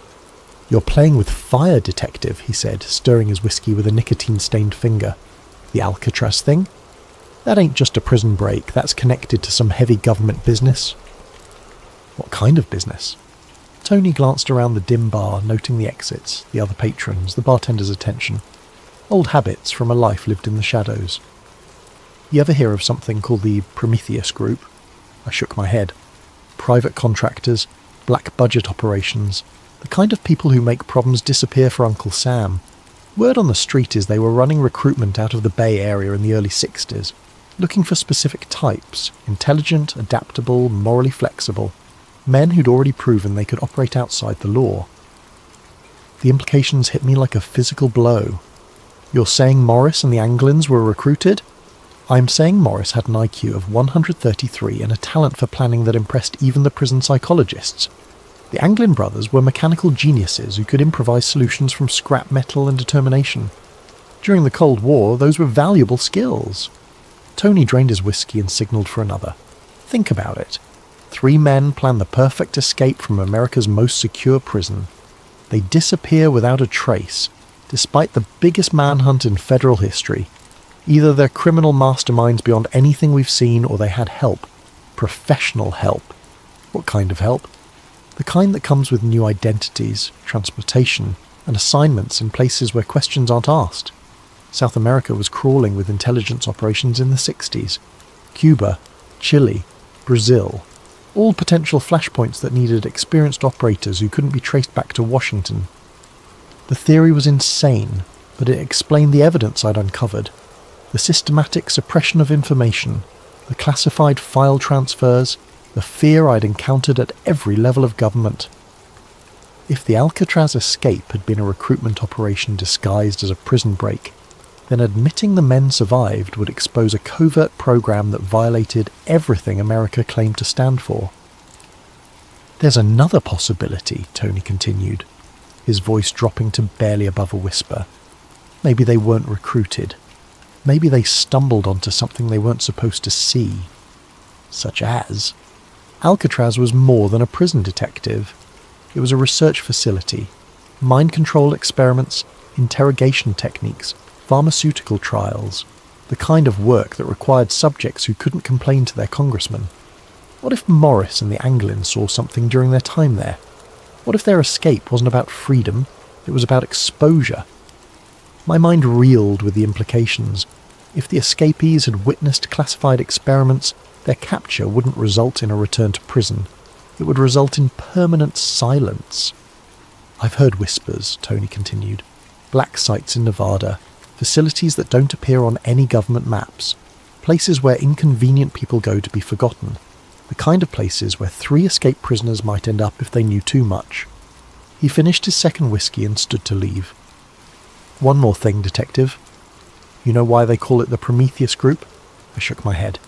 Prometheus stole fire from the gods and gave it to humanity. The gods punished him by chaining him to a rock where eagles ate his liver for eternity. Some gifts come with a price that never stops being paid. After Tony left, I sat in that dim bar for another hour, trying to process what he'd told me. 3 theories, each more disturbing than the last. Theory 1. Cold War recruitment. The escape was facilitated by intelligence agencies looking for deniable assets. Morris and the Anglins were extracted, given new identities, and deployed to international hotspots where their criminal skills could serve national interests. Theory 2. Witness protection in reverse. The men had seen classified activities at Alcatraz and escaped to avoid being silenced. Their continued existence threatened to expose government programs that officially didn't exist. Theory 3. The darkest possibility. They were captured alive after the escape and disappeared into the black site system, spending the rest of their lives as test subjects or interrogation practice for intelligence agencies that viewed them as expendable assets. Each theory explained the evidence I'd gathered. Each theory justified the extreme measures taken to suppress the truth. And each theory meant that Frank Morris and the Anglin brothers faced something far worse than drowning in San Francisco Bay. They faced erasure from history itself. 6 months later, against direct orders from Lieutenant Carson and my own better judgment, I found myself on a flight to Rio de Janeiro. The lead had come through Tony Marconi's network, a bartender in Ipanema who claimed to remember 2 American men matching the Anglin's description, regulars at his establishment from 1971 to 1978. They paid cash, spoke little Portuguese, and never talked about their past, the bartender Carlos told me through a translator. But they were different from other expatriates, more careful, always watching the exits, never sitting with their backs to the door. The description matched surveillance training, the kind of operational security taught to intelligence assets. Carlos produced a photograph taken during a Christmas party in 1975, a grainy image showing 2 men at the edge of the celebration, their faces partially obscured but their body language unmistakably American. My hands trembled as I studied the picture. The man on the left had the same jawline, the same ears, the same way of holding his shoulders that I'd memorized from Clarence Anglin's prison files. The other figure showed signs of premature aging, stress lines and grey hair that suggested a life lived under constant tension. What happened to them? I asked. Carlos's expression darkened. They left suddenly, in the middle of the night. One day they were here. The next day their apartment was empty. The landlord said men in suits had come asking questions the week before. Americans, but not tourists. Government men. I spent another week in Rio following leads that grew colder with each passing day. The apartment building where the mystery Americans had lived was scheduled for demolition. its records mysteriously lost in a fire. The bank where they had allegedly maintained accounts had no record of American customers from that period. Every trail ended in convenient dead ends and missing documentation. On my final night in Brazil, I was approached by a man claiming to be a freelance journalist who'd been investigating the same story. We met at a beachside cafe in Copacabana, the sound of waves masking our conversation from potential surveillance. "You're the American detective asking about the Alcatraz escapees," he said without preamble. It wasn't a question. I neither confirmed nor denied, waiting for him to continue. "I've been working this story for 3 years," he said, "following reports of American fugitives throughout South America. The trail is real, detective, too real. These men lived here, worked here, built lives here. But every time I get close to proof, the sources disappear. Witnesses relocate. Documents vanish. I've had my hotel room searched, my phone tapped, my sources intimidated." He slid a manila envelope across the table. "This is everything I've gathered. Photographs, witness statements, financial records, hidden in different locations for 3 years, copied and recopied to prevent loss. It's yours now." "Why?" "Because I'm done." Yesterday, I received a visit from 2 men with American accents and no identification. They politely suggested that my investigation was endangering people I cared about. They showed me photographs of my sister's children playing in a park in Sao Paulo. Very clear photographs. Very recent photographs. The envelope contained a treasure trove of evidence. Bank records showing regular deposits to accounts held by men with obviously false Brazilian identities. Employment records from construction companies that had hired American workers without proper documentation. Hotel registries with signatures that bore striking resemblances to handwriting samples I'd obtained from Alcatraz. Most compelling was a photograph dated 1976 showing 3 men at a construction site in the Amazon basin. 2 matched the Anglin brothers' physical descriptions. The third was older, lean, with the kind of penetrating stare I remembered from Frank Morris's mugshot. All 3 wore work clothes and hard hats, looking like ordinary labourers except for their distinctly American postures and expressions. But like every other lead I'd followed, this one ended in frustration and fear. When I tried to contact the construction company, I learned it had been dissolved in 1979. The site where the photograph was taken was now underwater, flooded by a dam project that had relocated the entire local population. The pattern was always the same. Evidence of survival followed by systematic elimination of that evidence. Either I was chasing ghosts or someone with vast resources was staying 1 step ahead of every investigation. My flight back to San Francisco was delayed by mysterious mechanical problems. During the 6-hour layover in Mexico City, I noticed the same 2 men in different locations throughout the terminal. Always at a distance, always watching, never making direct contact. When I finally boarded the plane, they weren't among the passengers. Lieutenant Carson met me at San Francisco International with news that made my blood run cold. "Federal marshals raided your apartment yesterday, Ray. Warrant signed by a judge I've never heard of, for evidence in a case they wouldn't specify. They took everything, your files, your notes, your photographs, everything connected to Alcatraz." In the car ride home, he handed me an official-looking document. "Transfer orders, effective immediately. You're being reassigned to the robbery division. Your Alcatraz investigation is officially terminated." "On whose authority?" "Authority high enough that questioning it would end both our careers." Carson's voice carried a weight I'd never heard before. "Ray, I've been a cop for 28 years. I've seen corruption, cover-ups, and conspiracies, but I've never seen anything like this. The pressure to shut you down is coming from levels of government I didn't know existed." He pulled over in a secluded area of Golden Gate Park and turned to face me directly. "Whatever you found down there, whatever you think you know, it's not worth your life. These people have made careers disappear for asking the wrong questions. They can make people disappear too." As he spoke, a black sedan with government plates drove slowly past us, its occupants clearly visible through tinted windows that somehow allowed us to see their faces while hiding their expressions. The message was unmistakable. We were being watched, our conversation monitored, our future actions carefully noted. That night, alone in my ransacked apartment, I realised the full scope of what I was up against. This wasn't just a cover-up of a prison escape. It was the systematic suppression of a truth so dangerous that the most powerful government in the world was willing to destroy lives to protect it. Frank Morris and the Anglin brothers hadn't just escaped from Alcatraz. They'd escaped into a shadow world where truth became enemy of the state, where survival meant accepting lies, and where the greatest prison of all was the silence that surrounded their fate. But silence, I was beginning to understand, has its own way of speaking to those willing to listen. 25 years passed like pages torn from a calendar and scattered by the wind. I worked robbery division, collected my pension, and tried to convince myself that some truths were better left buried. The Alcatraz case became a ghost that haunted my dreams, 3 faces staring at me from the depths of San Francisco Bay, asking why I'd abandoned the search for their story. Then came January 2013, and a letter that changed everything. The History Channel documentary was running old Alcatraz footage when the phone rang. It was my former partner, Jimmy Chen, now working cold cases for the FBI. His voice carried the excitement of a man who'd stumbled onto something extraordinary. "Ray, you need to see this. Someone sent a letter to the Bureau claiming to be John Anglin. Says he's dying of cancer, wants to make a deal. Information about the escape in exchange for medical treatment." My hands shook as I read the photocopied letter Jimmy brought to my house that evening.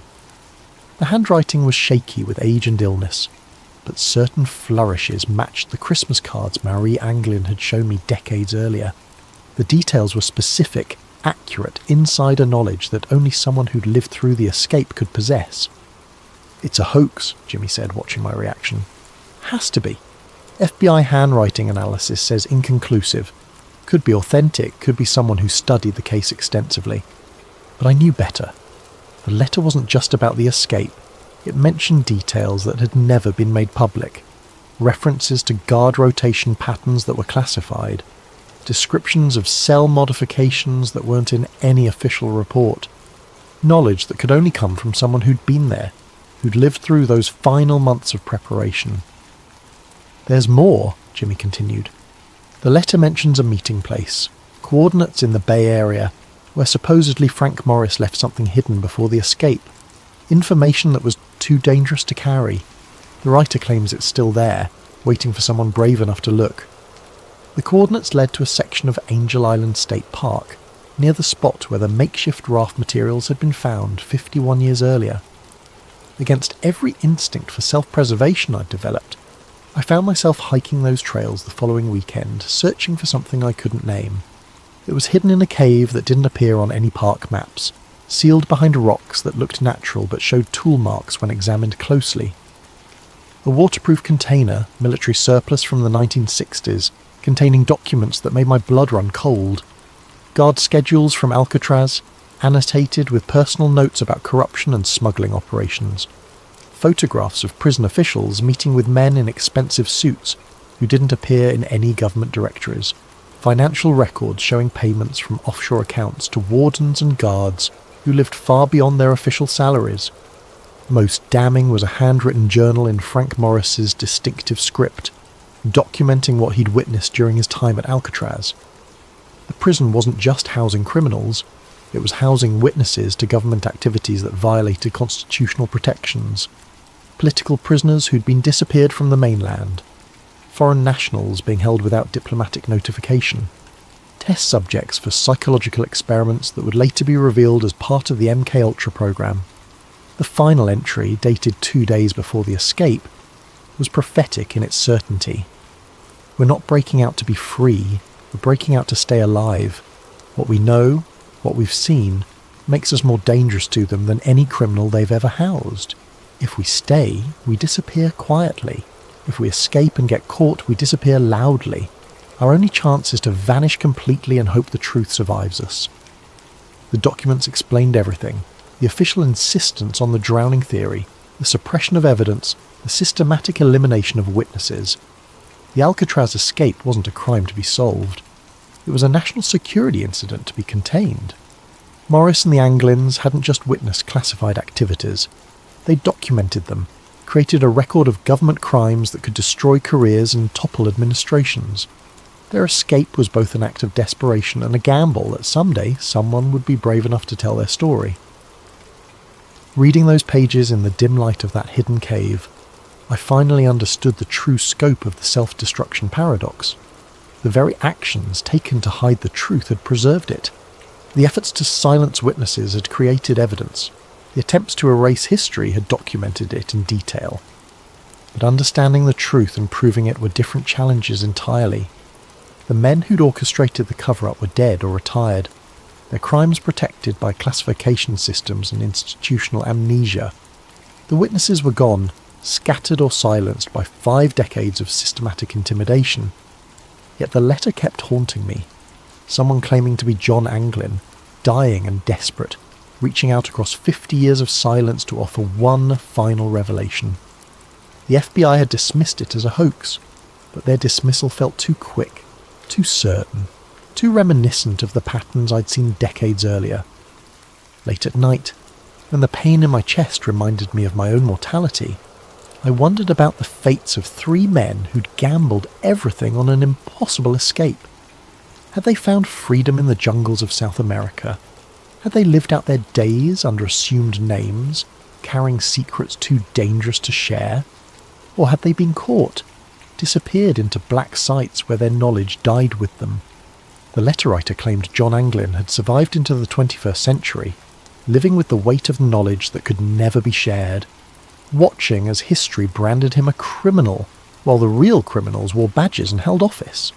If true, it was a torture more cruel than any prison cell, to know the truth and be unable to speak it, to carry justice in your heart while injustice wore your name. I kept the documents for 6 months before making my decision. They couldn't stay hidden. Too many people had died to protect these secrets, and too many others deserved to know the truth. But releasing them publicly would accomplish nothing except getting me killed and the evidence destroyed. Instead, I chose a different path. I copied everything, hid the copies in locations scattered across the country, and left instructions for their release upon my death. If the government wanted to suppress the truth, they'd have to do it posthumously, when I could no longer be intimidated or eliminated. The original documents I returned to their hiding place on Angel Island, along with my own written account of the investigation. Future generations might find them, might understand what they represented, might finally give Frank Morris and the Anglin brothers the justice they'd been denied for over half a century. But justice, I was learning, was a luxury the living could rarely afford. It was a gift we could only leave for the dead, a truth we could only speak when our own voices had been silenced. The morphine makes it difficult to focus, but I need to finish this recording while I still can. The doctors say hours now, maybe a day if I'm stubborn enough to fight the inevitable. I've been fighting for 78 years. What's one more battle against the darkness? I've spent 53 years carrying the weight of what I learned about Frank Morris and the Anglin brothers. 53 years of waking up in cold sweats, wondering if today would be the day federal agents knocked on my door with a permanent solution to my inconvenient knowledge. 53 years of looking over my shoulder, checking my rearview mirror, and jumping at unexpected phone calls. The truth is a heavy burden when you're carrying it alone. I don't know if Frank Morris and the Anglin brothers lived out their days in Brazilian freedom, sipping caipirinhas on Ipanema Beach and laughing at the federal agents who'd spent decades searching for their corpses. I don't know if they died namelessly in some government facility, their final words lost in soundproof rooms designed to swallow screams. But I do know this with absolute certainty. They didn't drown in San Francisco Bay on June 11th, 1962. The evidence was always there for anyone brave enough to look past the official narrative. The car theft, the witness statements, the photographs from South America, the Christmas cards signed with familiar initials, each piece individually dismissed as coincidence or hoax, but collectively forming a picture of survival that powerful people needed to deny. The government's insistence on the drowning theory wasn't about maintaining Alcatraz's reputation or protecting prison security. It was about hiding activities that violated every principle America claimed to represent. The research programs, the intelligence operations, the systematic elimination of witnesses, All of it justified by national security classifications that turned constitutional protections into classified waste paper. Morris and the Anglins weren't just criminals who pulled off the perfect escape. They were inconvenient witnesses to state-sanctioned crimes, men whose continued existence threatened to expose a shadow government that operated beyond law, beyond oversight, beyond accountability. Their escape became their crime, their knowledge became their death sentence, their survival became a national security threat that required decades of cover-ups, intimidation, and murder to contain. I've left evidence of everything I'd discovered, hidden in multiple locations protected by legal arrangements that will trigger automatic release upon my death. Some truths are too important to die with the men who discover them. The morphine is winning now, and the room is getting darker. But before I fade away, I want to leave you with this final thought. Alcatraz was never escape-proof because its walls were too high or its waters too cold. It was escape-proof because the government made survival more dangerous than imprisonment, freedom more terrifying than captivity. The greatest prison isn't built with stone and steel. It's built with silence and fear, with official denials and convenient accidents, with careers destroyed and witnesses disappeared. Frank Morris and the Anglin brothers didn't die in San Francisco Bay. The Bay didn't kill them. The silence did. And silence. Silence is the strongest prison of all. But even silence eventually comes to an end. Recording ends with the sound of steady breathing that gradually grows fainter, until only the mechanical hum of hospital equipment remains. Found among Detective Raymond Kowalski's personal effects, along with detailed instructions for the release of sealed documents and recordings. To whoever finds this recording and follows the trail I've left behind, my name was Detective Raymond Kowalski, badge number 2847, San Francisco Police Department. I died on December 20th, 2021, at 3:17 a.m., alone except for the ghosts of 3 men whose story I spent a lifetime trying to tell. If you're reading this, it means the legal mechanisms I put in place have been triggered. Safety deposit boxes in 7 different states will have been opened. Law offices in 4 different cities will have released sealed documents. Digital files stored in multiple secure locations will have been automatically transmitted to journalists, historians, and government oversight committees. I've spent 53 years preparing for this moment, the moment when my voice could finally break the silence that has protected one of the greatest cover-ups in American history. The documents you now have access to represent only a fraction of what was hidden.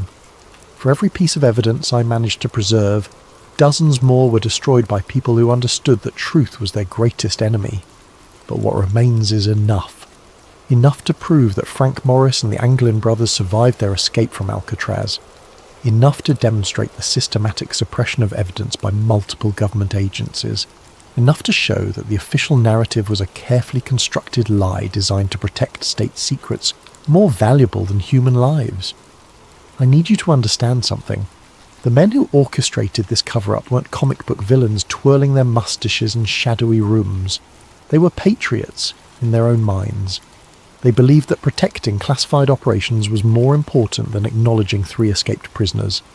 They convinced themselves that national security justified any level of deception, any amount of witness intimidation, any degree of evidence suppression. They were wrong.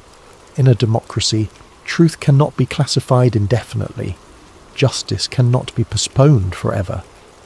The families of Frank Morris and the Anglin brothers deserve to know their fates. The American people deserve to know what their government did in their name. History deserved an accurate record, not a convenient fiction. I've carried this burden alone because I was afraid of losing my pension, my reputation, my life, afraid of being dismissed as a conspiracy theorist or a disgruntled cop, afraid that speaking the truth would accomplish nothing except getting me killed. But fear, I've learned, is just another form of prison, and like Alcatraz itself, it's only escape-proof as long as you believe the walls are stronger than your determination to break free. To the families of Frank Morris and the Anglin brothers, your loved ones were not the criminals history has made them out to be. They were witnesses to government crimes who paid the ultimate price for their knowledge. Whether they found freedom in South America or died in government custody, They deserved better than 50 years of official denial and systematic character assassination. To the government officials who will undoubtedly attempt to discredit these revelations, your time is over. The men who created this cover-up are dead. The operations they were protecting have been declassified or exposed through other channels. The only thing your continued denials accomplish is further damage to public trust in institutions that have already lost too much credibility. To the historians and journalists who will investigate these claims, be careful, be thorough, be brave. The people who killed witnesses and destroyed evidence may be gone, but the systems they created to protect state secrets remain in place. Truth-telling is still a dangerous profession in America. To Frank Morris, John Anglin, and Clarence Anglin, wherever your final resting places may be, your story is finally being told. Your truth is finally being spoken. Your silence is finally being broken. You escaped from Alcatraz on June 11th, 1962. You survived the waters of San Francisco Bay. You lived beyond that night, whatever your ultimate fates may have been. History will remember you not as the criminals who failed to escape, but as the men who succeeded too well for the government's comfort. Your greatest escape wasn't from prison. It was from the official narrative that tried to erase you from history. That escape, at least, was permanent. Final statement for the record. I, Detective Raymond Kowalski, being of sound mind and facing imminent death, do hereby swear under oath that every statement in this recording and its accompanying documents represents the truth as I discovered it through my official investigation into the Alcatraz escape of 1962. I have knowingly risked my career, my safety, and my life to preserve this information. I have done so not for personal gain or professional advancement, but because I believe that in a democracy, truth belongs to the people, not to the bureaucrats who find it inconvenient. If my death occurs under suspicious circumstances, if these documents are somehow suppressed or discredited, if this recording mysteriously disappears, let it stand as evidence that the cover-up I've documented continues to claim lives. But if this message reaches you intact, if the truth I've preserved finally sees daylight, then maybe, just maybe, the strongest prison of all has finally been breached. The silence is broken, the truth is free, and Frank Morris and the Anglin brothers can finally rest in peace, knowing their story has been told. Badge 2847, signing off for the final time.